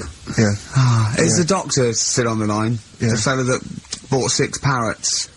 Yeah. And, you could have got 32 steps. Right, so A you don't beheaded believe man that? doing a bit of line dancing. Right, you don't believe that? For something that you do believe that a cockroach can live a week without an head? It can. Slightly different. Slightly different kettle of fish there. Why? Well, insect to human is what I'm thinking. Yeah, that but difference. There's not that much difference in Well, of course some there insects. Do you know that a snake has a heart and lungs and kidneys and stuff? Go on. No, well, I'm just saying. So? You're making out as if, like, they're a totally different, like... thing. Species. I am making out. I mean, call me old-fashioned. Do you know what you're talking about? I don't want you embarrassing yourself, Rick. Yeah, I am suggesting they're totally different beings. Yeah, that is. Yeah. Now, Carl, the cockroach is a very different thing. The interesting there is that it lives without its head, because a lot of it's on. There's some of them are phototropic, chemotropic. Some of them just literally have irritation and muscle memory. I mean, they do have a central nervous system, but it's very different. So if you lose the head, it bypasses a lot of that anyway. All it does is run around. The reason it dies is because it can't take on water. But it's very different to a man, right, having consciousness and then losing that. And the body's still going, no, I think I remember what I was going to do here. Yeah, so I'm going to carefully walk 32 steps along this white line. And basically just looking down going, oh, missed a bit. Yeah. Maybe the head was in the corner going, left, Yeah. left, left. Oh, he's now, Well, let's just put it out. I mean, if anyone listening has maybe had a relative beheaded, maybe in a horrendous car accident, where they got up, maybe they went for a walk, they had a little chat before they passed on. Carl. Get in touch. Carl, you are my favourite being. You are my favourite species. Now, you, Carl, may not be particularly different genetically from a cockroach.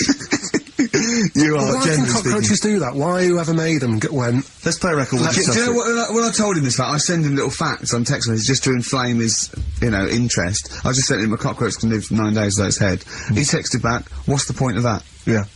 What's the point of They're that? not doing experiments, these cockroaches. It's a boring last week to have. And he went, and on top of all that, you're thirsty. So it's the worst week of your life, isn't it? That week without your head. It's XFM 104.9, I'm Ricky Gervais, with me, Stephen Merchant. Hello. You're listening to the best of, basically, Karl Pilkington. Carl's all flustered because there isn't a record set up, and he's getting all tizzy. He's been more worried about his competitions and sorting out putting records on ready. What? I'm after Steve's Song for a Lover. Well, I'll tell you what, why didn't you carry on with your educating Ricky section? I'll have a look on the We'll keep it going, Steve. Yeah, you keep go on. Go on then, right, okay. We've had a few emails. Anyone got it right, Carl? Anyone got it? Educating Ricky, that's the final one. We've got to get that out of the way. We've got to get Rockbusters as well, though. We can do that at the end, we can whip. Go on then. But we've only got 5 minutes left. Come on, just do Educating Ricky. Right. God. The last one that we haven't done is, he's a bit of a nuisance. Go on then. Again, not really that interesting. Thanks. No, again, I spoke to you in the week, and he had much better things, like when I tell you about Brian Blessed climbing Everest, and for some reason it made him, it played havoc with his belly, and he followed through, and he had to clean up. Shut himself? Yeah, using ice and snow. Why are you telling me that Brian Blessed, in what way is telling me that Brian Blessed shit himself once in any way educational? Because I was saying how he was climbing Everest, right? Right. I give it to him, he's an actor and that, but he gave that a go. Yeah. Right? It played... What's the point of that, you'd say, wouldn't you? You'd say, God, he's so he's alright. Me doing a boxing match, there's no reason is rubbish, but him climbing Everest and shitting himself... Yeah, he did that. Is commendable. Right, and he's only gonna, go and do it again. He's gonna climb it again. Yeah, but he might not shit himself this time. Yeah, what's the point in going? Nothing's changed up there. Yeah, probably, yeah. What's it been? Well, it has. They've probably cleared it out by now. Right, but, it's slip on it. I can't even bother telling you this one, because... Come on! Just do it, or do it now! Steve, how we doing? Look, no, never mind that. Look, just tell me what that means. Oh, he's a nuisance. Oh, this is so annoying, Carl. I'm gonna go mental. Right, talk! Right, listen, I'm just putting this in here, right? Right, nuisance is a bit of a nuisance. Yeah. Apparently, the old fella who used to hang people... Yeah. He used to be able to tell somebody's weight just by looking at them. Right? That's a bit of a bonus fact. We'll be the judge of that. The thing that I wanted to tell you is, money for old rope, do you know what I'm saying? I can't even be bothered. Yes, you're gonna tell me now. Come on, Carl. Right, I mean it. Basically, money for old rope came from the... right. What was all that about? He can tell someone's weight. What was that bonus for? fact. And Brian Blessed shitting himself. What are you... What? No, tell me that now. You nearly made me swear then. I'm getting really annoyed. I'm getting really annoyed now. Tell me this fact, Carl, or I'm gonna go mental. Come on, Carl, I'm trying to know. Not that people, years ago, when people used to be hung, right? Right. If you didn't like the person who's been hung, you'd go, God, I really don't like him. And so you never forget the time. If they're being hung, we take that as read. Yeah. So they never forget afterwards to get the hangman to get the rope and to cut it up into little pieces, and he'd sell them. He'd sell the little pieces of the rope to people. See, Carl, that's the most interesting thing, if it's true, that you've come up with. Right, okay. And so so they sell the rope? They sell the rope, and it's money for old rope. Money for old rope? Meaning, God, it's easy to make money, that all I have to do is cut it up and sell it. I'm cynical. I'm not so convinced Listen, though. we're really tight. We haven't even got time for a last joke. We've got an ad break and we've got to give out... Okay, give the answers then. This is Right. ridiculous. So, Steve, on. do you want to pick a winner? I've got a winner when you give us the answers. Okay, so the first clue was, that army has got some well nice trenches. Yeah. That was DW. Who's that? Dandy Warhols. It's brilliant. It's brilliant. Alright. It's good, yeah. The second one, the top of them curtains are wrecked, all the material is worn. Yeah. HV, that's Holly Valance. Oh, he got a phone call for a woman saying I haven't heard it, and she was talking to her off air, and she went, what is it? Someone says, oh, them's curtains. She went, oh, right. She said, you know the thing around the top of the curtain is a palmet, not a valance, and he went, cut her off. Yeah, but my auntie's always making balances on everything. I'll tell you about that next week, right? I'm looking forward to that. Is this the one that farted for 5 minutes? Yeah, the very same. Yeah. Right? So, we'll talk about that. I was in Texas, I tripped up, I landed on my knees in a puddle, WH, Yeah. wet knee Houston, right? Wet knee Houston. Yeah. So, You're a maniac. So, who's a winner? We've got Pete, Catherine and Laura in Newcastle upon Tyne. They're listening online, I assume, and they're on going Sky to Digital. There's great prizes, and remember, they've got loads of stuff. They've got the DVD here, they've got Linda Green, they've got Stone Roses, they've got another compilation, and Executive Decision. What did you read about Brian Blessed? Is it actually true, or have you lied with No, someone else? it was an interview with him in it. And what did he say? Come on, what did he say? He said I climbed Everest and I played Have It With Me belly. Let's talk about it next week. We've really run out now. Oh, you're a fool. Alright, here we are then. Oh, Scorpio Rising, Death in Vegas, on XFM 104.9, about 1:05 Saturday. Here we are again then. Ricky Gervais, Steve Merchant, Karl Pilkington. I can't believe our luck. Oh, alright, Karl? Alright. Yeah, so what are we doing today then? Producer. Right, Oh, I'm sorry, I always laugh instinctively when I hear Carl's name and that word. Yeah. associated. right, well, why is that? Because it is, I had to come up with some new features again for this new year. Okay. I'm excited. What have you come up with? 'Cause we said- Oh. We are the backbone of this show, Carl. Yeah, we'll tell you, we've come up with some pretty, what's yours first? Right. Go on. Right, well, Rockbusters. That's old, that's not a new feature. Yeah, but we'll keep it. Right. For So another you're bit. just keeping an old feature? Okay. No, it's an old favourite. I'm sure there's a lot of people that are going, phew, I was worried that he'd lose Rockbusters. Rick, I've just come up with a new idea. Why don't we just play some records that we like? There's a new idea for 2003. Yeah. Oh, you know what we can't, Steve? 'Cause the library's out of order. Oh yeah, the record label, we can't get in there. We're not allowed to get in there. We had to scrounge something from Capital Gold. So anyway, right, Go on. so we got Rockbusters. What are they doing with the library? Are they getting some records in that we want to play? Is that their new idea? I know, let's get some records in Yeah, that we they're want to thinning play. out the Gina G. Yeah. 4 non-blondes, goodbye. Give that to Foxy. Go on, So sorry, Karl. We'll do, we started Do We Need 'Em in 2002. Do we need them? Do we need them? Yeah. We'll We've continue that. got a new one, haven't Explain that later. Yeah. Right. you? Yeah. And then the new stuff comes in. Ooh. Right. As always, I like to sort of get words and tweak 'em and stuff. Sure. Yeah. So I was thinking of either doing something with, there's a lot of weird rituals, isn't there? A lot of Right. weird rituals. Yeah, there's weird stuff going on around the world. There is, yeah. And I was going to tweak that to rituals. Okay. Right. Again, starting with the title, the pun first, then working out what it is. And Well, I then- found some weird stuff. oh right, so it's specifically Just stuff what? that goes on, like, rituals. there was, Most of the weird stuff I've heard about happened to you in Manchester Yeah. in your early years. well, in India, apparently it's good to have a flat head. So the, Again, just flirting, just bordering on the racist, but never really gets there. Always. Well, Go on. because there's no intent. There's no hate. There's no hate. It's doesn't- just it's- clumsy. it's just- yeah, It's it's just stupidity. Yeah. exactly. Go on. What Sorry, do you so mean? what do you mean What do you they've got- mean? it's good to have a flat What head? do you mean it's good to have a flat in India? we'll talk about it later. Brilliant. That's rituals. So You've you're hooked having a that few already. people. You've hooked a few Right. in. Go on. Alright, so I'll have that later. So it's hold on. essentially like educating Ricky, only it's specifically about rituals. Is that strictly speaking what it is? Okay. suppose so, but then again, you could say radio is all the same because it's people talking. Okay, Carl, brilliant. A brilliant no- comeback. Yeah, So- brilliant comeback. Not all talking nonsense though. Well, So that's where we're different. Go on. also, right, I like teaching you stuff. Yeah. And you've done well. So what I'm thinking is, rather than just touching on a topic, sort of giving you a few bits of information on one See, topic. this is what I'd like to do, because the last thing you taught me, I remember, was there was a blind girl, she hit her head and she could see, and that's all I got. Yeah. So if you could go into that a little bit more, that would have been educating me. Well, today we're featuring stuff on World War 1 and 2, right? Oh. So that's that little title for all this little thing is, what do you think of that then? What do you think of that then? Play a record. So Rick, can I have just thought of a joke? Go on. What's the similarity between Lord of the Rings and this show? They're both rubbish.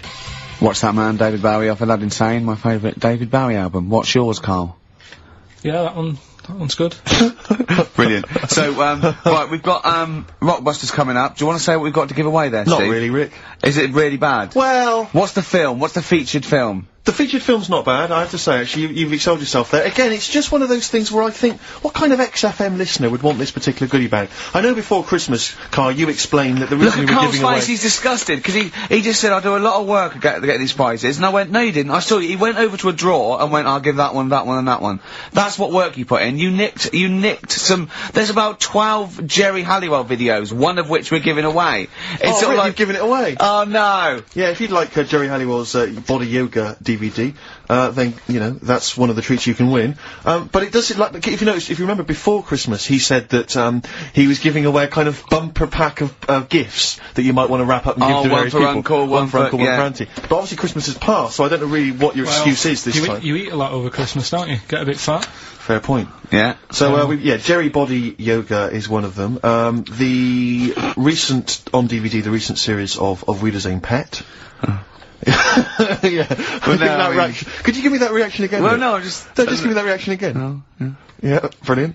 And actually, I have to say, this isn't bad at all. This is the very best of the Stone Roses CD. Well, you can't knock compilation, that. You can't knock in fact, that. I'll tell you what, we should play Elephant Stone at some point. Yeah, today, 'cause it's we'll going have that. Go on. on. Madness. I think this is actually tunes from them and not from the musical, although it is tied into the musical. He went to see that musical. Really? Yeah, on New Year's, you know what it's like on New Year's Day, there's nothing to do. Sure. So I you took go and see Suzanne some out. people doing Madness songs. No, I took Suzanne out for a walk, right? Yeah. Went round, Covent Garden, Right. past the place where it was on. The stage door was open, you snuck in. Well, I said Madness are alright. And because when you think about it, Madness songs are quite sort of musical anyway, aren't they? So you can't They're quite do- musical. Do you know what I mean? They sort He of... means they're Oh, like I a see, right, they're musical, like a- yeah. like a musical. Knees Up Mother Brown. I thought it was alright, enjoyed it. Blur the musical would be good, wouldn't it? Blur the musical would be excellent. Yeah, little so, Cockney so Sparrow. what, you bought tickets there and then and just went in? No. They're not selling, are they? It's fairly quiet, because No. we only paid the lower price and we got upgraded for free. Nice. So... You enjoyed it though, did you? I'd loved it. And would anyone like to come on stage with us? Yeah. The little bald fella. Yeah, go on, I'll give it a go. And what home are you from? Where are you, what are you doing tomorrow? Well, I'm going with my friend. No, you're coming here tomorrow. Come here tomorrow. Is it not doing well? That's actually disappointing. I don't know. I mean, it was New Year's Day, so maybe that's why it was quiet. Okay, well, if anyone it's hasn't seen this or didn't receive it for As Bono Christmas, said, all is quiet on New Year's Day, Carl. also we've got to give away Minority Report by I like that. Steven I enjoyed Spielberg that. with Tom Cruise, which is on VHS. A good rip-roaring sort of film, It's not bad. That's probably the best thing we're giving away. But as I say, we can always leave some out if you don't I'm want. arresting you for the future murder of Sarah Marks. Brilliant. That's the sort of excitement and drama you'll be getting in it. It's not brand Little new. taster there. I got that off Paul Anderson. He said Right. here's something to watch over Christmas. So you've watched actually it. watched this already? Yeah. All right. I've rewound it. That's probably added I don't to think it, you though, have. isn't it? It's touched by the great man himself, Yeah. Karl Pilkington. And it's alright, I'd say. It's worth a watch. Yeah. Yeah. Do you want to give us a quick film review? Just give it a wipe down, there may be some tripe on it. Bit unrealistic. Sure. Bit unrealistic. Yeah. Genius. A man who finds people who can see into the future. Whereas our house, that really happened. Yeah. God. Anyway, Play a record. prizes giving away. What's the competition? It's Rockbusters. We're doing Rockbusters. We're still doing Rockbusters. Oh, well, look Will forward we to that. do that in like 15 I minutes. need a bit of something? Coldplay first, I do, honestly. Really? Oh, beautiful. Coldplay, The Scientist. I think they wrote that about Carl. Yes. On XFM 104.9. Right, I'm Ricky Gervais, Steve Merchant, Karl Pilkington. Can I just ask Carl how he got on over Christmas? Oh. Because the last time I spoke to him, you hadn't bought a present for your girlfriend. I have to say, I was on tenterhooks all Christmas. Well, you changed it. After that show, I felt bad, even though I shouldn't have done, because... Because you hadn't bought your girlfriend a Christmas Yeah, but I present. said to you, I booked a table at a hotel in Covent Garden, had Christmas dinner there, which was nice, right? It's good food and everything. Didn't feel like enough to me. Well, then I went out and treated some stuff, and then... No. A couple of days before Christmas, he went, I took Suzanne to that hotel we're gonna go to for Christmas dinner. We had tea and cakes. And I went, oh, you treated her? He went, no, she paid for it, but I was just showing her what it was gonna be like. That was her extra treat. She paid for it. I love that. Brilliant. Yeah. Well, it was like 150 quid for a meal for two, which is pretty dear. So I'm not gonna buy her cakes as well. I love that! Alright, love, have anything you want. You pay for your own pudding, I'm not mental. Yeah. So yeah. You treated her to some other stuff? Some bits and bobs. What, and so she chose them and you paid for them? What, the presents? Yeah. No, you chose them and she paid for them, but, you know, it's the thought that counts. I got them on the way home that Saturday. Well done. And what did you buy? Well, just some bits. Might be personal, Steve. Well, I don't care. Just some bits. Yeah, just bits and pieces. Leave out the personal bits. What bits? Just little things. And then yesterday, right? A monkey wrench and a new washer for the shower. Yeah. Some recordable CDs that you need for your job. Oh, dear. Now, when you gave those presents to her, did her face light up? Right. I don't want to tell you what they were, right? But she wasn't that impressed. You're going to tell us what they are now, tell us what they are. You even know what they are. She told you on Christmas Day. Hold on, wait a minute. But it doesn't matter what they are. It does matter what they are. It doesn't matter. Carl, it's you, mate. Of course it doesn't matters. matter. Oh, God! Have you just remembered? Yeah! Right, but there's no need. I've got to tell him, Carl. I really want your permission, because I don't want to be I know it's not, but we know it's not that embarrassing. It's really quite sweet. Yeah, but in a way, right, the way I look at it is, right, Christmas, even when I was a little kid, right, is not... Please let me tell him, Carl. Well, let me just tell you first, now. Let me tell you why I didn't go all out on the old present front. Alright. Justify yourself. Right. First of all, I've covered it up since then anyway, right, with that present, because I bought her some shoes yesterday, and she did say, I'll give you the money for them, but when I get home I said, it's alright. I said, you can have them. Right? So, not only did I buy her some food on Christmas Day, I got her shoes. She's probably had a And they feel like a horse. Yeah. It's not like, yeah, there you go, there's your shoes, there's your food, right. Bed down, see you later. Yeah, but what I'm saying is she's she's done... fed and clothed Yeah, her. did you comb her hair? She's done well this year, right? So, the thing She's done well this year. It's like you're a single parent living on a council estate with a smack problem. And you still managed to buy them some Lego. When I was a kid, right, it wasn't about what you got.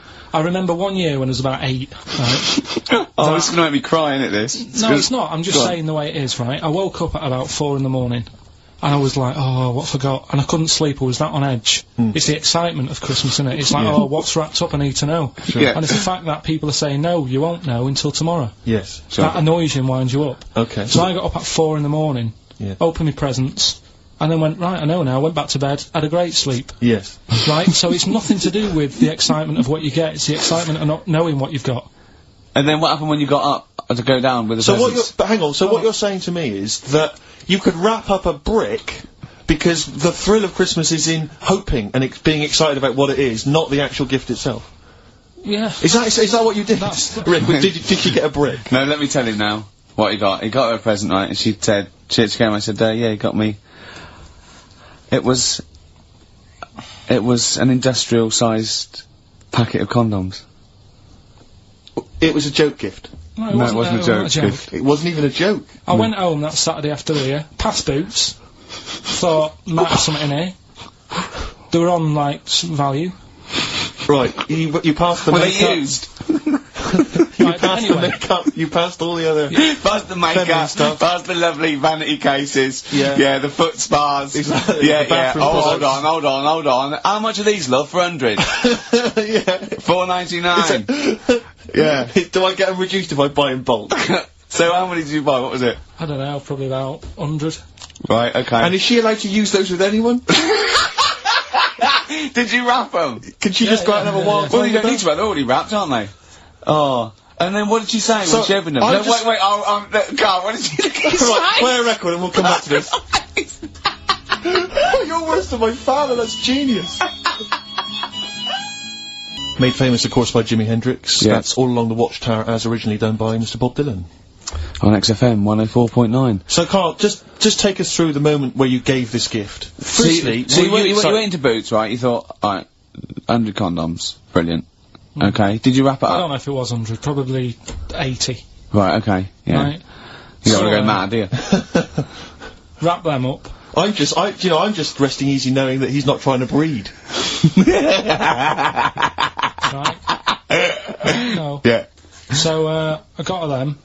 I got her, Grease on DVD, because she's always watching that. Yeah. Right?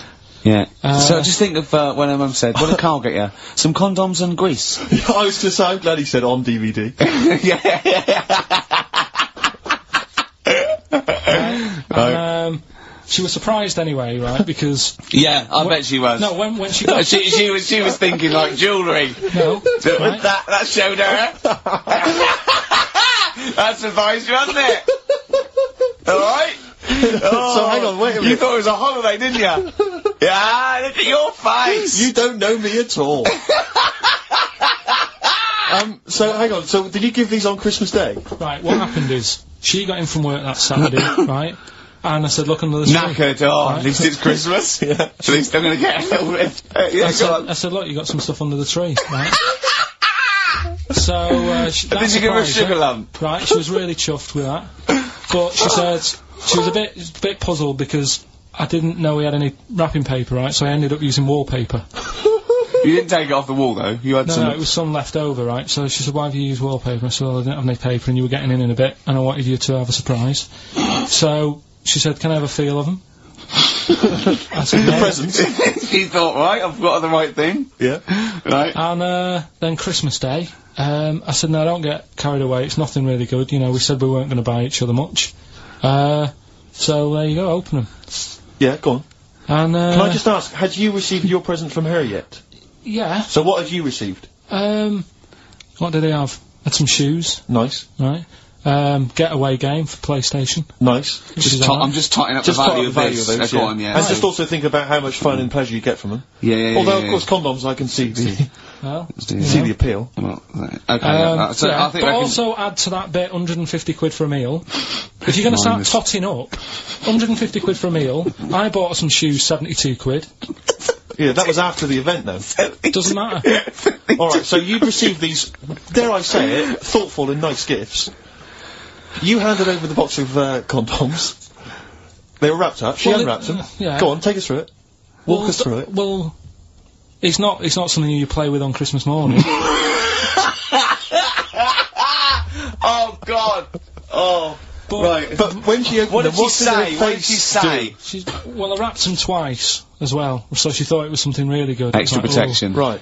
And, So she thought it was something really good. and then So the disappointment would be doubled. Yeah, go on, yeah. then she just opened it and went, oh yeah, so what's on the telly? And that Cool, was that. ungrateful. That was What an ungrateful woman that is. that. Well, she got stuff. Fancy not wanting I told her. a box of economy condoms from Boots. I said to her about the thing about, you know, it's all about the surprise and that, innit? Yeah. You explained that to her? Yeah. What, after she'd unwrapped it? Yeah. Thoughtful. And she was alright about it. Yeah. She understood.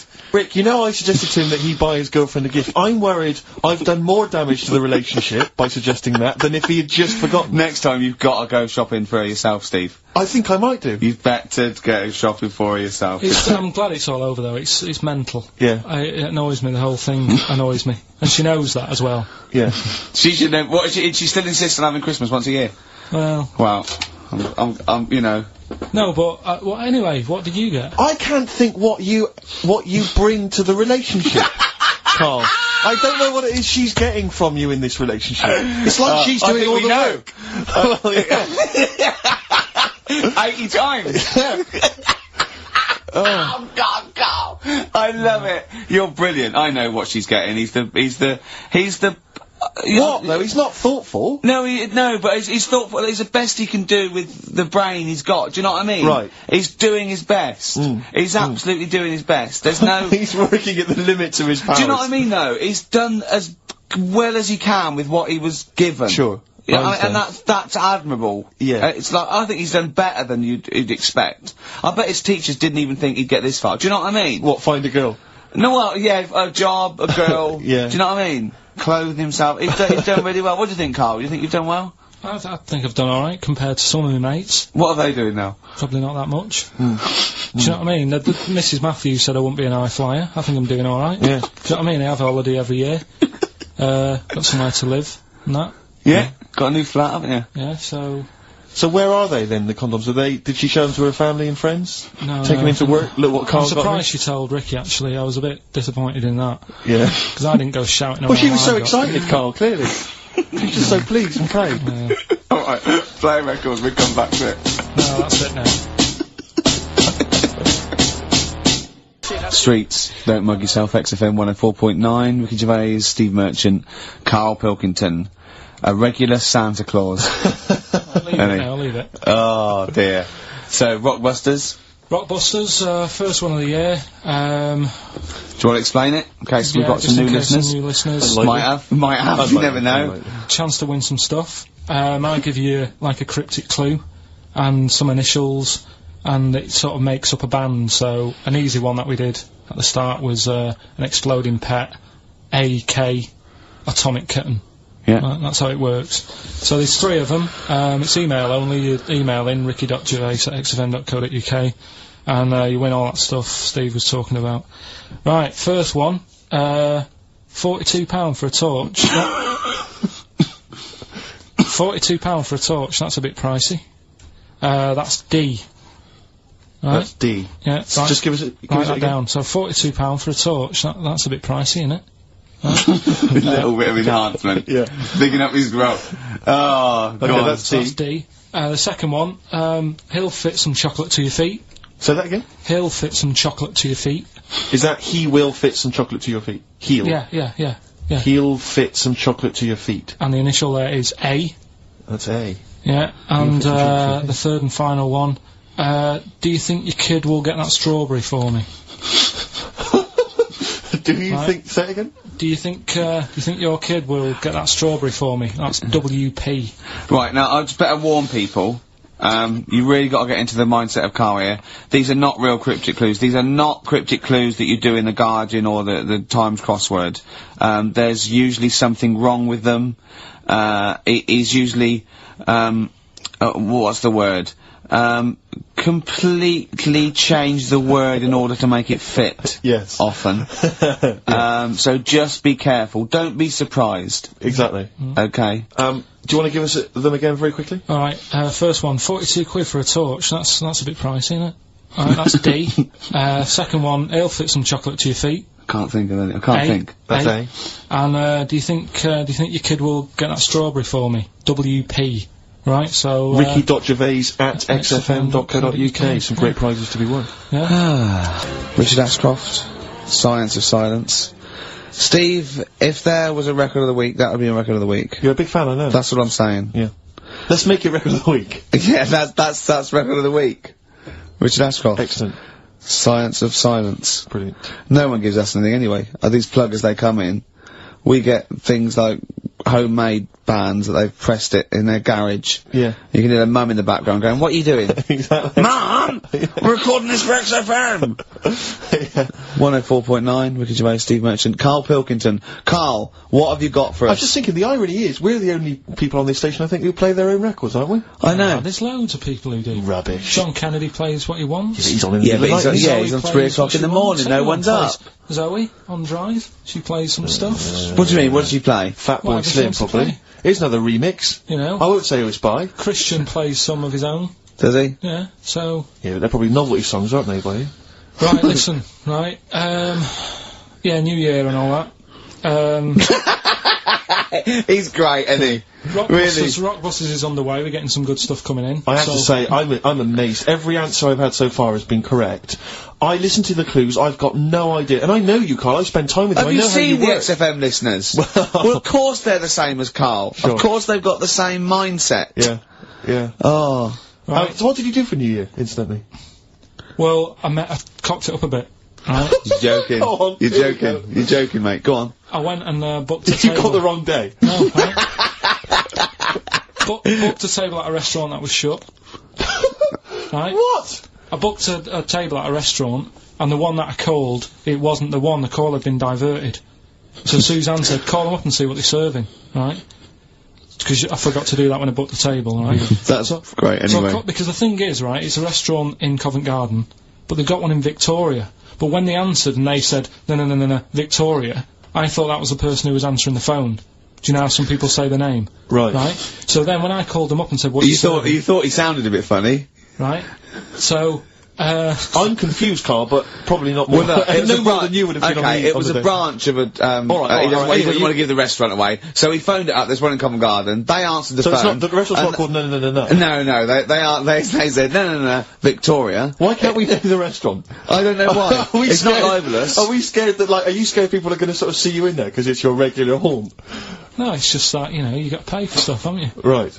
I mean, it's... Okay, anyway, so you've I got... won't mention it before New Year, but it's not... So did you go all the way to the restaurant to find out that it was closed? No. What happened is I called Was that the name of the restaurant again? Right, the restaurant's called Christopher's. They've got one in Covent Garden, they've got one in Victoria. He phoned up, he went to book, it's a lovely restaurant, I've been there often, I recommend it to him. He phones up, said, can I have a table for he said, no problem, sir. Right? And then, so Dan said, oh, you better call up, see if they've got any haddock on the, menu. And he went, hello, and they went, hello, Christopher's. Victoria went, Victoria? They went, yeah, he went, oh no. That's it, innit? So then, I just said, no, forget it. I'm not going all the way over there. So I cancelled it, right? So, then I called up Suzanne and said, look, I've made an error. The place we were going to is shut. Was she surprised again, or? So we're not going. So she said, oh, try some other places, and I did. They were all booked up, right? I was fed up anyway. I hate New Year. It's always like this, isn't it? So, I said, look. You know the common factor in all these stories? You hate Christmas, you hate birthdays, you hate New Year. It is you. Right? Yeah. So, I said, I'll sort something out. Yeah. So I went to Tesco. Leave it with me. Went to Tesco's, boots were shut. Got a lovely plate of condoms. Did you just stay in and play with her birthday, her Christmas gift? Blowing them up. I've done some balloons. Well, it was. I think we did stay in. And I watched, that thing that, 100 Greatest Moments, which was annoying me. Did you see, there was a nudist on it? You know how I feel about them. Yeah. Right? Did you see him? Man with two knobs. There was a man with two knobs on it. And, a nudist who, just like wanders about the house. But it said, and when he visits people, I was thinking, who lets him visit? I go, Exactly, yeah. But he must go there with trousers on and go, hello, lovely to see you. Can I just pop all these off? Well, not really, no. And I'll tell you what annoyed me the most, they had a white sofa. If you were a nudist, you'd get a darker one. Right? So anyway, right, so we ended up watching that. That annoyed me. And then, I was tired by about 11, and I said, oh, let's go to bed. And she said, you can't. And that annoys me, the fact that, because it's New Year, you got to stay up, and it's like, well, why? Can't we you should bring it forward, so in case you want to quarter to 10. Well, you stay up, and it's like my eyes were dead heavy, and I was like, oh, I want to go to sleep. So just stay up, and then it's midnight, and you go Happy New Year, then you go to bed. Yeah. Well, not everyone, Carl. Some people have a little party. So it's over with anyway. Yeah. So, are you 86 years old? 86 on my nerves. Do you ever enjoy... You never seem to have any fun, Carl. This is what disappoints me, this is what worries me. I feel like you're going to die... You're here, Carl, with us two. We've got three, as I was just saying to Steve, three of the greatest comedy minds ever in one room, and Steve pointed out, since the goodies. True. Do you know what I mean? Yeah. Well, I mean, it should be party central. Yeah. So anyway, right, so this is when I spent time thinking of new ideas. Right. So that's when I came up with, what did I come up with? Rituals. Yeah. This is about, it's good to have a flathead in India. And just run us past yeah. It's good to have a flathead in India. Is that it? Well, what they do is they put wood round your head and sort of clamp it, and the flatter head you've got, apparently the more attractive in some part of India, can't remember. So that's a ritual. So I don't know where to start with this. No. Well, leave it. We'll be doing that. Well, we've done it. That's so that was the first one, was it? That's for this week! Right. We've also got Do We Need 'Em, which we carried on from last year, which is finding out, what animals we need in the world, which ones we can get rid of. I'm talking to experts and that, finding that out. We're doing Rockbusters, that's underway, we're getting emails in. And, War, do you think of that then? War, do you think of that then, of course? I love this, that he treats this show like it's a checklist for what he's got to pack for holiday. Yeah, Do you know what I mean? He just goes, sun cream, yeah. You know, it's all like, it's done. Look at his face! No, but I try and come up with stuff that people will remember and go, that's interesting, I'll tell my mates that in the pub. Another one I'm thinking of doing, do you know the film Around the World in 80 Days? Ooh. Around the World in 80 Gervais. And what I do, I give you, like, little, things, like, little bits of information about countries, so that if you go, you'd go like, oh, I don't want to go there. That's just a terrible thing to say, and I apologise. I can't think of the PC word for it. But I think Karl is slightly retarded. Yes. I was just thinking the same, yeah. Yeah. Is there something we can do about that? Is there... Just play a record, just keep the... Could we get ourselves registered as a charity? I think so.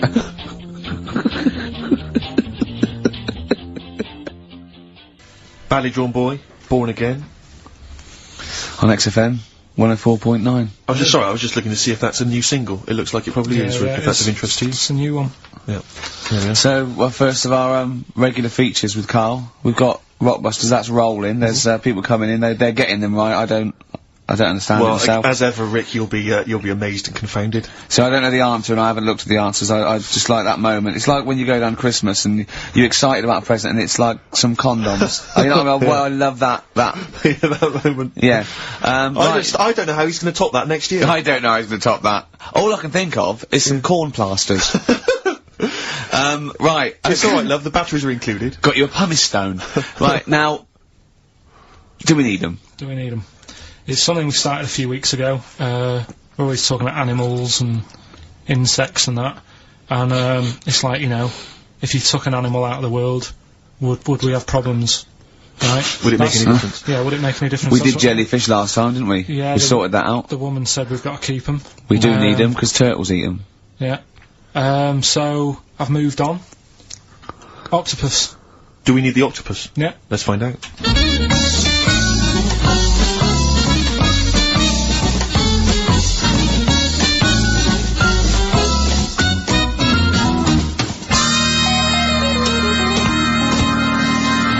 I'm working through a load of animals, right, that, and finding out whether we need them or not, right? Right. Because, like, jellyfish, to me, I'm a bit puzzled by them. I don't really know why we need jellyfish, and I spoke to some expert. Turtles eat them. What? Turtles eat them. Yeah, I know, but do we need turtles? Do you know what I mean? It goes on and on, doesn't We it? need humans. Well, you know, I mean, I might get to that bit, but Yeah. I need to sort out the animals first. I've got a lot on. So, the thing is, I've left the jellyfish. We know we need them, right? So, octopus. Yeah. Right, I know they're pretty brainy. Incredibly brainy. A story that I heard, I don't know if it's true, but there was some science lab somewhere, right? Yeah. Where they had some octopus in it, and they had some crabs. Yeah. And at night, the octopus was like getting a bit bored on its own in the dark and that, and they sort of come alive in the dark, don't they? Yeah. They like the dark. Yeah. And the octopus had its eye on the crabs, and at night when it's dark, it was getting out of its little cage, crawling along the floor, getting in the crab's cage, getting them out and eating them. I don't doubt it. We put jam jars with the lids on with crabs in, and they'll open the jam jar and... You're joking? Yeah. Even I sometimes struggle with them. Yeah, you don't do it... you don't do it really, really tight, but... Oh, right, so they're not that clever then? Well, they would, if they were strong enough, they'd open it, but they're just not that strong. Oh, that's mad. Right, I also know that, if they get hungry, they eat their own legs. Yeah. Yeah? Yeah. They're deaf. Well, I don't know. Yeah. I don't really know. Yeah, I mean, they don't live very long. They can squash themselves into small jugs. Oh, yeah, they can go in a demi-john through the narrow neck and that. Why do they need to do that?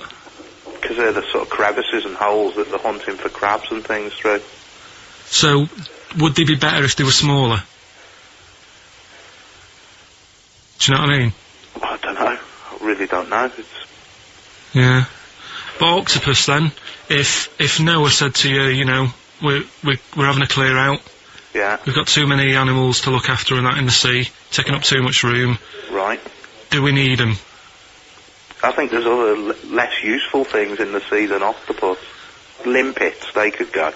Limpets? Yeah, they just sit on a rock and do nothing for 50 years. But they're not getting in the way then, how big are they? Well, not very big. Yeah, you see, I might come round to them, but I never think, oh, you know, I'm sick of seeing these limpets. Whereas octopus, you know, crawling about, opening jam jars and that. You'd never see them, though. They're really rare. Well, We get 2 or 3 caught a year. It's you know, it's quite amazing. do we need them? Yeah, Yeah? yeah. Well, we'll just have to keep them then.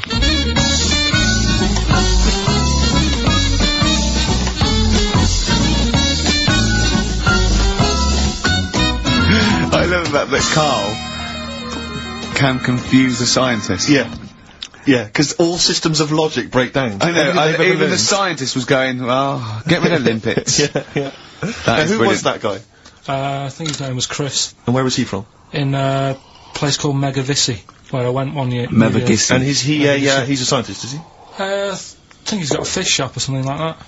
He's got a fish No, shop. he doesn't. Well, like an aquarium type place. Oh, right. So, A fish shop. It wouldn't Fish and chip shop. It wouldn't be past him that he, a Winkle store. He's got a Winkle store at Poole Harbour. Yeah, that's an expert.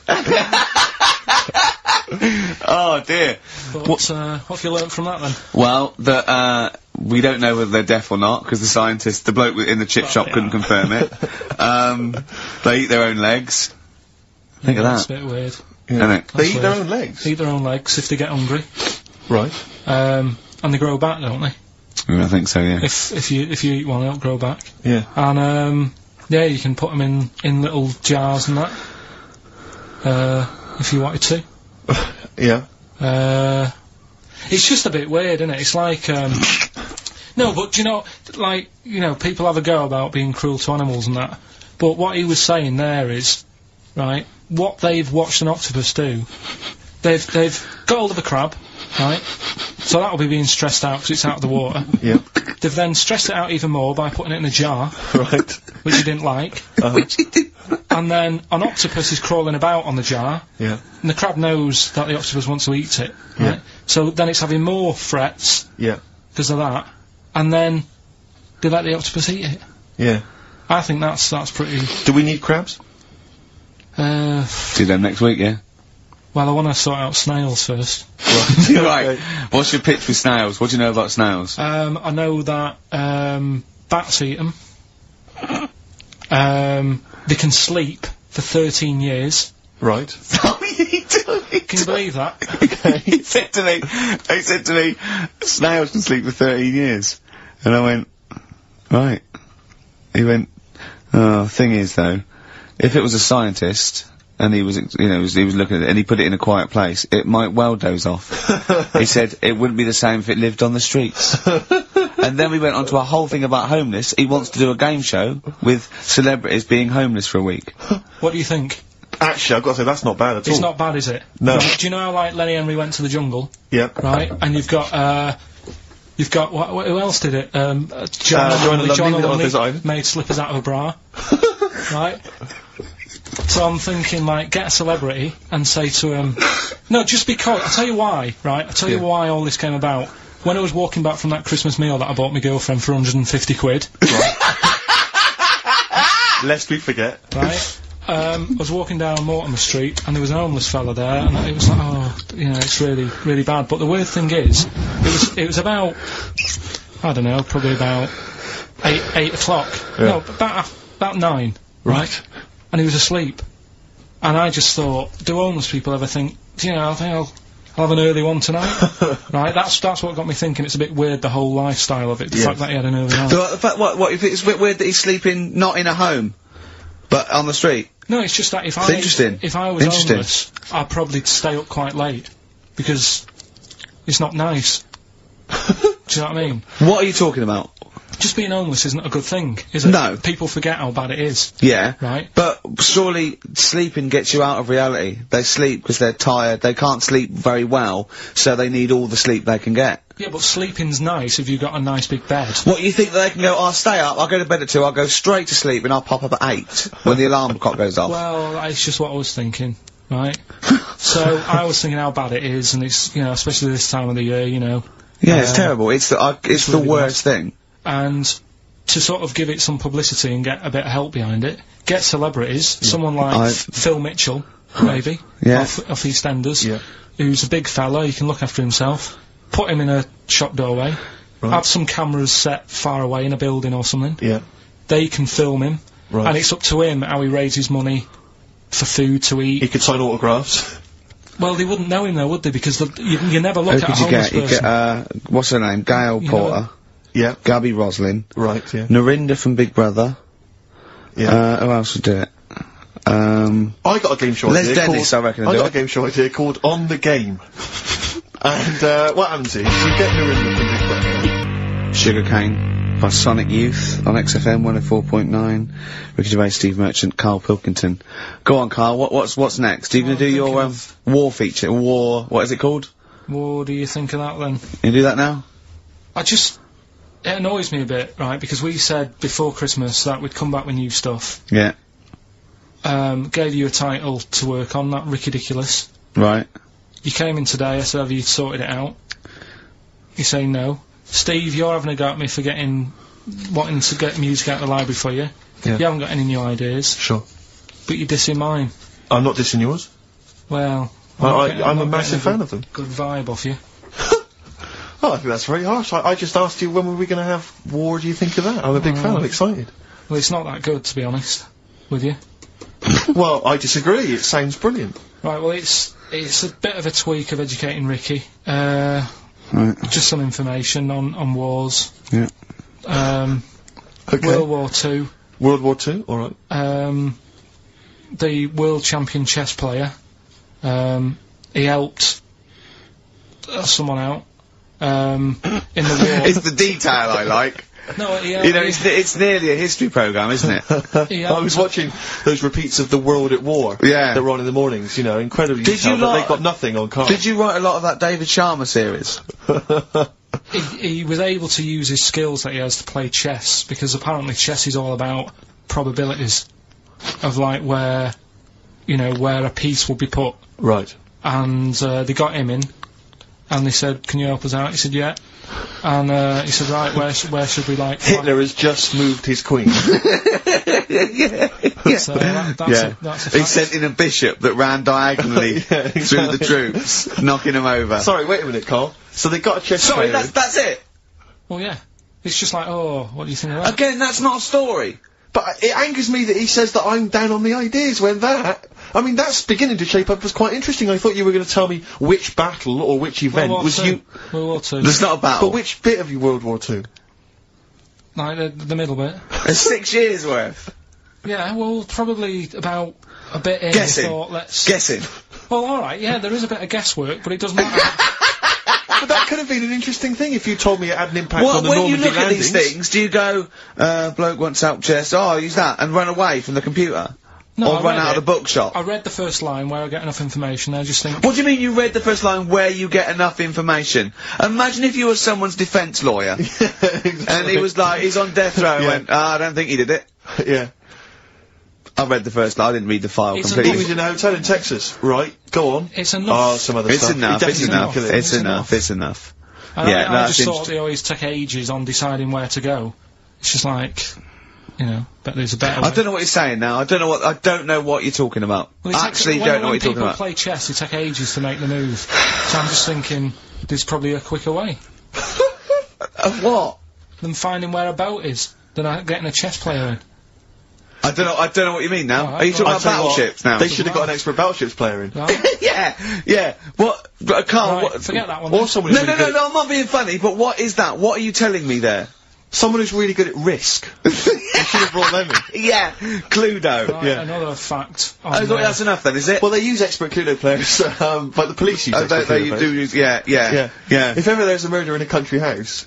Do you think they use that old Chinese fella, on the front of, Mastermind? Mastermind, yeah. Yeah.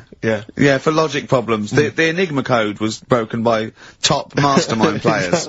Yeah. Right, second And a guy fact. who had a couple of rounds of Yahtzee and done very well.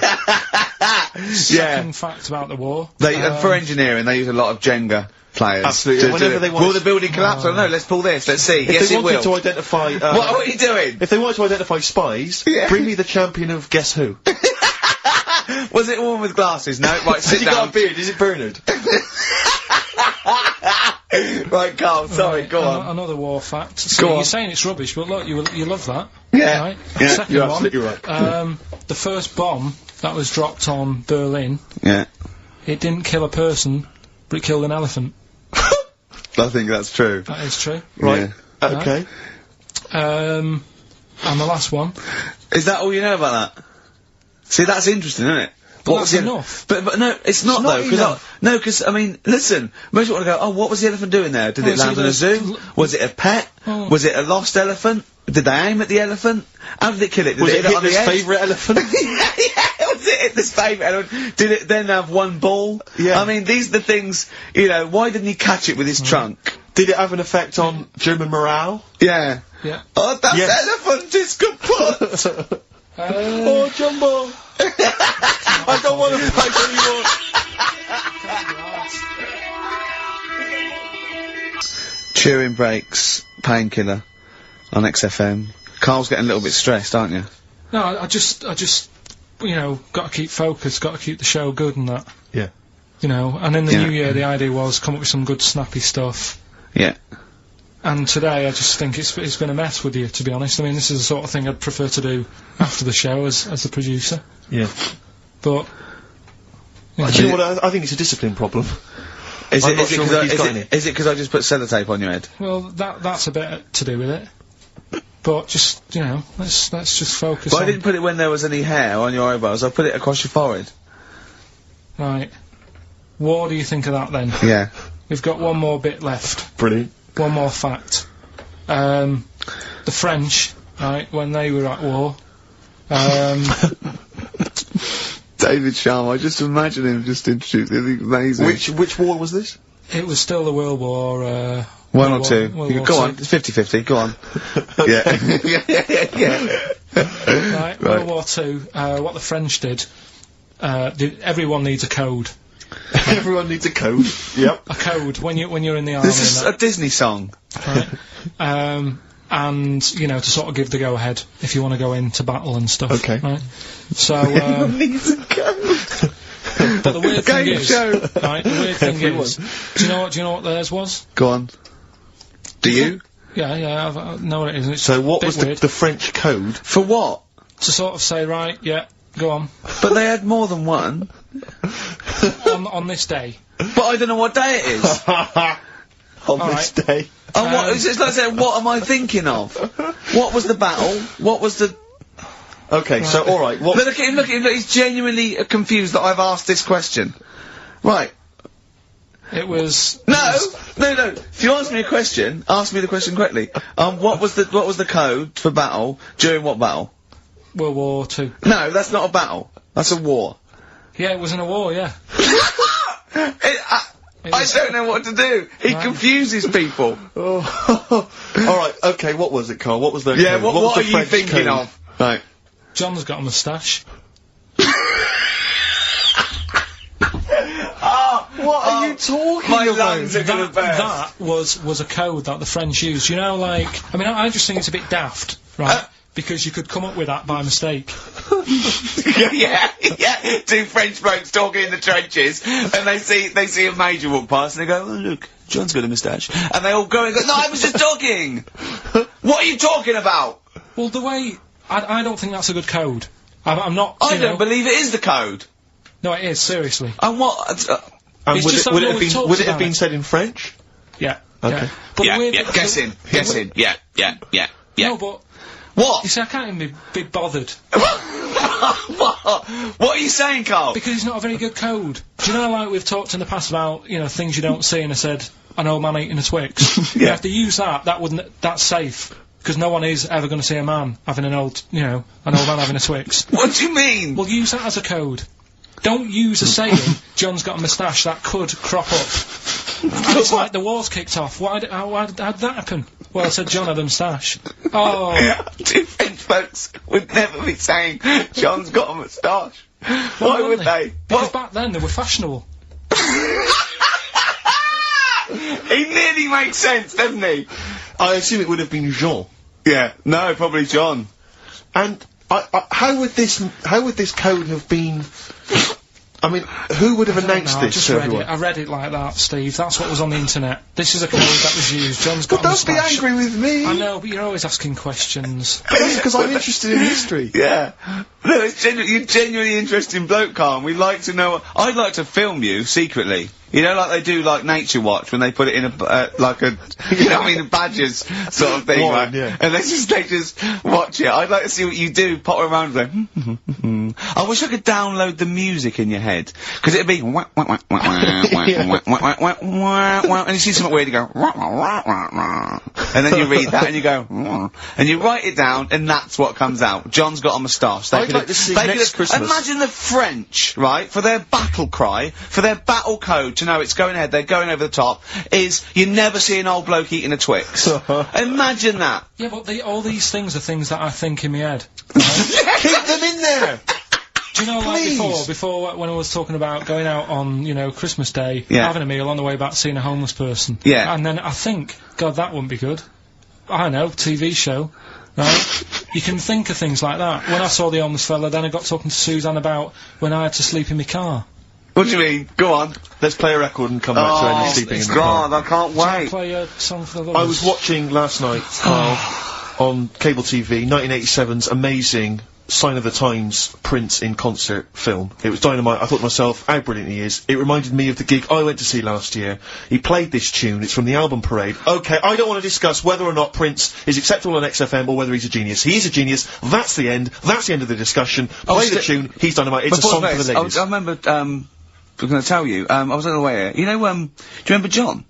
He's got a moustache now. I can't believe it. Lads, no! It's not on! It was... The battle's not on! Look at your face, Karl. The elephant did die. Yeah, no, I believe that. Yeah. Sometimes it snows in April from the lovely Prince. Brilliant. From the album Parade. He doesn't always have to get up and have a rock about. He can just sit there at the piano. You can't argue with that. After the break, Steve, a brand new feature I've just done. That's ridiculous. That's ridiculous. You see, you say Ricky Gervais doesn't put any work into the show. He's just done that. I'm going to tell Karl some amazing facts from the world of science, nature, politics. 4 are real. 1 is absolutely ridiculous. Cat Stevens from Catch Bullet 4 album, Sitting. Little interesting fact for the nerds. We got it down to 2 songs to do this intro music to The Office. It was that one, and Handbags and Cloud Rags. We went for Handbags and Cloud. Interesting, isn't it? It is a fascinating fact, except of course I still feel we should use that one, except we couldn't, because Cat Stevens' People wouldn't let us. Or it was too expensive or something. I don't know, we re-recorded Stuart one, that was too expensive. I still prefer that one. Yeah. Difficult. Difficult. Decisions. Anyway. Decisions. That's ridiculous, right. 5 facts. Right, 1 is totally made up. Alright? Just do 3. 3 and oh, well there's, okay, right, oh, let's see, what should I do then? There are more moves, carefully planned. There are more moves possible in a game of chess than there are particles in the universe. You can't get any colder than liquid nitrogen. I think it's -273. You can't, and it's impossible to get colder than that. The honey badger has got skin so loose that if you grabbed it by the neck, it could come away from its skin, turn round and bite you out of its anus. That's ridiculous. Right, Rockbusters then, wrapping it up. It needs some work, that game, but I see it's got a lot of mileage. Right, here we go then. The first one, £42 for a torch. That's a bit pricey. Go on. That was D. Yeah. That was Daylight. Wait, I thought Delight, and I thought it doesn't work. Second one. I thought Delight doesn't work. Second one. There's no, wait. Dear Light, it doesn't work, it's Delight. Second one was... No, Karl, it doesn't work. Yeah, but if we're going to continue with this feature, you've got to tweak them a bit. Right? People have got it, we've had loads of emails, more than ever. So, do you know what I mean? Let them decide. If they don't like it, they won't email in, but they're loving it. They've all come from the same institution. Go on. He'll fit some chocolate to your feet. That was A. That was Aerosmith. Right? Aerosmith. You've heard of a blacksmith? But a smith is just a workman. It doesn't necessarily. No, you can have anything. You can have a locksmith. A smith doesn't just mean it does shoes. Right. Do you think... Aero cobbler would have worked. Unfortunately, there isn't a band called Aero Cobbler. Get ready with a winner. Do you think your kid will get that strawberry for me? That's Wilson Pickett. Wilson Pickett. I'll give you that. I have to say that I don't know if these guys have won in the past, but they were the first people to email in. I mean, normally I just give it to anyone, but these guys, literally, you've given the clues, Carl. I'm amazed. Everyone seemed to get Aerosmith. Everyone got D-Light. Everyone got Wilson Pickett. I'm absolutely stunned. You know, they deserve it. They deserve the junk. Prizes. Right. So we'll give it to Jonathan and Louise, who, as I say, may have won in the past, but as I say, they were very, very quick. You've got to beat them if you want to win. And they're from Wrexham. Brilliant. So good luck to them. So that's I hope they enjoy Jerry's yoga diet. Back next week then. See you later. See ya. Cheers. Cheers.